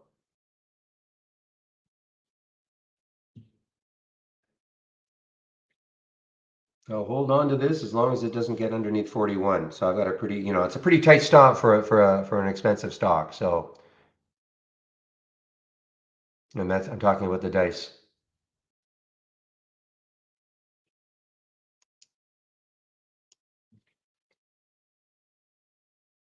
This is definitely more of a feel trade, okay? For me, just like it was before. I did my video today on it because, I was just remarking the fact that it did the financing at 36.50. Didn't even get close to that. Well, I shouldn't say that. It got it within 50 cents, I guess. But the market just shrugged it off. Said, we don't care. Happy you've done it at this price rather than down here at 20.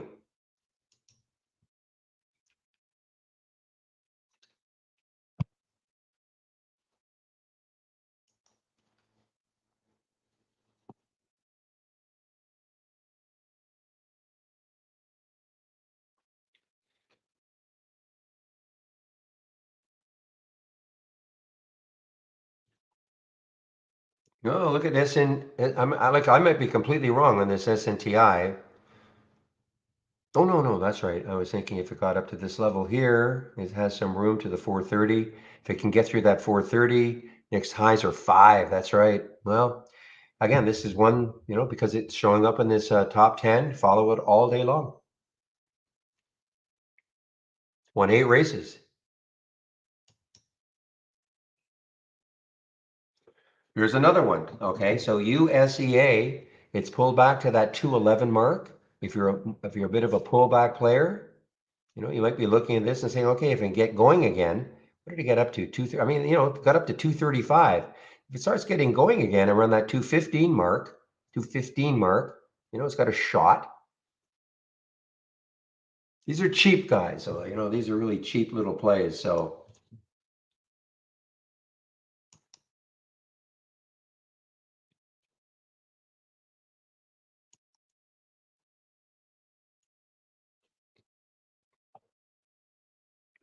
see how Novavax, NVAX, kind of held that 10 SMA and the 8 EMA on the 15-minute chart, came into it and sort of bounced off it a little bit.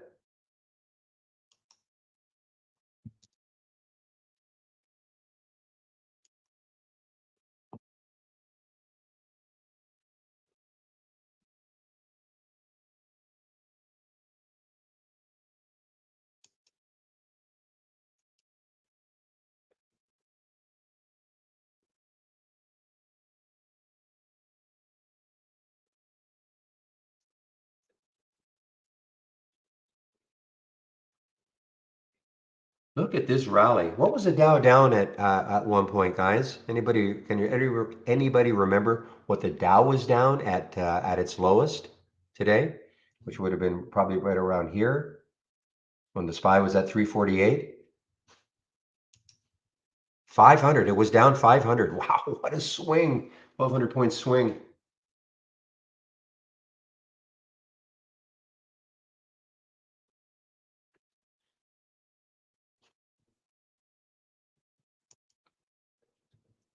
Okay, I guess you can kind of look at in the States, you can kind of look at your 401ks again today now. If you looked at it this morning, you were probably not happy.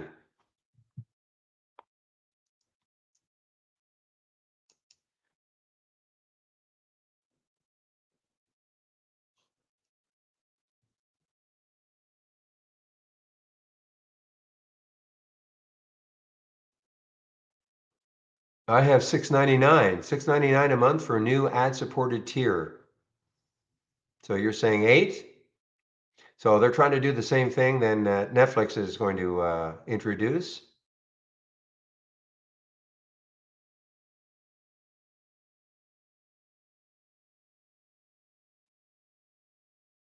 Oh, I'm sorry. I'm sorry. This is Netflix will charge $6.99 a month. Sorry. Sorry. Netflix is going to charge $6.99 a month for its ad-supported tier.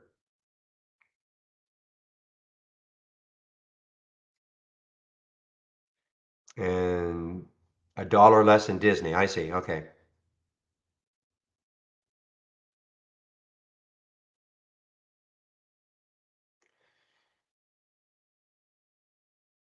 Yeah, I don't even know what I pay for Netflix, but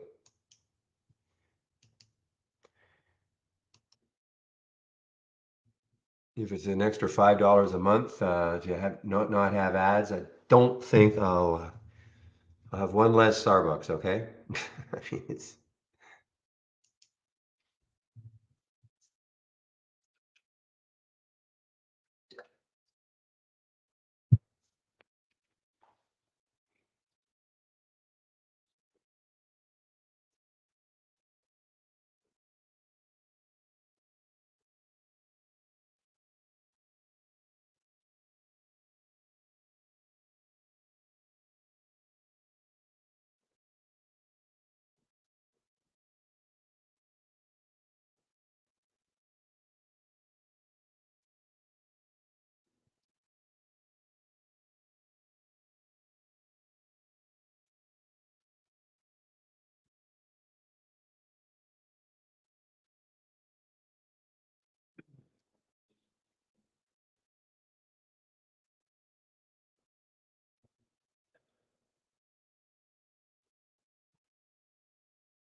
all right, guys. Just following an internal discussion. Well, the IMUX is holding, continues to try to hold that 10 SMA, 10 SMA and the 8 AM. Well, maybe not. Oh, maybe not. It's right around the area. Okay. It's 1090 or so.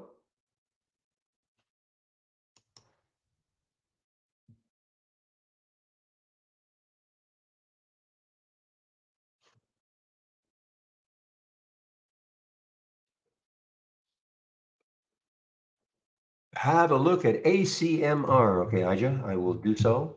ACMR. Yeah, I mean, this was a beaten up stock. I can't remember why. Not an earnings play. Next high looking left is around 10. Yeah, it's had a great run. Has some news. Rise 9% after after subsidiary projects a higher third quarter revenue. All right. Does have earnings on the third.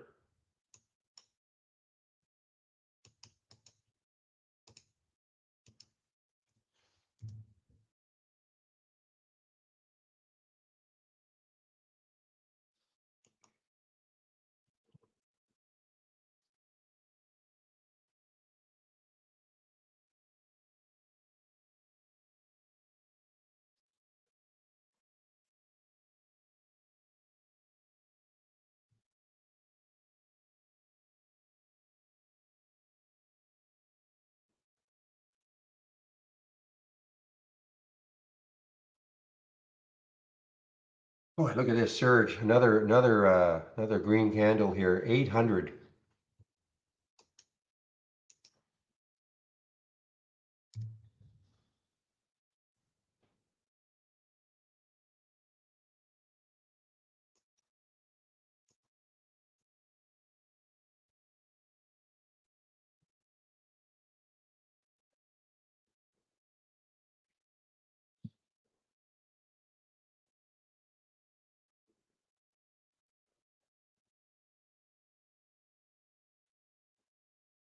All right, guys, I've taken some of the dice off just in case it cannot take out that high of the day, which is 41.80. But it's getting closer to it. If it takes that out, next high looking left is 43.37. Yeah, so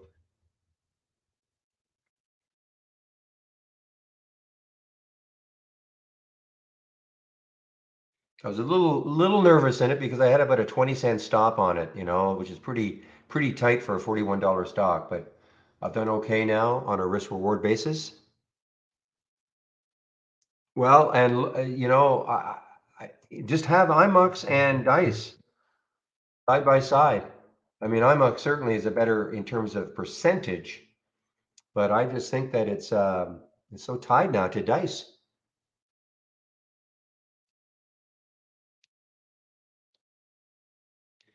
Yeah, it basically, I mean, it broke down a little bit under that 10 SMA, but not much. As Real would say, it's an area. It's not like an absolute number that you just, if it gets a penny below, then you just take the short.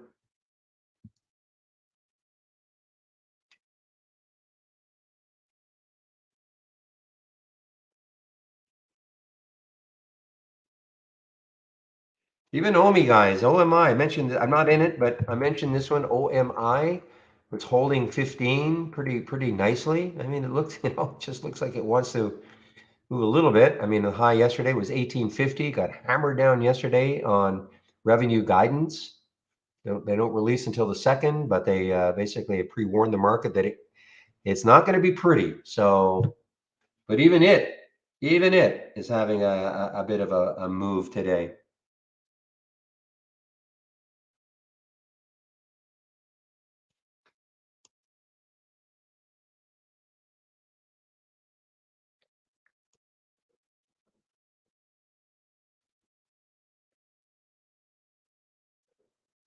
All right, so this one is showing up on Zach's topping scan. GDYN, the high is 1547. So it's got $1 to that next high.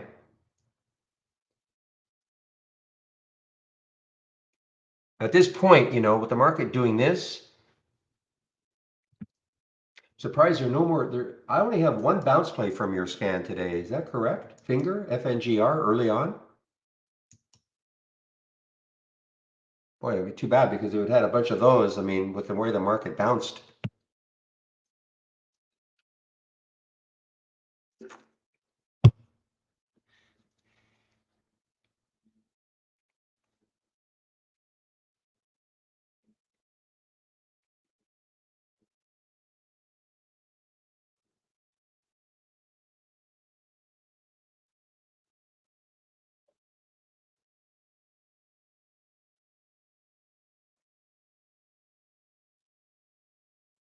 All right, Dice, you're now, I think you're today's high, I think.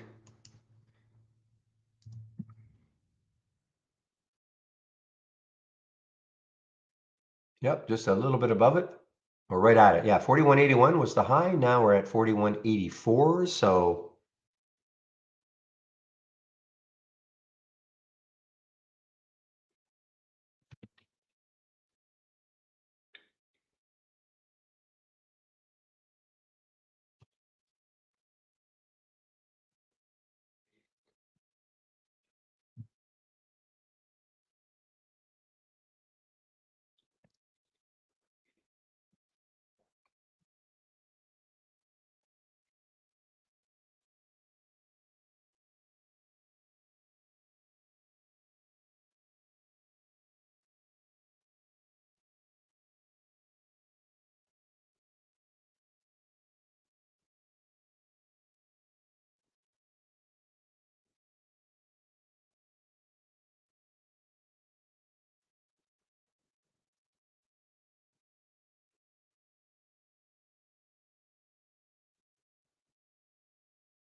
all right, guys, sorry, I'm just covering internal discussion.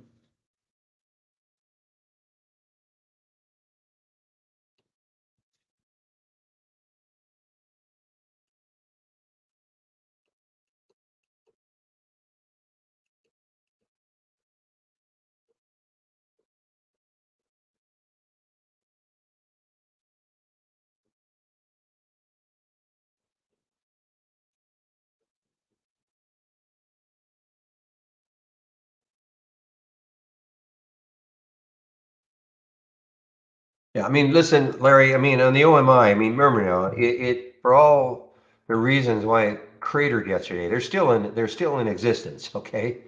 So it seemed interesting to me that it was trying to hold that 15 and just inch its way up. But for all the reasons why it cratered, it's not like they've gone by the wayside.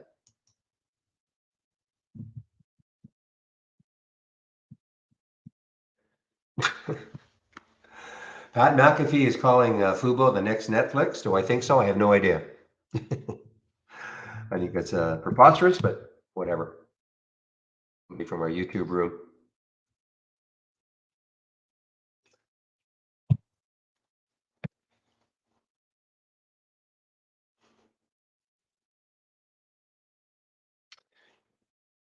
It is shareable. So Chris in our YouTube room asks if that topping scan is shareable. Yes, it is.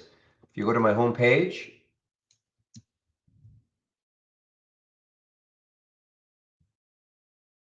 okay, go to my homepage and click on that link.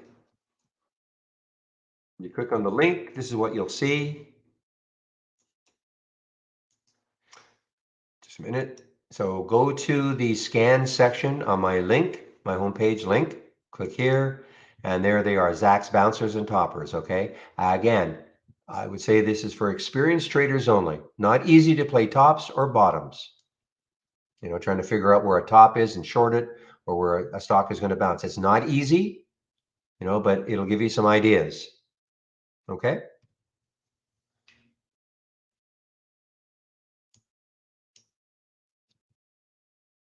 And that's for everybody. I'm not just picking on you, Chris, but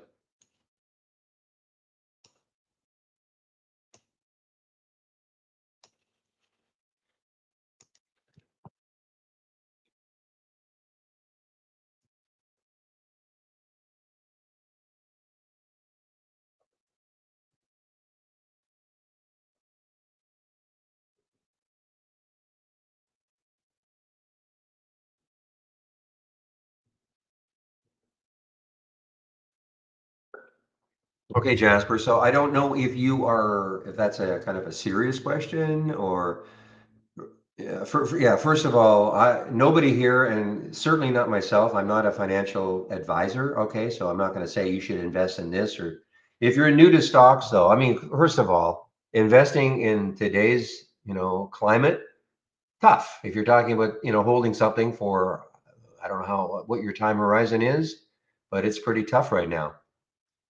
And I'm not saying there's nothing, but I'm not a swing trader at all. But if you're new to trading though, here's the other thing. First thing I would do, we've got a nice free resource for you. So if you click on my homepage link, okay, I just put it underneath. If you click on my homepage link and then go to the education section, click here. If you're new to trading, because you have to have some idea about what how to read a chart and things like that. So back to basics. It's a free resource. Okay, there are about 30, maybe 33. I know it says 36.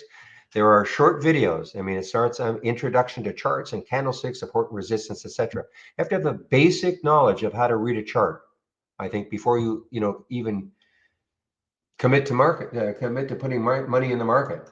Otherwise, you're just guessing. Okay, so that's the first thing I would do. But certainly, nobody in this room is going to say, yes, you should buy, Amazon right now or Tesla right now, or nobody knows. Nobody knows.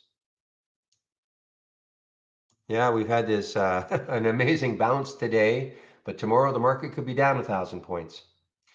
My guide, really, we've got some, people that trade ideas, Steve, Andy, Jamie, and not so much Jamie, but Steve, Andy, Michael, and Chris. They're all swing traders, and they're not swing trading now.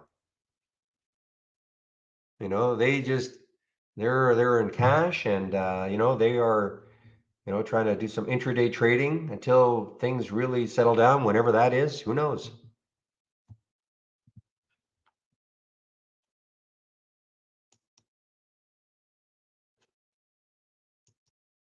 But I would take a look at that first. That link. You have to put a little bit of work into it.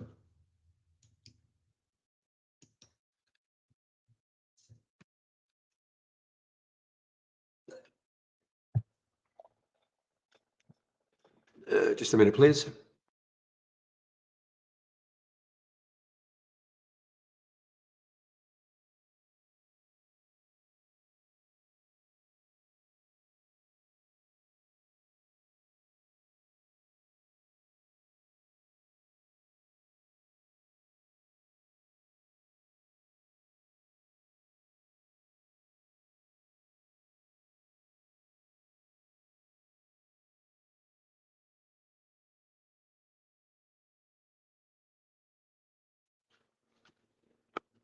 Yeah, I mean, what he's saying, it's a relative term. It depends on your account size. I mean, if you got $100,000 account, you know, putting $1,000 in a trade is not a big deal. But if you got a 1,000, a $5,000 account, putting 1,000 is. So it's really relative to your account size.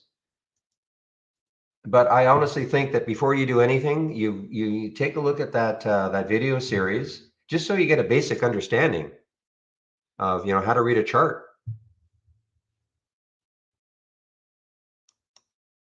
You're also in a very active trading room, okay, which is can be really, really difficult if you're brand new.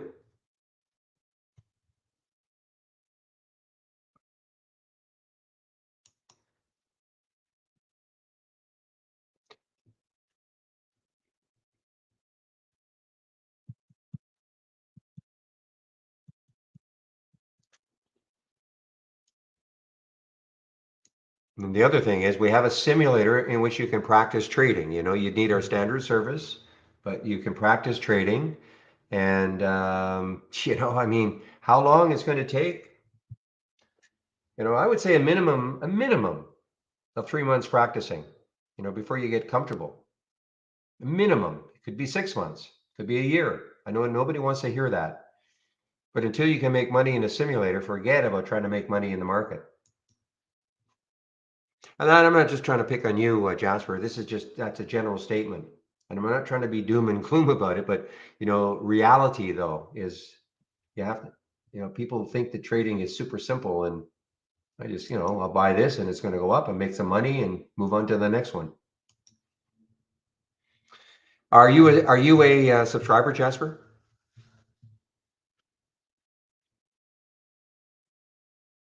Do you have trade ideas right now?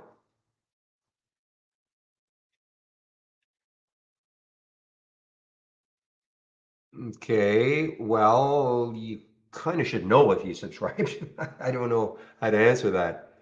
I mean, you either have a subscription or you don't. I mean, well, if you have a subscription, here's the simulator, this big blue. But you should know if you subscribed, right? The other thing is that again, this is not going to train you and teach you how to use trade ideas in 11 days, but we are having what we call where are you? A test drive.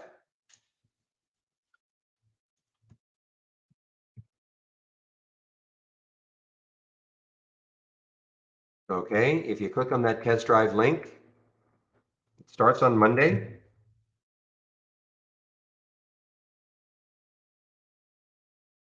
If you click on that test drive link, this is what it'll say. So for $11.11, you'll have access to our service for between the 17th, which is Monday, to 2 weeks that Monday, the 31st. Okay, and it includes the simulator, so you could practice some trading. But again, you're so new, I'm not sure what sort of benefit you'll get out of it.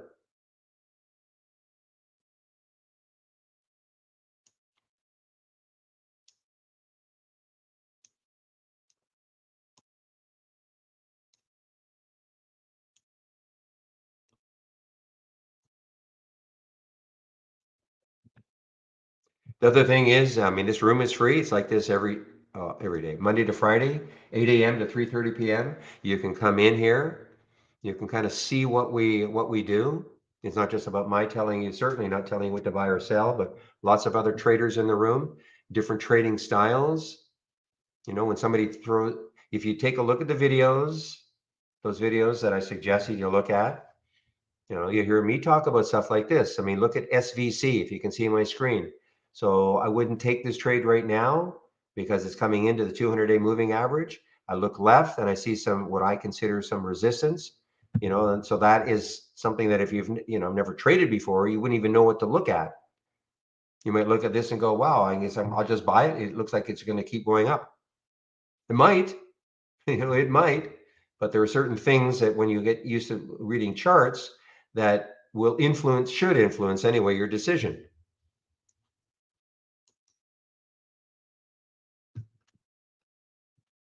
Oh, I believe it, Cam.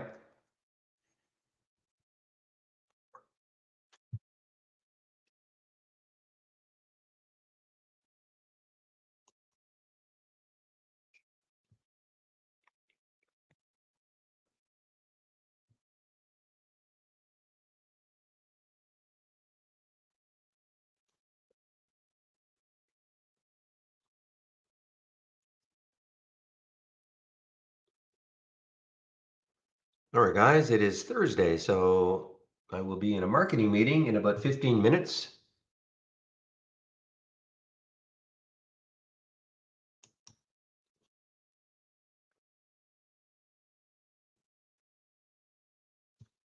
Let's take a look at the VWAP. 1950, yeah. Right at that level right there, that 1950, right on.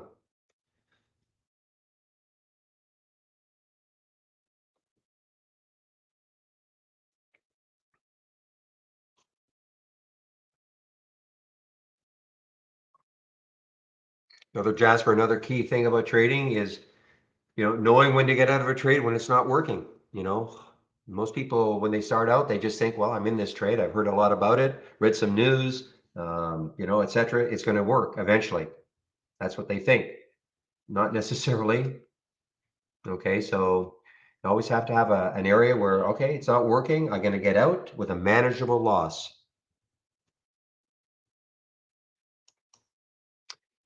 Zach, I don't know, you're probably not in this one. I'm not either, but look at this RLMD off 7. It just has been drifting down, down, down.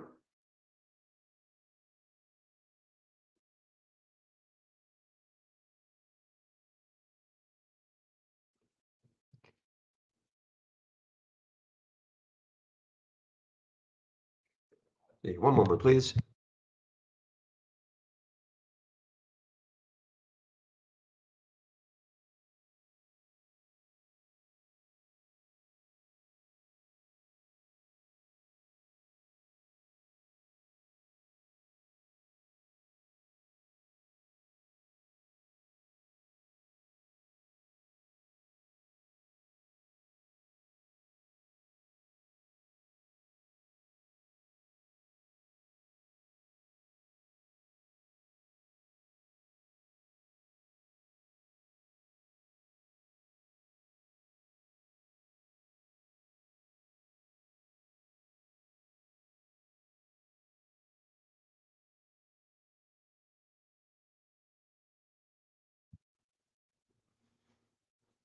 Yeah, I mean, and it was pretty steady too.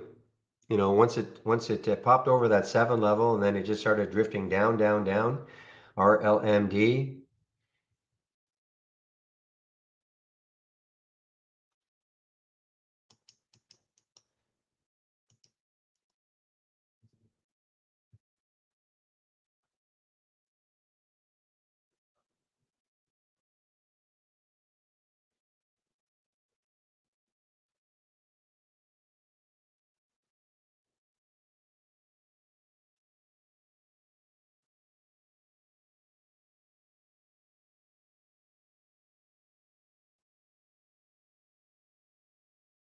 Just going to flatten out of these simulated trades. So there's the Beyond Meat. Okay, it did actually get up to that level. The BYND, it got up to that level. Let's see if it holds. I mean, this might be an interesting trade for me to really take. I'm sorry, I'm looking. I got to look at Beyond Meat. Yeah, but look at that red bar now.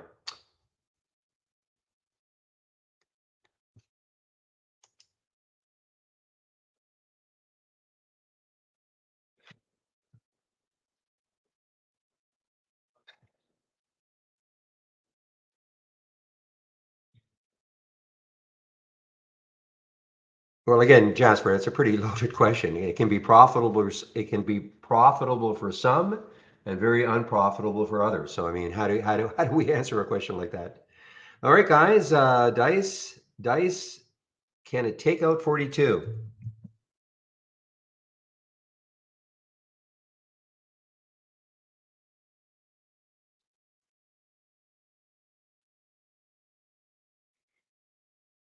I say I did take some out. Worried that it wouldn't take out that intraday high. But if it takes out this 42, next stop 43.40. Again, I shouldn't say it like that, but 43.45 is the next high looking left.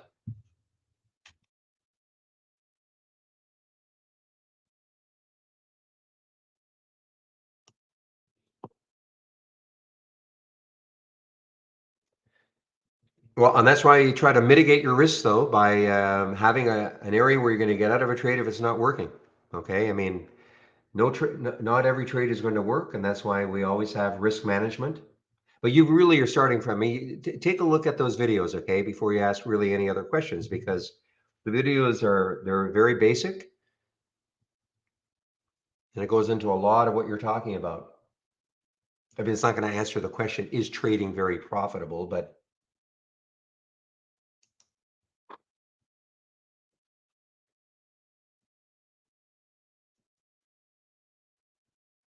wow, look at AVCT now, guys. This one could be interesting if it can get over that 160 mark. See how it's basing. It had the big run up, and then it dropped, but it's just kind of basing around this area. As always, if we get the enthusiasm back with some volume, it could pop it up. So why don't I just click that buy button, and I'll stick now I wouldn't typically do this because I would want to wait for some volume, but I'll just do it. I don't think it worked here. There we go.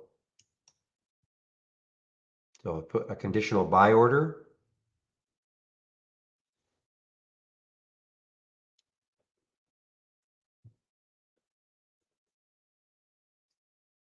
So if I were doing this for real, what I would be doing though is I would be putting a price alert here, and then I would see it first of all if we get the alert, but then I would see, is it on volume? If it's no volume, I wouldn't take the trade.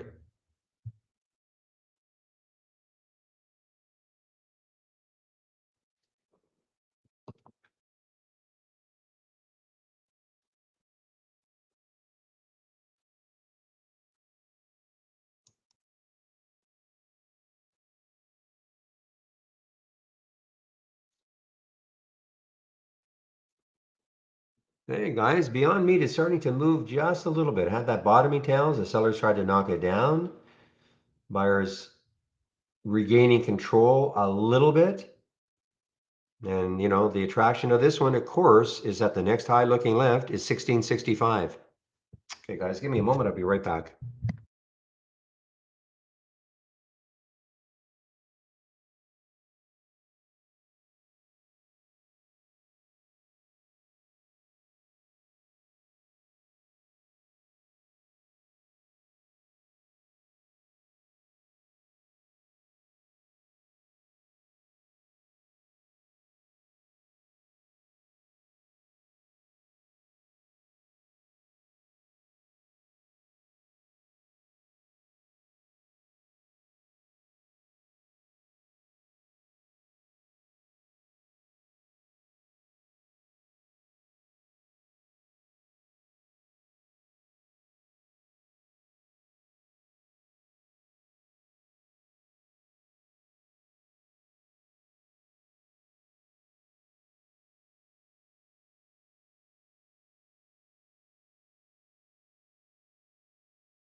Okay, guys, I'm back. So I'll be putting myself on mute very soon. I'll be in this marketing meeting. It starts at 2 o'clock.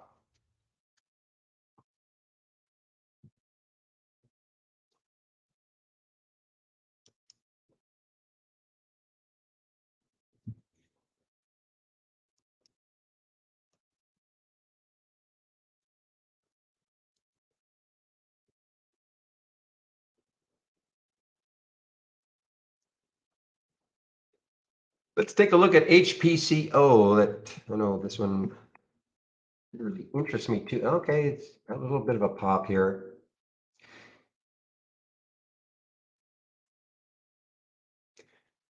Yeah, I mean, if you're swinging this, I guess you have to believe that, the news yesterday, the earnings, etc., are going to sustain it.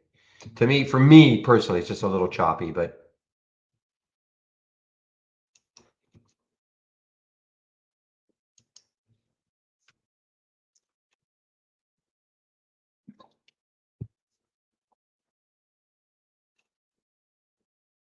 okay, I'm just going to get my announcement in.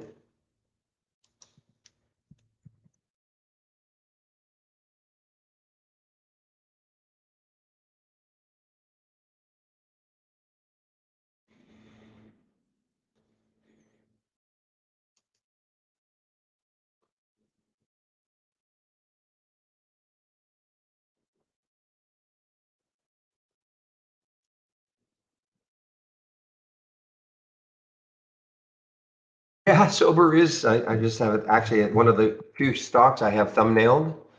Do you see some volume coming into sober, SOBR?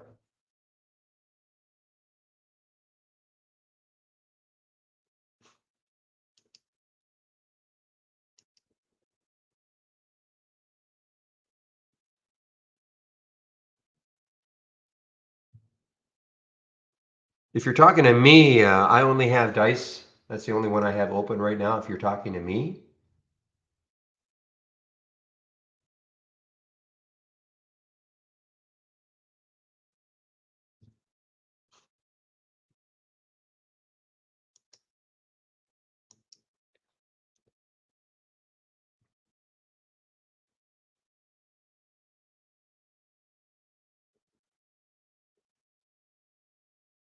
all right, guys. I'll put myself. Well, I mean, it did have news yesterday. I mean, HPCO had the news. It released earnings, so that was the reason for the pop.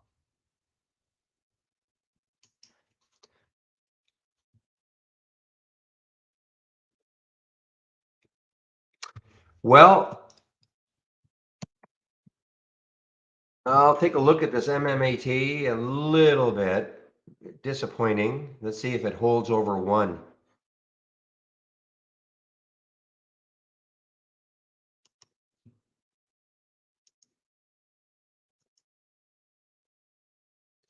Okay, guys, I'm putting myself on mute now.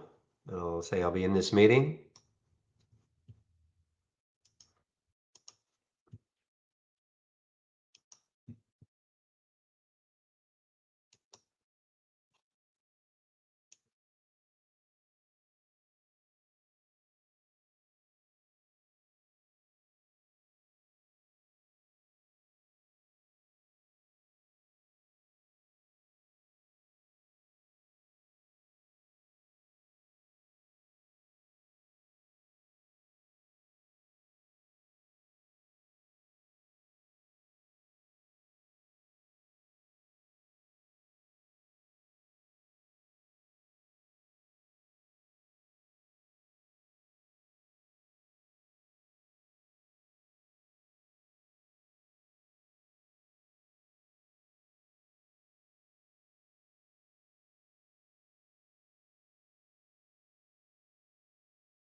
Okay, guys, sorry about that. Long meeting. I am back.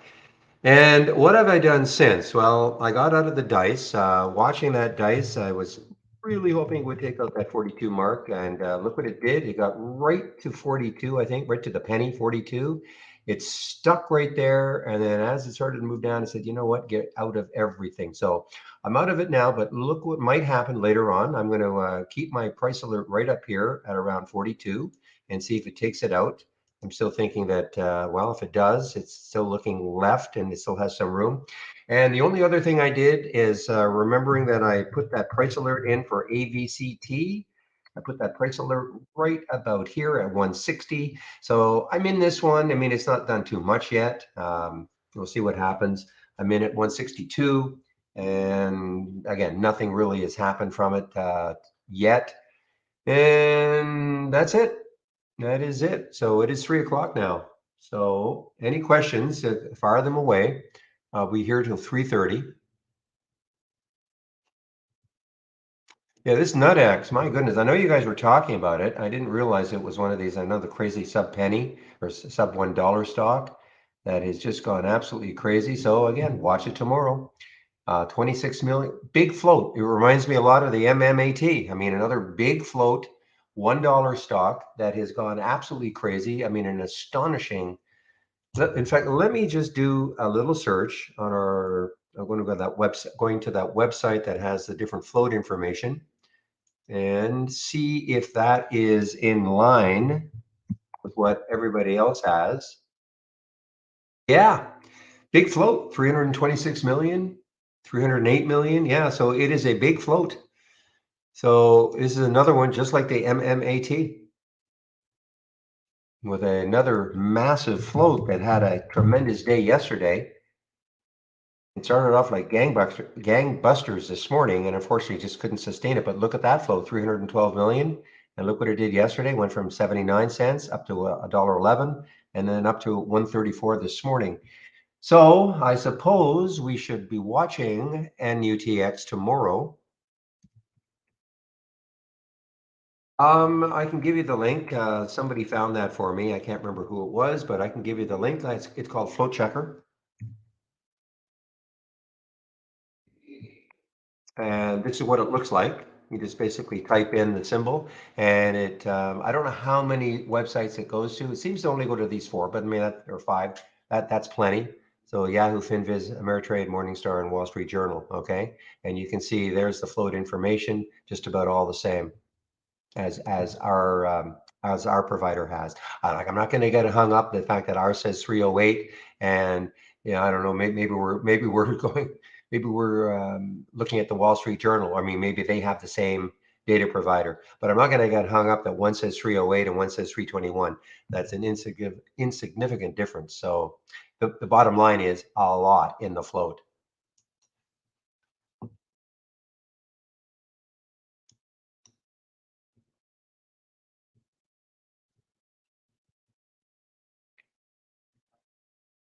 So yeah, watch it tomorrow, and I don't see any news on it, just like the MMAT. Did not see any news on that one either.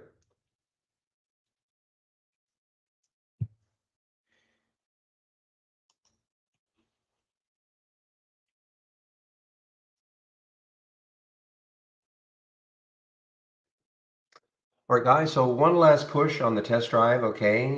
Just want to put the link in. Make sure you sign up for it if you want to try us out for $11.11. Or I guess it actually works out to 11 trading days. 17th to the 17th to the 31st. So if you click on the link, there it is. Now, if you sign up today, you're pre-registering. The test drive will start with live data on Monday, but you'll actually have access to the program about an hour after the market closes on Friday. So you can take a look, then you can get prepared for the test drive on Monday, okay? Please don't come into the test drive if you've never seen this product before. There is some preparation. Now, the other thing is when the test drive is over, it's over, nothing to do. We don't put you into a subscription. You don't have to unsubscribe from anything. We do this about 4 times a year. Also, if you are a standard subscriber and you'd like to try our premium service out for those, I guess, 11 trading days, you can do so. We'll upgrade you to premium, and then we'll move you back to standard unless you tell us not to. So if you do take the test drive, next step, because you will have, Friday evening and then Saturday and Sunday.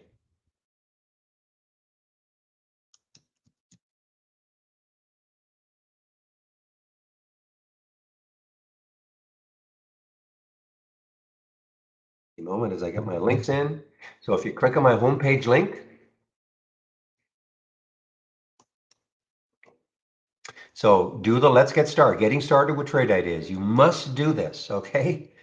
You'll save yourself a lot of frustration. The download and installation now, and the first startup and login, toolbar and right click magic, etc. About 30 minutes or 10 videos, take you about 30 minutes to go through them.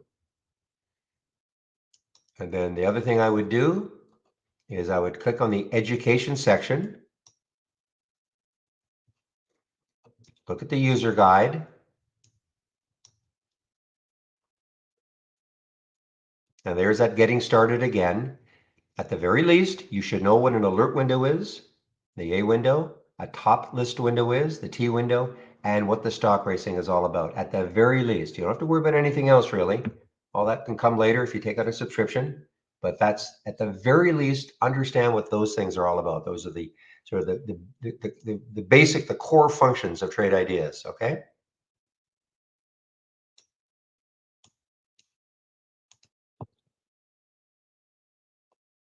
And of course, save my link. And then you can look at that. You can take out a subscription later on if you'd like. Using my link helps the room, pays for the room. It is a free room, and that helps to pay for it. The company likes to see that the room is being used, and the only way they can see that is if people take out subscriptions.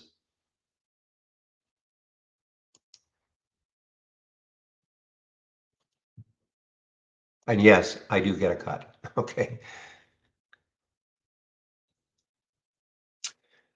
All right, guys. Well, let's see now, 3:07. So before I close down the main room, I will put the YouTube link in. You can listen to Chris. Chris will be there between 3:30 and 4:30.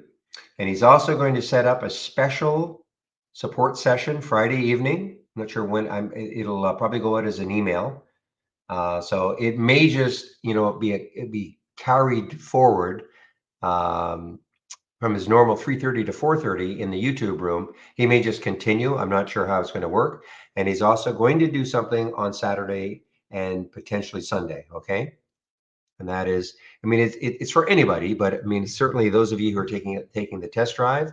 I mean, it's really, really, obviously, I mean, I'm not overstating it. You must be prepared for it.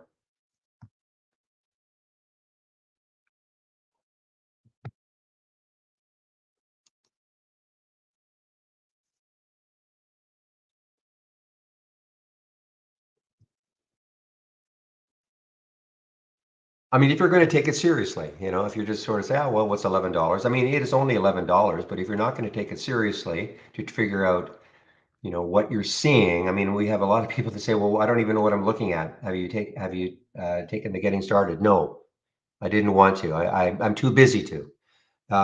Sorry, that's not a good answer.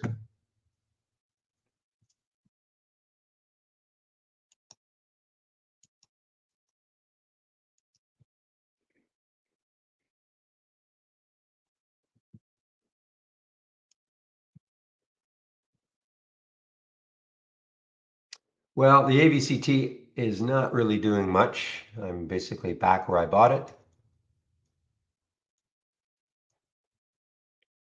Well, Bitcoin never gets going again. Mara, 1131, and then after that, 13 something.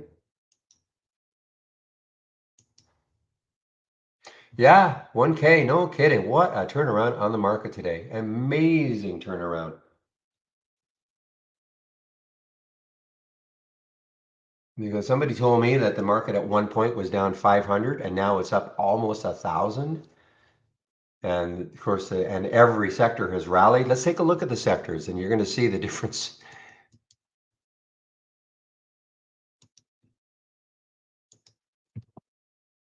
Because remember, when we looked at this on the change from the close of yesterday, when we looked at these major sectors, 10 minutes before the market opened, everything was brilliant red. Everything. Okay. Every single stock, virtually every single stock was down from yesterday's close in all of the major sectors. Because instead of 100% green, as you're seeing with energy, it was 100% red. It was almost 100% red with technology, communications, everything. Even retail has popped up because the last time I looked at this, retail was still only about, I think it was about 35% above the open. Even retail is now 87%. Again, that's what these percentages mean. Okay, so again, with XLE at 100% in green, that means from the opening trade of the day, 100% of them are up from that opening trade of the day, the stocks that make up XLE. It's just an unbelievable turnaround. Now, tomorrow could be entirely different.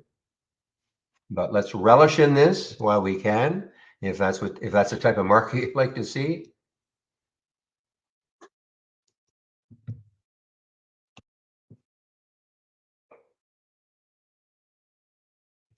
Even Dice is coming back, guys. I mean, Dice over 42, going into the last bit of the day, could get really interesting.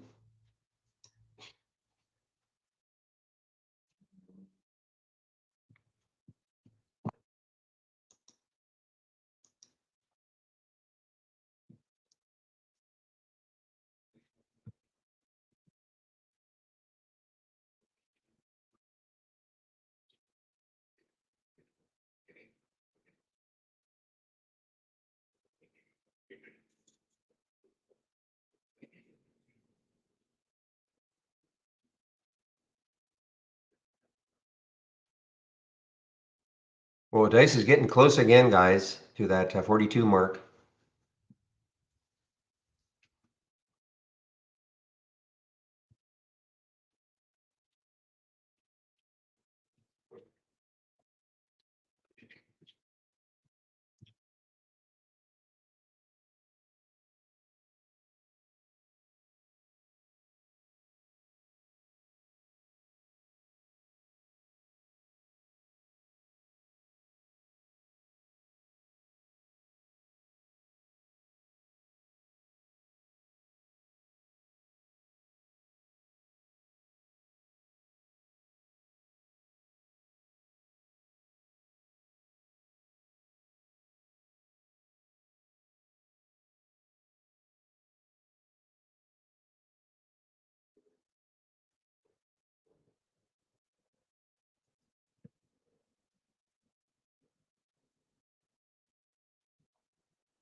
Okay, I have to remember to put a heart on that nut X just in case it does something crazy tomorrow. Hard to imagine it'll do anything crazier, but you never know. I mean, was it WNW? What was the one?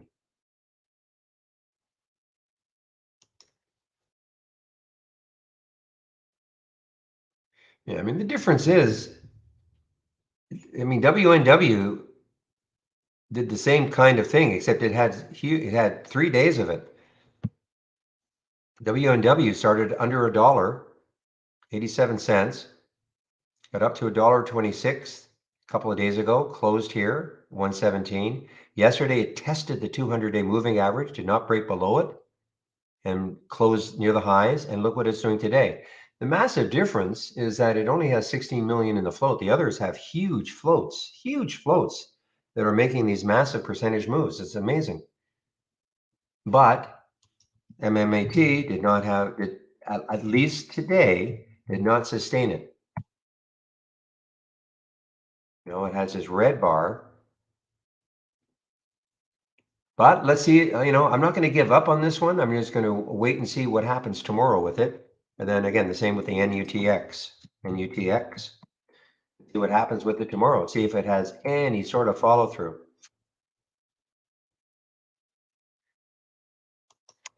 All right, still in the ABCT. It has popped back up a little bit. It may try to challenge that high right here at the bottoming tail. Here we go. Little price alert action for it. Let's put 1.7. Or you can put 1.71. Let's put 1.73. I just have some fun with these price alerts. That's all. See if I can. It's not really, obviously it doesn't really induce it upwards, but sometimes when I put these price alerts, they get taken out.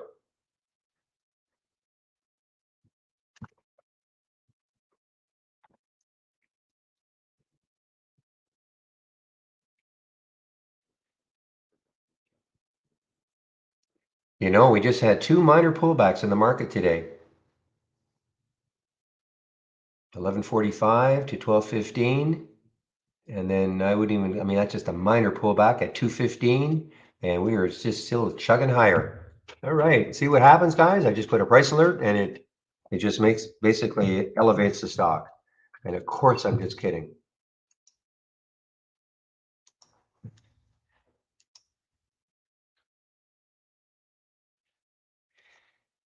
Here's your challenge right there. My challenge right there is 176.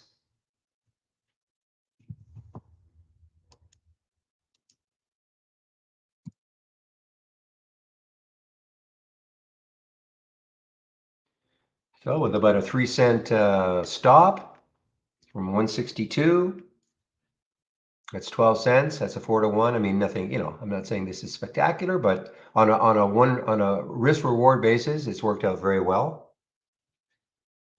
And I had a very tight stop on this. Now, let's see, what is the next high looking left though on the 210? Is that right? No.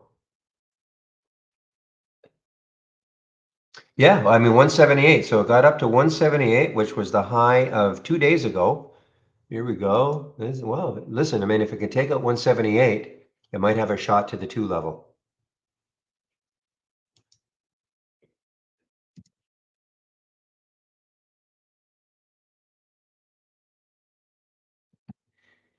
It's amazing, isn't it? I mean, look what it got to, right to the penny.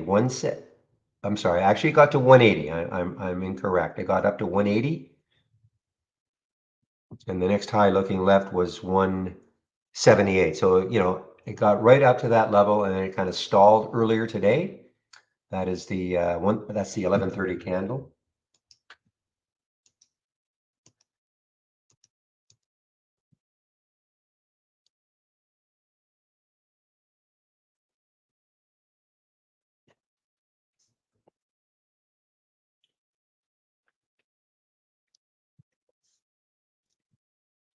So DICE and IMUX are actually going in opposite directions right now, a little bit. IMUX is on the way down a little bit, and DICE is still moving higher. See if we can take out that 42 level.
Come on, AVCT, just push through 180.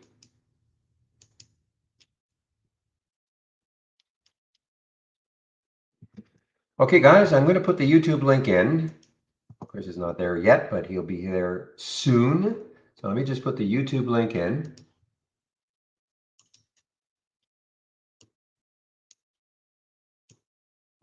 Don't do that.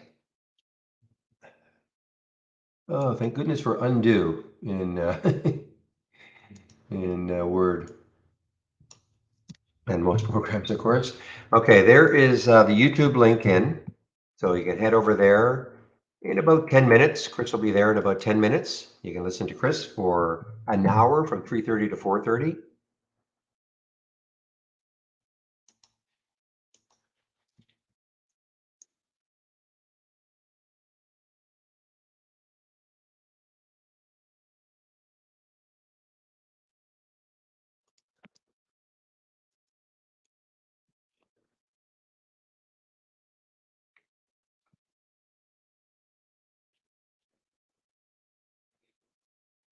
Look at AVCT, just struggling a little bit to get through that high.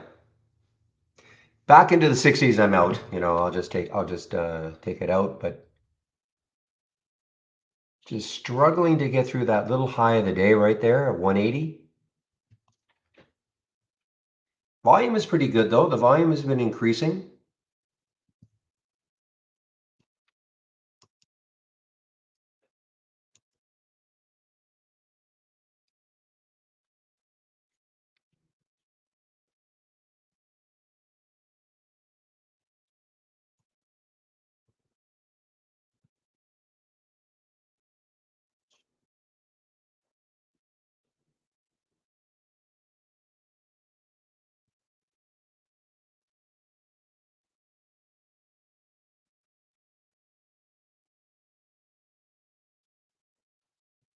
Right.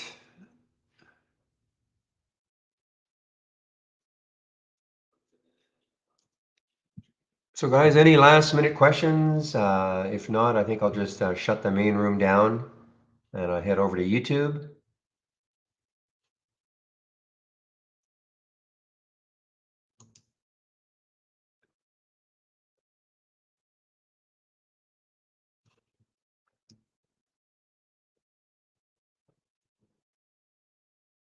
Okay, I don't see any questions.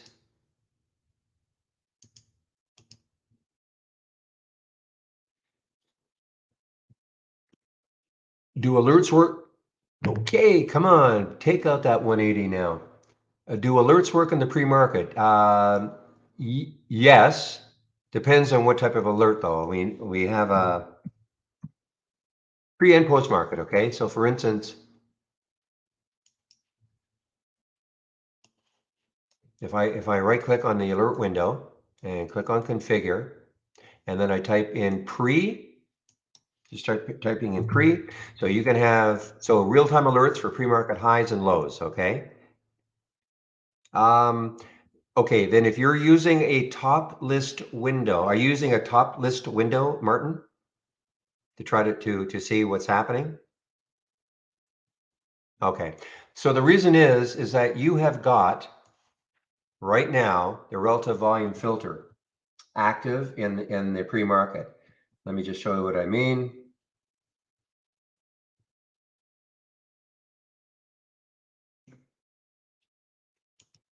So this is what I use in the pre-market, okay? And I can give you this. You can go to my homepage. You can have this. This is what I use in the pre-market actives up and down. My guess is that if you right-click on your scan and you click on configure and then do this summary, one of your filters is the relative volume filter that you're using. And if you're using relative volume, the relative volume filter in the pre-market, no data will come through. So you can do that check. The only other thing could be that, and I hate this, but the server sort, if you click on sort and it says pre-market, that will block. Okay, that will block. More than likely though, you haven't changed that. More than likely it's because you've got the relative volume filter active in that scan. Now the other thing is make sure it is live always. So if you right click again in the top list window and click on time frame, make sure it is live always. Okay, because if you have it checked live, so can you do that for me? Number one, do you know whether or not you're using the relative volume filter in the pre-market for your pre-market top lists? Can you check that?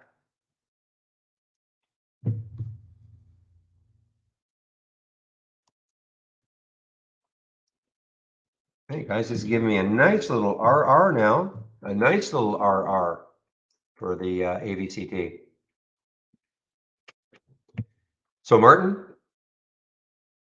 so again, when you right click on your top list window and click on configure and then click on summary, do you have the relative volume filter active? You know, this filter right here. You don't. Okay, number one. So you don't have that. So that's not the reason.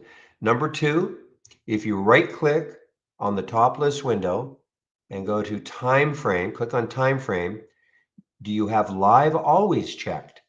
Or do you have live during market hours checked?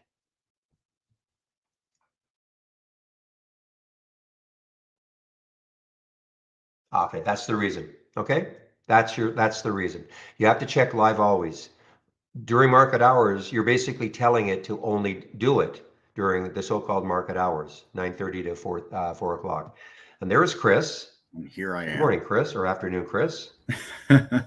Wherever you are today. You're just approaching after. You've just approached afternoon. I know. Should say. I know. What time is it here? 12:26. Yes. That is wild. What a day. What a day. What a day is right. My goodness. What a turnaround. Between the market, exceptions crashing, and meetings. Yeah, I've had no exception. I'm just talking. Just give me a moment, guys. I'm just talking to Chris in the YouTube room. I'll get back to you, Martin. Okay, I won't shut the room down yet until I've made sure that you are okay. Yeah. What a turnaround! Incredible turnaround today in the market. By the way, yeah, I'm not getting any exception crashes. I keep seeing your posts about that, but I don't get anything like that. And fingers crossed. I'm sure you could tell me how to do it.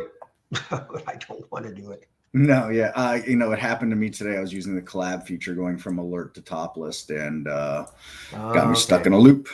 So off to Julio, it's gone. Dice. Okay. I'll swap the screen for you and thank you. Take care, Barry. Thank you. We'll talk to you tomorrow. Bye-bye. You got it. All right, everybody. So as Barry makes his way out, I'll make my way in. Heck of a day.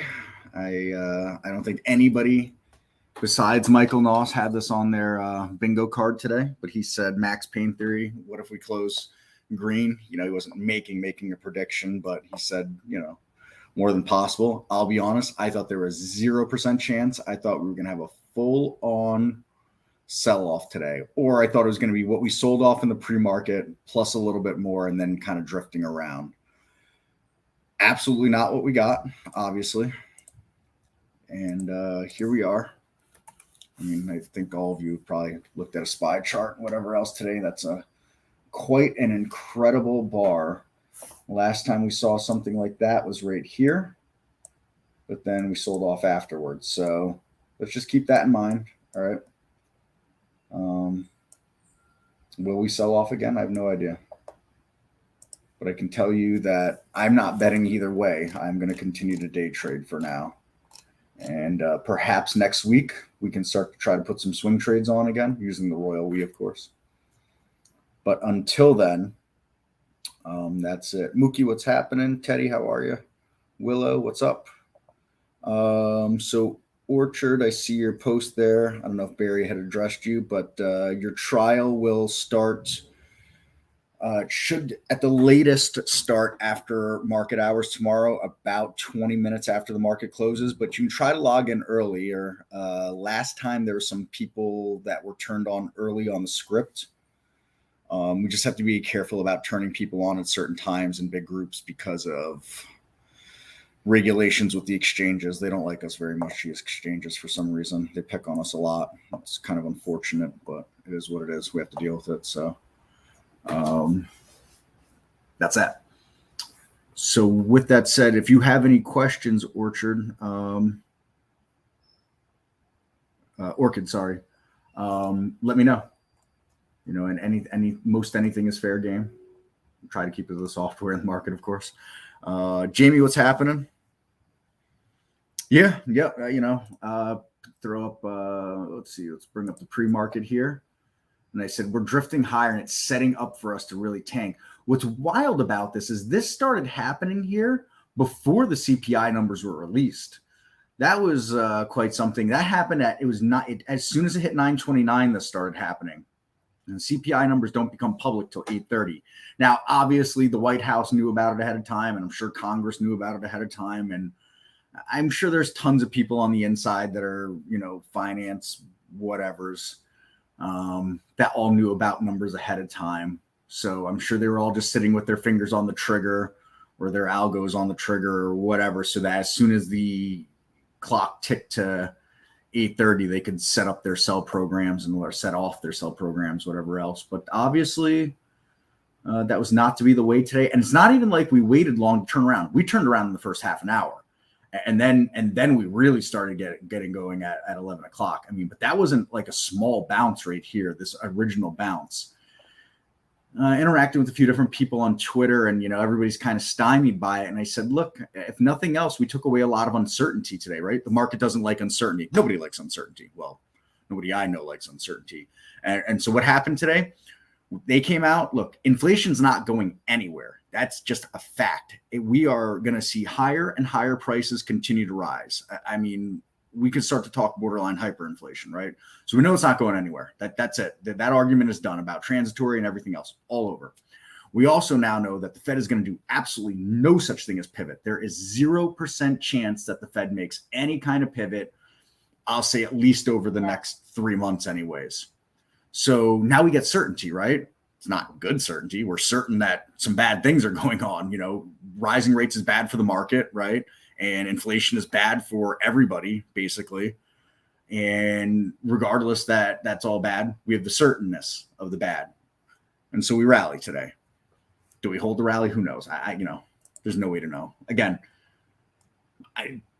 if you gave me 100 guesses, I wouldn't have guessed this scenario here. I would have been unlikely that I'd have guessed this scenario. So, but look, I'll take it. It was a good day for the races. I've lost all my top 10 data, so I don't really have that much to go through on that. I do have some price alerts set from early, but I kept crashing today because of an exception. So I put a damper in what I was doing. Let's look at what's happening now so far. So this KNTE's won a couple of races here now coming into the close. Is that a big? No, that's not a big bottoming tail. That was a big bottoming tail from yesterday. So it's a big hammer candle. Washout bounce, whatever you want to call it. Although I'd like to see this body a little smaller to call it a washout bounce. Some pharmaceutical company just grinding higher today. This looks like it's kind of really doing its own thing versus the market, to be honest. That's interesting. Not a big float. Not many shares traded. All right. We just can't seem to shake this stock. The stock just seems to love us very much. So here's ILAG. Interesting, this red bar ignore that's forming right here. And who knows, maybe this can really get itself in gear. I certainly have my eye on it. Regardless of all the positive price action that it's had for I don't know, almost a month at this point. Well, not quite a month. A couple of weeks, though, anyways, for sure. The volume really isn't doing anything. The liquidity has remained, right? We're over 1 million shares again today, but that's half of what it had been doing. If we look back here, that's half of what it had been doing for an average. So, it's kind of interesting how it just continues to really be strong in the face of the rest of the market here. Overall, anyways. Excuse my yawn. AEHR, I know this had won some races earlier in the day for sure too. So big reversal day. Look at this big engulfing candle here as well. That's a really interesting note there. And even before the market started to rally, this had not, and banged on 14 a bunch, right? Couldn't really get through 14 and hold. And then it took off with the market. But it did not bounce with the original market bounce, right? So this is pretty interesting here.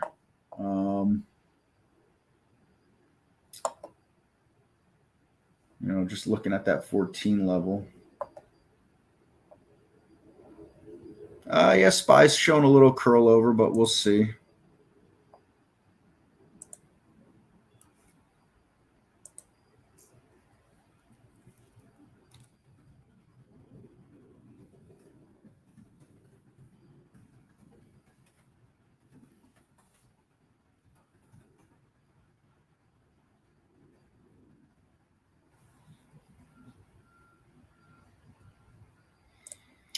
Sorry, I was just answering a question here. So this 14 level here seems to be pretty significant. Let's even draw a line on it. Let's talk about it.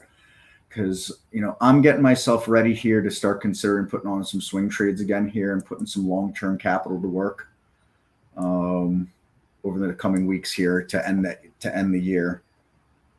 Had enough, you know, watching and sitting on the sidelines, and if I find some opportunities, I like to start to take some shots at some small share sizes, but see if I can't put some longer term stuff to work here. And so this is how I do it, right? Take a look at this here, right? We're banging on this level. We're banging on this level. We can't get back through it, all right? That's where we came up through it. All right, looking at this long term here. Got this nice descending triangle, or if I wanted to, again, this is why technical analysis is so subjective.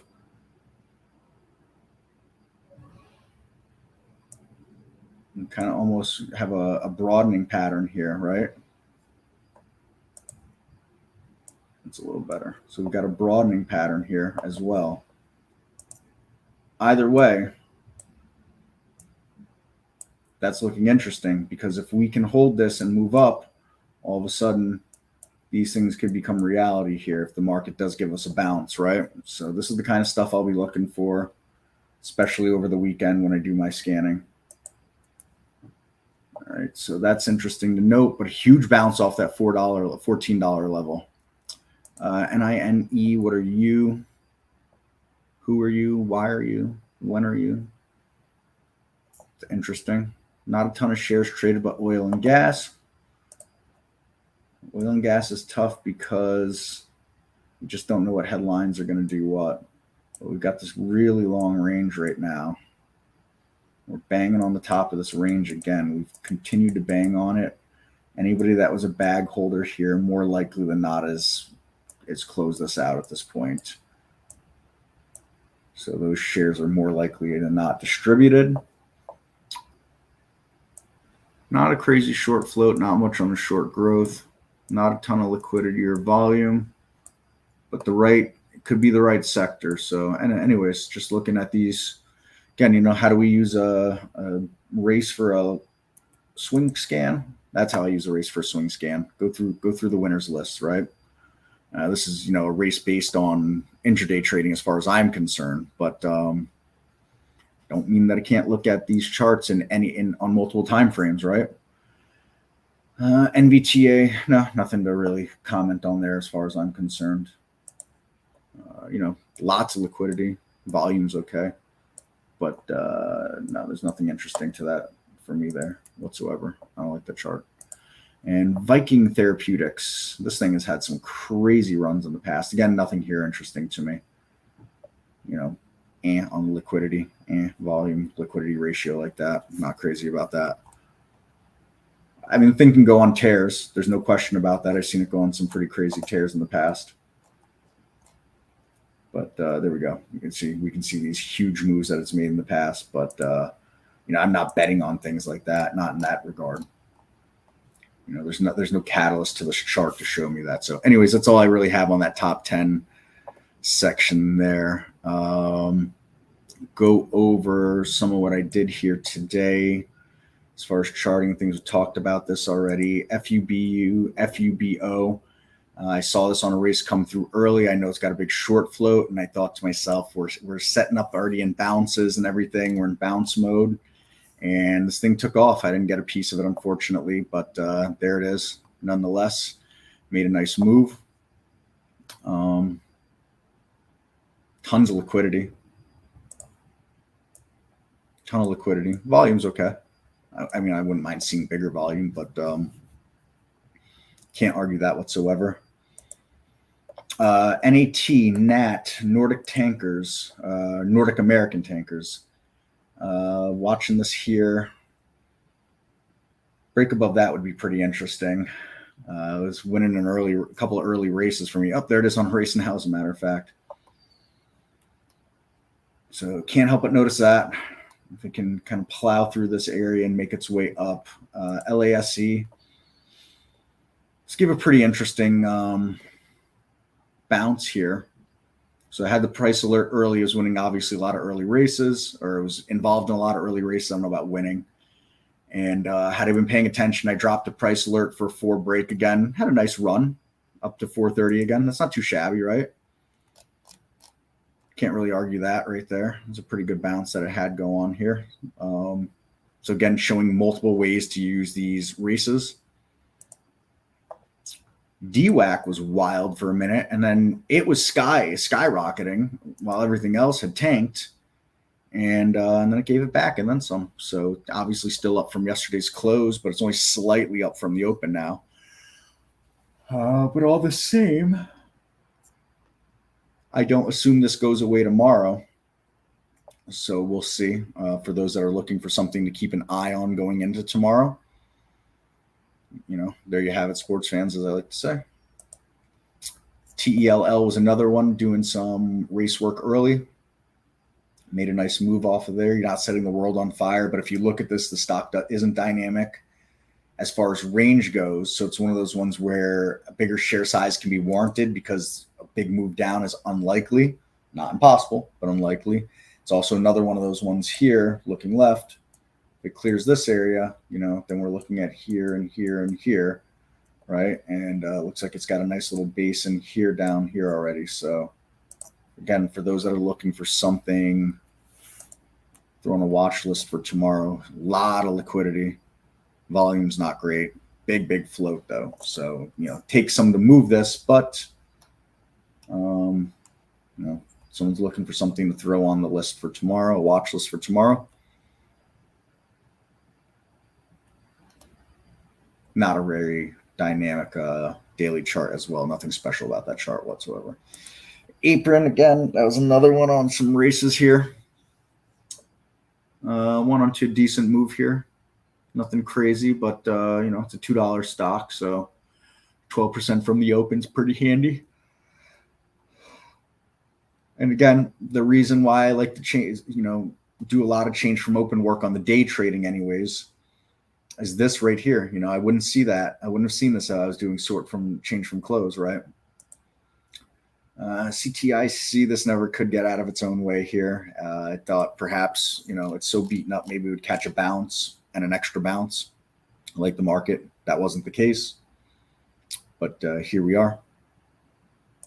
DCT had an okay move here. Not too shabby. Coming, poking its head up around 1210, give or take, 1208, something like that. Again, we're looking at a lot of stocks that they weren't dynamic in the sense of big moves, but also on a day where you want to be really cautious because you don't want to get caught on the wrong side of a rug pull. This is more likely than not going to flush and hurt you with, a regular or reasonable share size anyways. Continue up this list. And again, if anybody has questions, fire those away from me, of course. IMUX, I took a trade here, did myself not too shabby on this. But of course, I got out way too early. I got this at 950. And I got out at 10:15, somewhere up in here, 10:15. I didn't like these pullbacks that kept happening. So when we got up here over 10 bucks again, I closed it. Of course, it ran without me, but I'm okay with that. We can live with that. But it's set up for me again, the kind of move that I like. I talked about yesterday. This gapped up, but it didn't, gap up insane, right? And I wasn't going to go rushing on anything early. And I, kind of let it develop. And as it made this turn up and I could see the market was moving back up again, I felt like I really had this on my side. And I did, and it worked out very nicely. It was, nice trade. It only takes 1 or 2 trades a day. You don't have to trade everything. And then this one here, again, a lot of following the market here. Not overly dynamic, but you weren't getting in trouble with this. It's a $5 stock, so 5% move on a $5 stock. Patrick, I have a question. What did you mean when you said you would do your scans this weekend? How does that work? Is that back testing feature? No, I just have a couple of what I'll call them swing trading scans. I use my swing trading scans. One of them I'll pull open now real quick. I've shared it with some people in the past. One guy works for a prop firm, and he's a day trader, and he was looking to he can only day trade with the prop firm, but he was looking for his own account for some swing trading stuff. When I shared it with him, he said, yeah, it's okay for swing trading, I think, but I really like it for day trading. I said, okay. I mean, I guess I get it. So someone completely saw it 100% different than I did, but this is a scan. Here, I'll share it out as well. Let me get your cloud link. File, load from cloud. Just call it my evening scan. This is, and it's an updated version, so my evening scan. Updated 2, share, copy, and paste. Where's my mouse? There it is. So there you go. And so that's what I mean by I'll do my scanning this weekend. I'll go through all these charts this weekend, one by one, and start to look at things on daily and weekly charts and start drawing some support and resistance lines, watching where volumes come in and where volumes gone out and things like that, and start trying to figure out, if any of those stocks start to look good into, next week. We'll see how things go tomorrow, and then we'll see how things look on Monday. And if we look like, there's some of these ones that I'll put on a watch list that look good, I might take some small share sizes into a few of them and let those work. I'll give them wide stops, based on some wider support and resistance lines and things like that. Because like I said, I'll look at it on daily and weekly charts. There's another scan that I have too. Let me load that out. Load from cloud, strong. So I call it strong options in 20 days. So here's this one too. And I'll go over what both these scans do in a second here. So there's that. Let me get this one loaded too. So on the first one that I shared, very simple. But I'm looking for stocks between $4 and $40. You can change that price range. Consider changing it higher again recently. I want to see stocks that are 75% above the low of 20 days, 75% above the low of today. And they have a relative volume of 1 and trade at least 750,000 shares on the day. I'm trying to find things that have kind of a rounded bottom or a cup and handle feel to them with this scan. Then this scan here, it's very similar, but there's a tweak to it. So I'm looking at stocks between 10 and $100. They got to be 75% above the low of 20 days, relative volume of 1, and traded at least 1.25 million shares on the day. But this one, I'm sorting on options volume today by percent. So it takes a 10-day average of options and makes it a percent. And so I want to see the ones that have the highest percent of options volume at the top. And, that points me to where not just the underlying assets being traded, but the options market as well, how heavy it is there. So here we go. Think of Michael Anthony right when I see this. He was talking about this the other day, and I said, of all the ones that I'm looking at, this was actually, which one did Michael Anthony bring up? He brought up this one and another one. Anyways, I said this one I felt was a little dangerous, because if we break this level here, where are we headed to? Work drawing tool. Where are we headed to? We're headed, we fill this gap, and then we're headed back down here to maybe $20, give or take. Now, obviously, the whole market reverse, nobody could predict this nonsense today. But anyways, it gives it new life, and I'll certainly take a look at it and all the rest. But here, let's just look at a couple of charts here from the evening scan and see if we can't find some stuff that I like. Why I like it. It's going to be tough because I don't like things in downtrends. So EVO, I like that. From this perspective, yep, I like this. This thing is already strong relative to the market. We've got this going on here. We're clearing that. We got way up to here. $10 looms big, as always. Does $10 loom big? But it's a nice looking chart right there. At least for me, anyways. VNTR, this is a refiner. Nah, still not convinced on that one. I like this one here.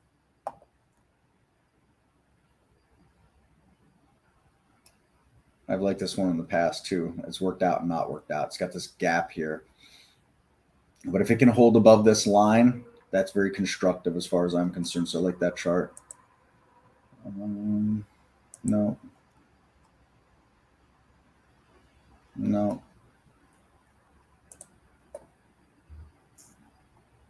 No. Kind of, but no.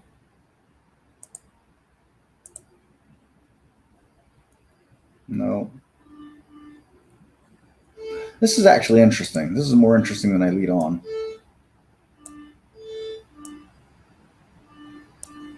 It's a long, long descending wedge there. If that breaks this line to the top, actually, that's very interesting like that. It's more interesting than I gave it credit for at first when I draw those lines. It's that channel. So anyways, that's what, it's what I'm doing here is what I'll do during the weekend. I'll do this for a few hours on Saturday and a few hours on Sunday. And I'll compile myself a list and we'll see what happens. Looks like we'll close on highs in the S&P. Larry, it looks likely. Here's the SPY chart. So we're looking healthy here. We've got a couple of minutes to go. So we'll see how that works out.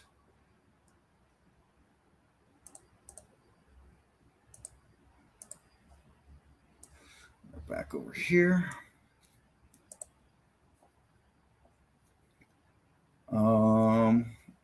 Yeah, cool. And all right, yeah. And then Peter, why didn't Dust, a golden stock, do any better today? Peter, it's so funny you mentioned that. So I put out a tweet today taking a shot at gold, right? GLD. And let's look at the sometimes, Peter, I wonder if you're in my head. You say things that like I had something go on earlier with it, like, and it's almost a direct reference to something I talked about earlier, but before I got live here on this. So I put out a tweet earlier that gold, it's just not an inflation hedge, right? And I'm looking at all this. Someone from the CMT Association responded back to me and said, when you look at its performance to the comp, meaning the NASDAQ, it's actually up 30% compared to the NASDAQ. And so he started doing some compare charts and I said, gee, I got to pay more attention to stuff like this because even though it's weak as hell, it's stronger than the NASDAQ over the last year, basically. So, I just, that's why I love, things like the CMT Association. It really, helps put things in some serious perspective. So anyways, with that said, why can't I, there we go.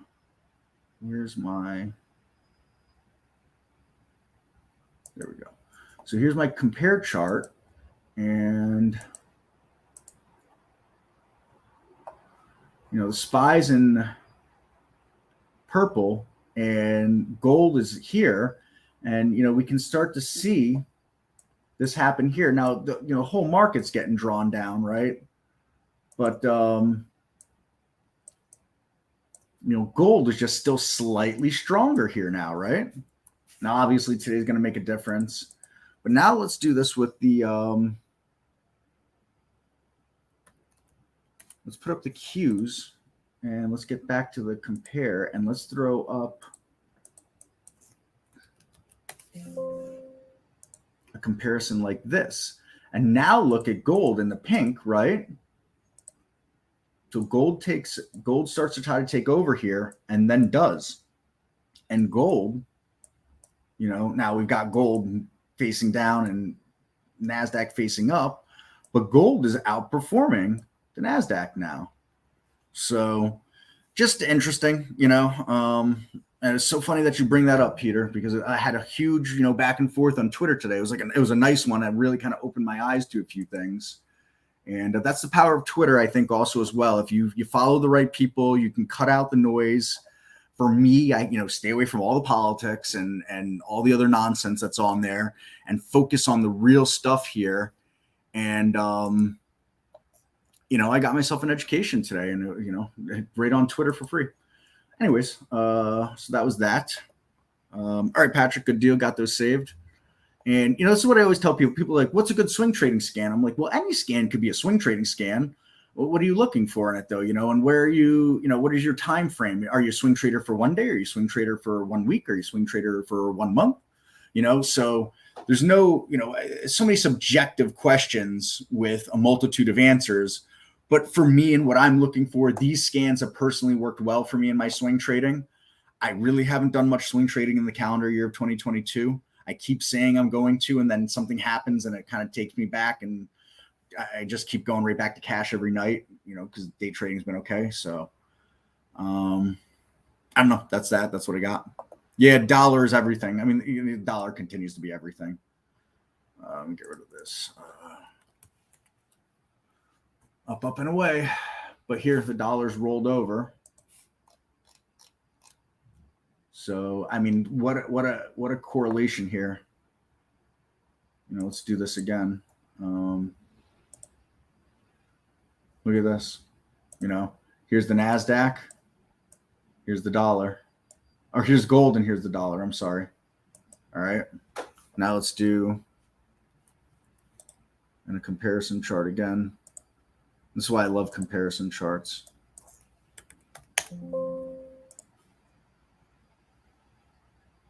And let's go SPY. And look at that, right? Now let's put it up against the Qs.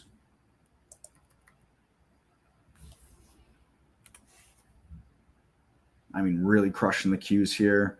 And if we put it up against IWM, it looks about the same here, right? So the dollar is everything. As long as the dollar continues to climb, everything else is going to get crushed, essentially.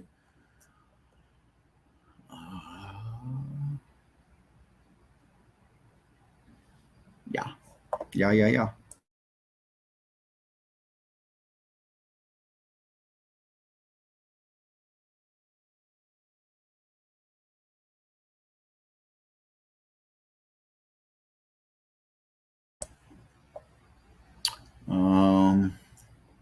Mike C, what's happening? Yeah, minor sell off on it today. Like I said, did we bottom? I mean, we could have bottomed today. I don't know. I'd like it if we bottomed. I'm not going to lie. But if we didn't, we didn't. That's all there is to it. It's cool one way or the other. It is what it is. Order filled. Excuse me, yawning here. And put that down. All right, let me round out the rest of my top 10 here. It's not my top 10, but things. So SNTI was another one popped up on the races. I thought to myself, if we get a break of this here, it could run. It did. I got out when I got whippy here. I got it at 63. Got out here just over 4.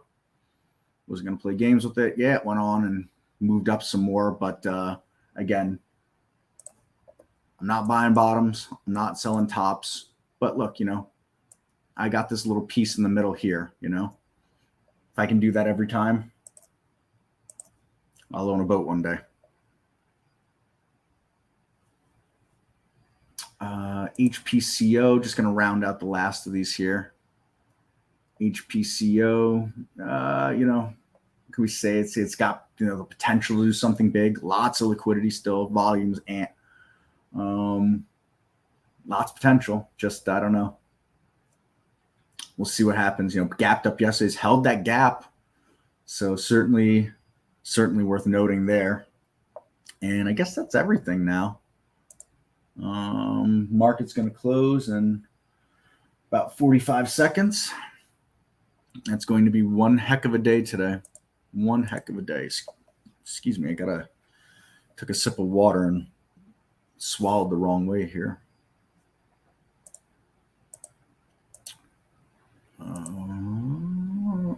Okay, there we go.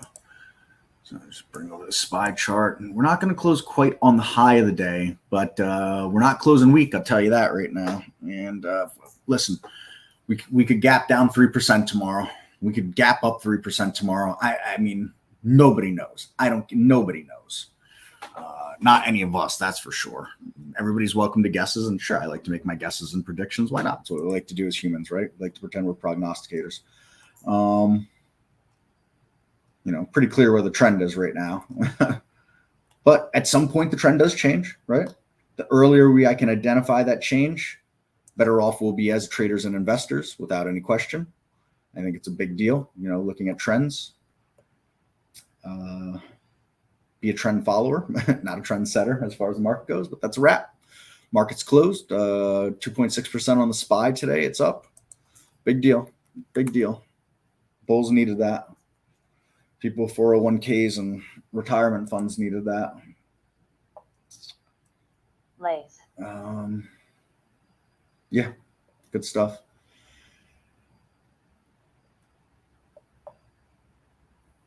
ACMR. Is this going to turn out to be another one of those IMUX?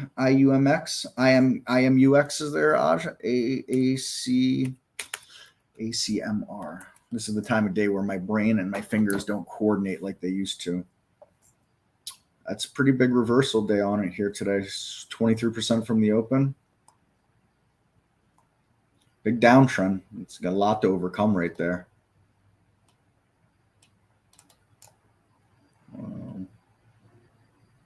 But certainly as a day trading vehicle, it's a tasty looking gap to get up over there. $10 will be big. Always a big number, $10, no matter what. Nerve, N-E-R-V. Didn't hear from that one today on the races. So a couple days. Let's see, 1, 2, 3 days up, right? Just long kind of base in here. Not much volume. I mean, look at that, 0.06 relative volume. That's wild. Wild. It's going to be like that for a while because it's going to be a little while till that peels off.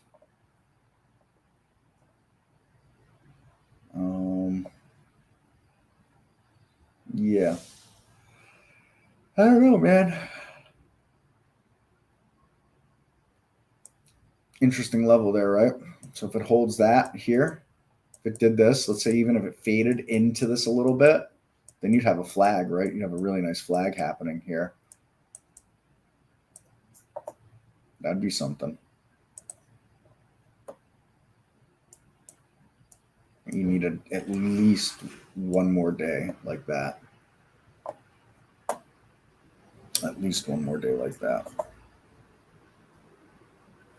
Just wild. Feels good when I see this with the sector analysis. This makes me feel good. I like green days. VIX continues to drop. VIX never got up. I don't even know if VIX touched 34 today, to be honest. I don't have Thinkorswim open right now. I open up the app on my phone just to look real quick. VIX is at 32.10 right now. Yeah, it did crack 34 during the day. Got all the way up to 34.88, I believe, is the high. Yeah, 34.88 looks like it was the high. No, I'm sorry. That's not from today. I'm not looking at. Whoa, Chris, come on. What are you looking at? Yeah, VIX never got over 34 today. 33.87 was the high of today on the VIX. So 34.88 was the high back in mid-September, actually. So I maintain my position that the VIX never spikes and we never get capitulation before this bear market ends.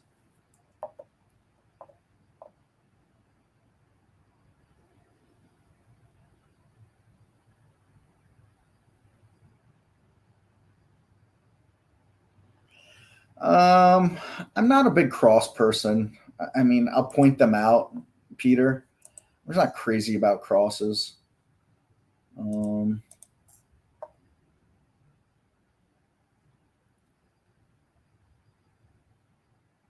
Not super crazy about crosses. I know the golden cross and all that. I thought we had.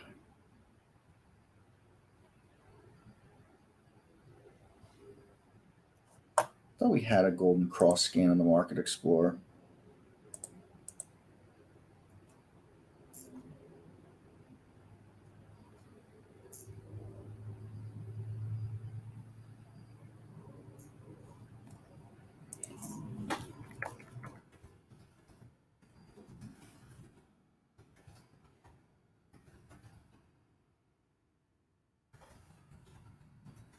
ask Michael. I thought he put one in there. Maybe I'm crazy.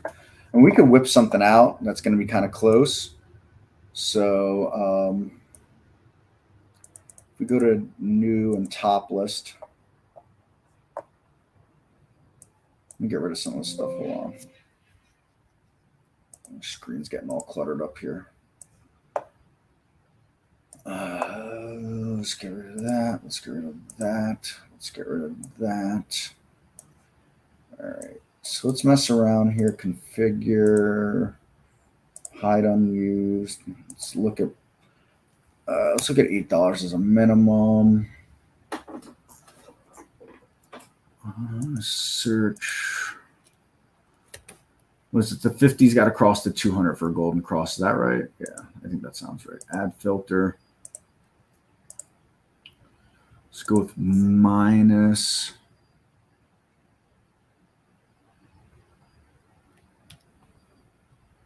.25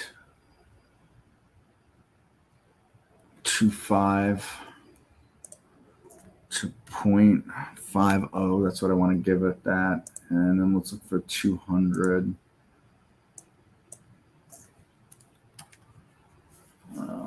200. Add that filter.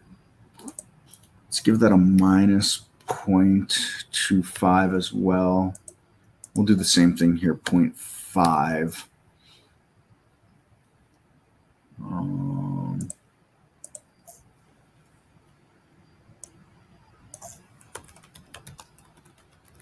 Golden cross with a question mark. And let's just see what it returns for right now. And I suppose this means I'm going to have to put these moving averages on my chart here. Violate my chart. Moving average.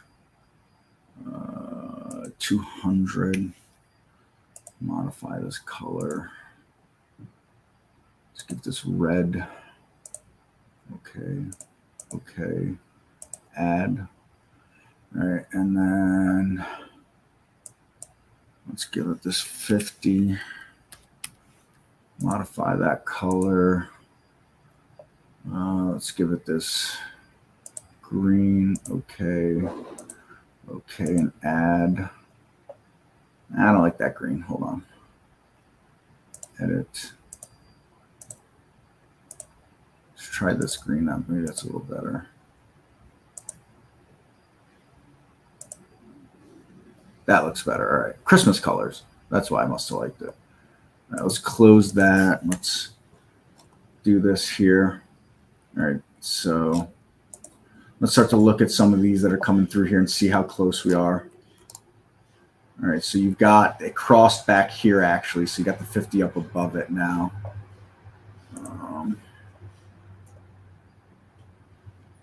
Here you go with the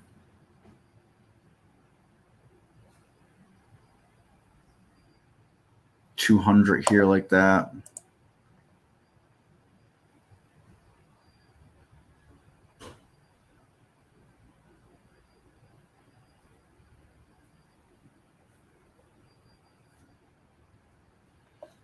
Yeah, so this is, the 50's been up above it, came under it, and is crossing back over on this here.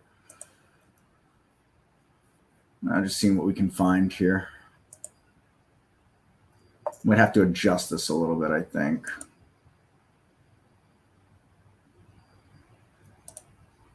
Let's do this. All right, how do I want to do this? Oh, 5. That's what's screwing this up. 0.5. Ay, Chris. Ay. That changed this whole thing. There are not many stocks coming through this thing.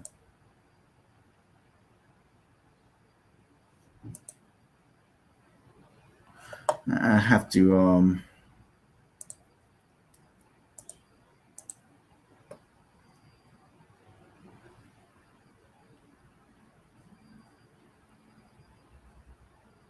I have to think about this one.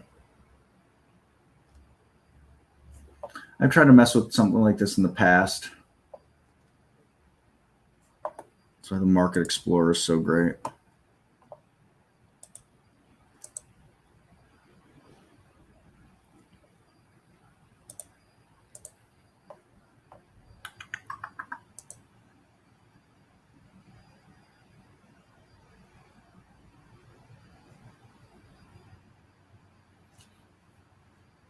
having a brain fart on how I want to adjust this to get this looking a little better.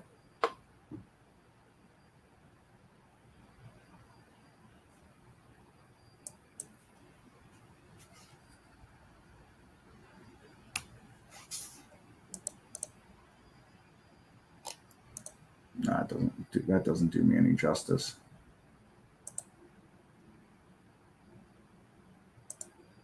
There's some ugly looking stocks in here too.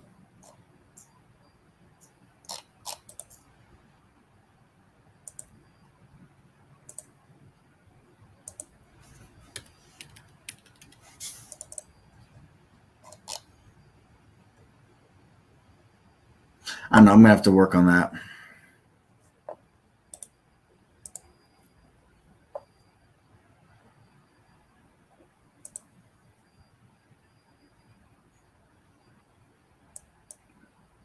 Curious, we go -1, +1, +1, -1. The idea is like to see ones where the 50 is moving up.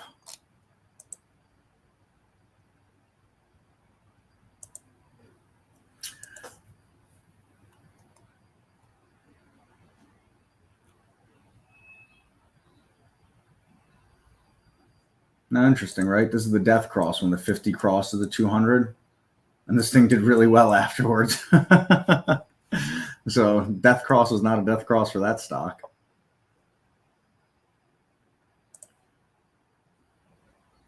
They gave a touch here, right? And then exploded off of it. And we got a death cross here. Tanked and ran right back up again. Those are some decent sized names. Here's Aflac, right? This is Aflac, yeah. It's another one very similar to Mmat. Also not surprised because they're both insurance carriers.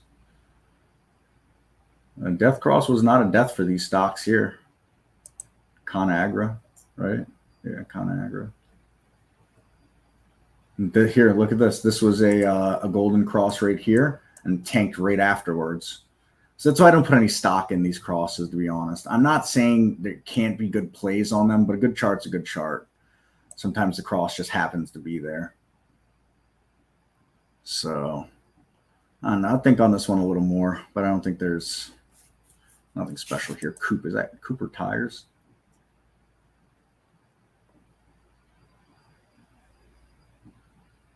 Consumer lending. Huh. Interesting. Let's see again here. You get a death cross. Price falls and pops right back up again.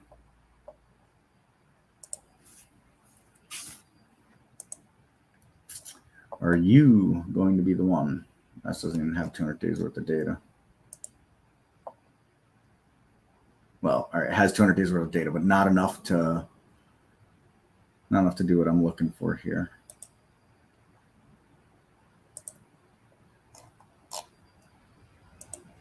BSCM, nope.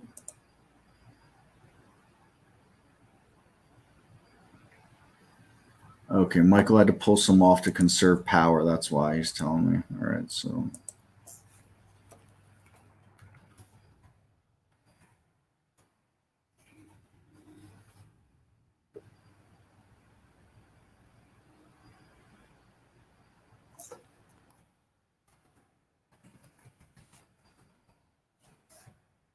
Here's message from Michael real quick here.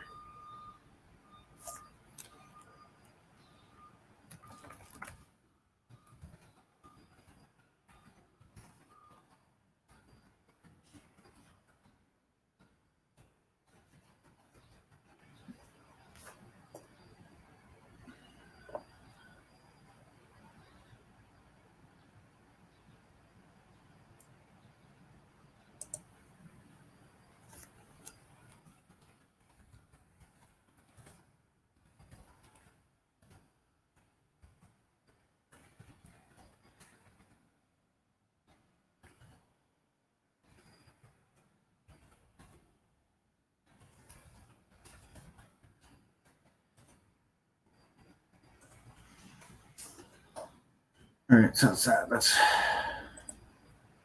much else to comment on here, I guess.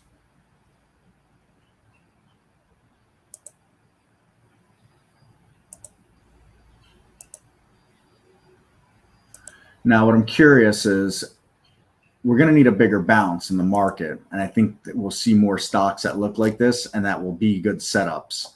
And then, you know, across with a good setup is nice to see. You know, it helps add confirmation, I would say. You know, when you can get crosses with good charts and things like that, to see that a trend is forming on your side, because that's what we really want to do, is find trends, right? We want to find healthy trends, and we want to find those trends as early as possible.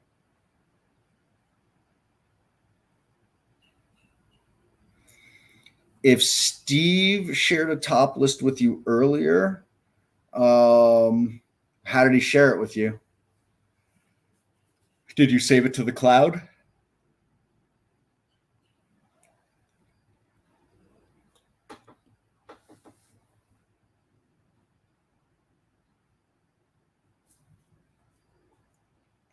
Because like whenever I get a scan from someone, and I want to hold on to it for a little bit, first thing I do is save it to the cloud. You know, I get it, I load it, and I right click, save or share to cloud. If you didn't, I mean, you can send an email in, and I'll forward, make sure Steve gets the email to send it to you a second time.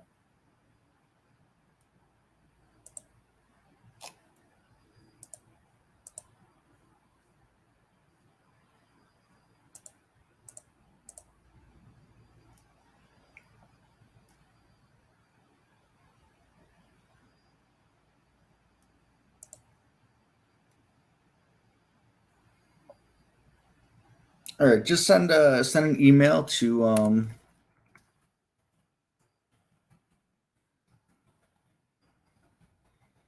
and just tell us to say I'm looking for Steve, and he shared a scan with me earlier that I'd like to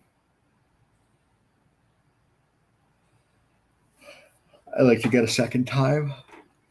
I'm sure he'll send that right over to you.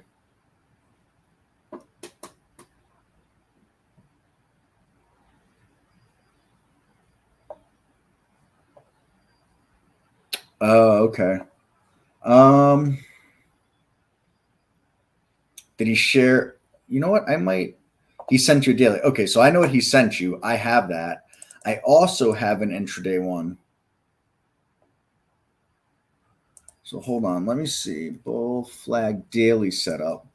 And what I used to do is I would share this with people to show them, look, it can be done. Now break it down into lower time frames.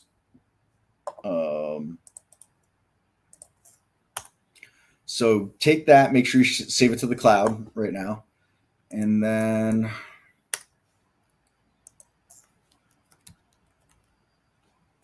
intraday pennant. I knew I had another one. Share. Copy. Here's an intraday one.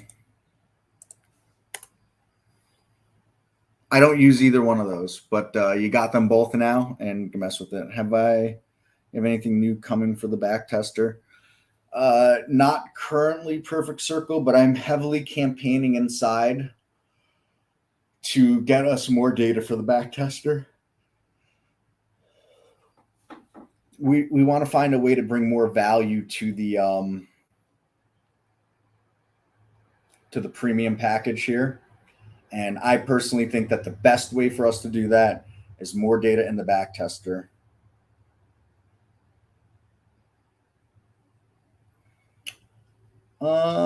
I don't, Jay, but I mean, do you want an alert window or a top list? I could whip something out. I could get you a template really quick. What are you looking for?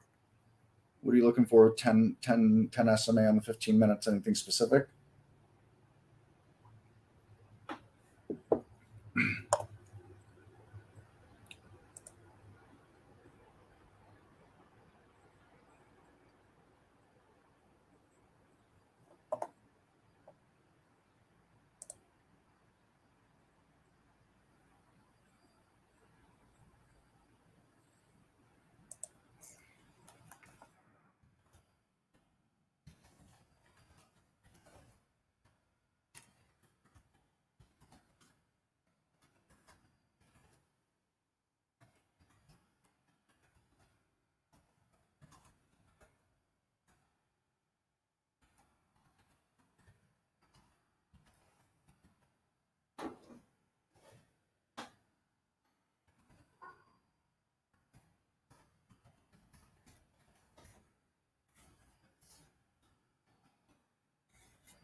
Yeah, you got it, Mookie. All right, so real quick here before I wrap up.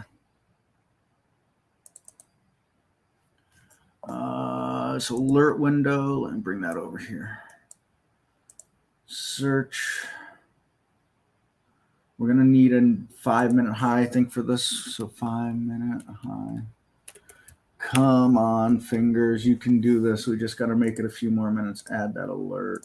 Get rid of that. Hide unused. Search. Let's see. 10 SMA on a 15-minute. Add filter. Let's see. We don't want to see it. Let's go minus 0.2. Let's go 0.75. We'll give it a price of 4 minimum. Traded at least 275,000 shares on the day. All right, let's just start there with the base. Let's see what this did today. Oh, that's a crazy amount of alerts. Okay, first let's do this. Let's get rid of ETFs. Warrants just in case. Okay, now let's see what happens if that changes anything. No, not. Nah, a little bit. Not really though.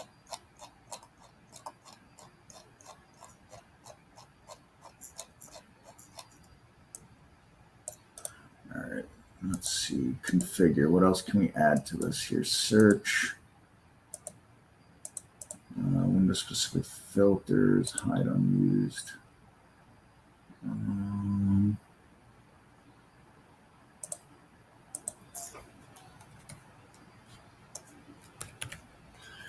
Volume.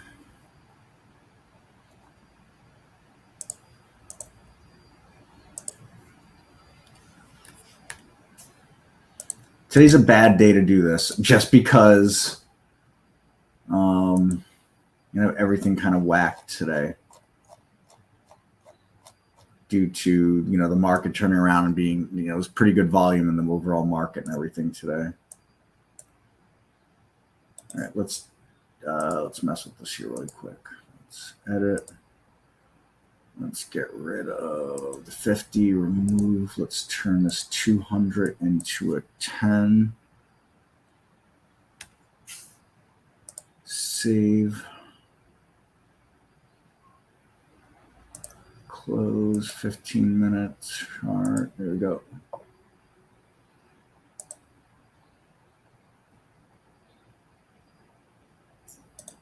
Get rid of pre-market. All right. So here you go. It was up above it, pulled back into it.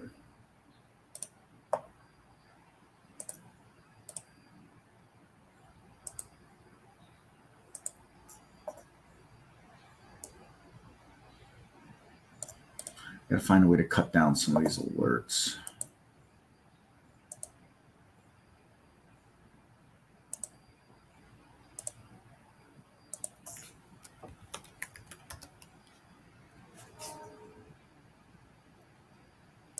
Let's try this instead.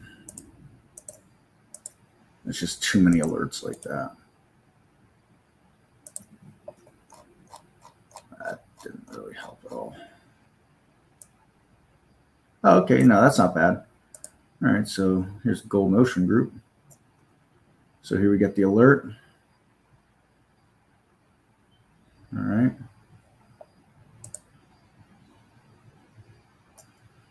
Not too shabby. But again, we had the market on our side today, right? So, but here are a few as it caught the 10 SMA.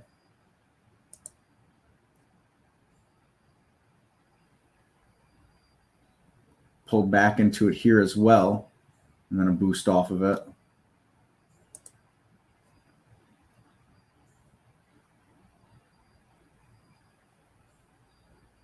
So gapped up, washed out, got back above it.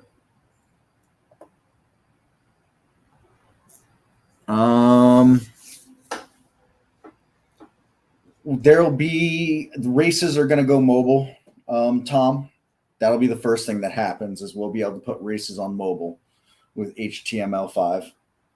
That will be the first thing. And I think, we'll take it step by step from there.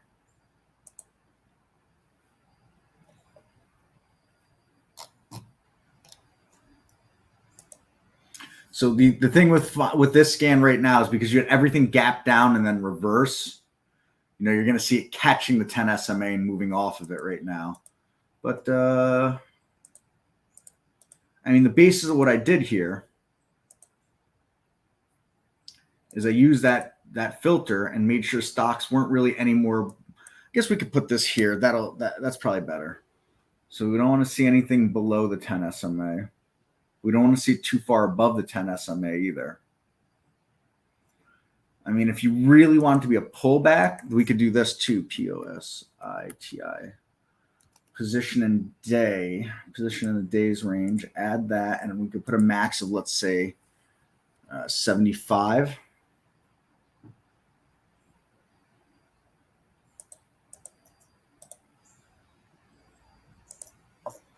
And that cleaned up a lot of alerts too.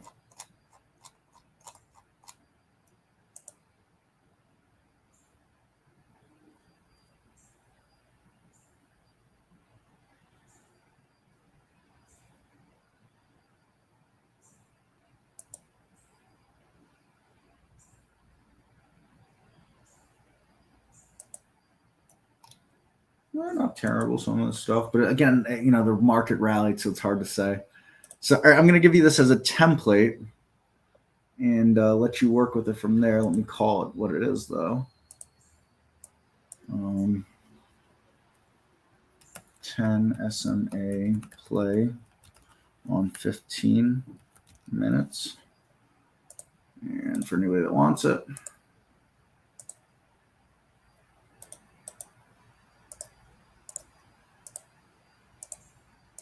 Get rid of that thing.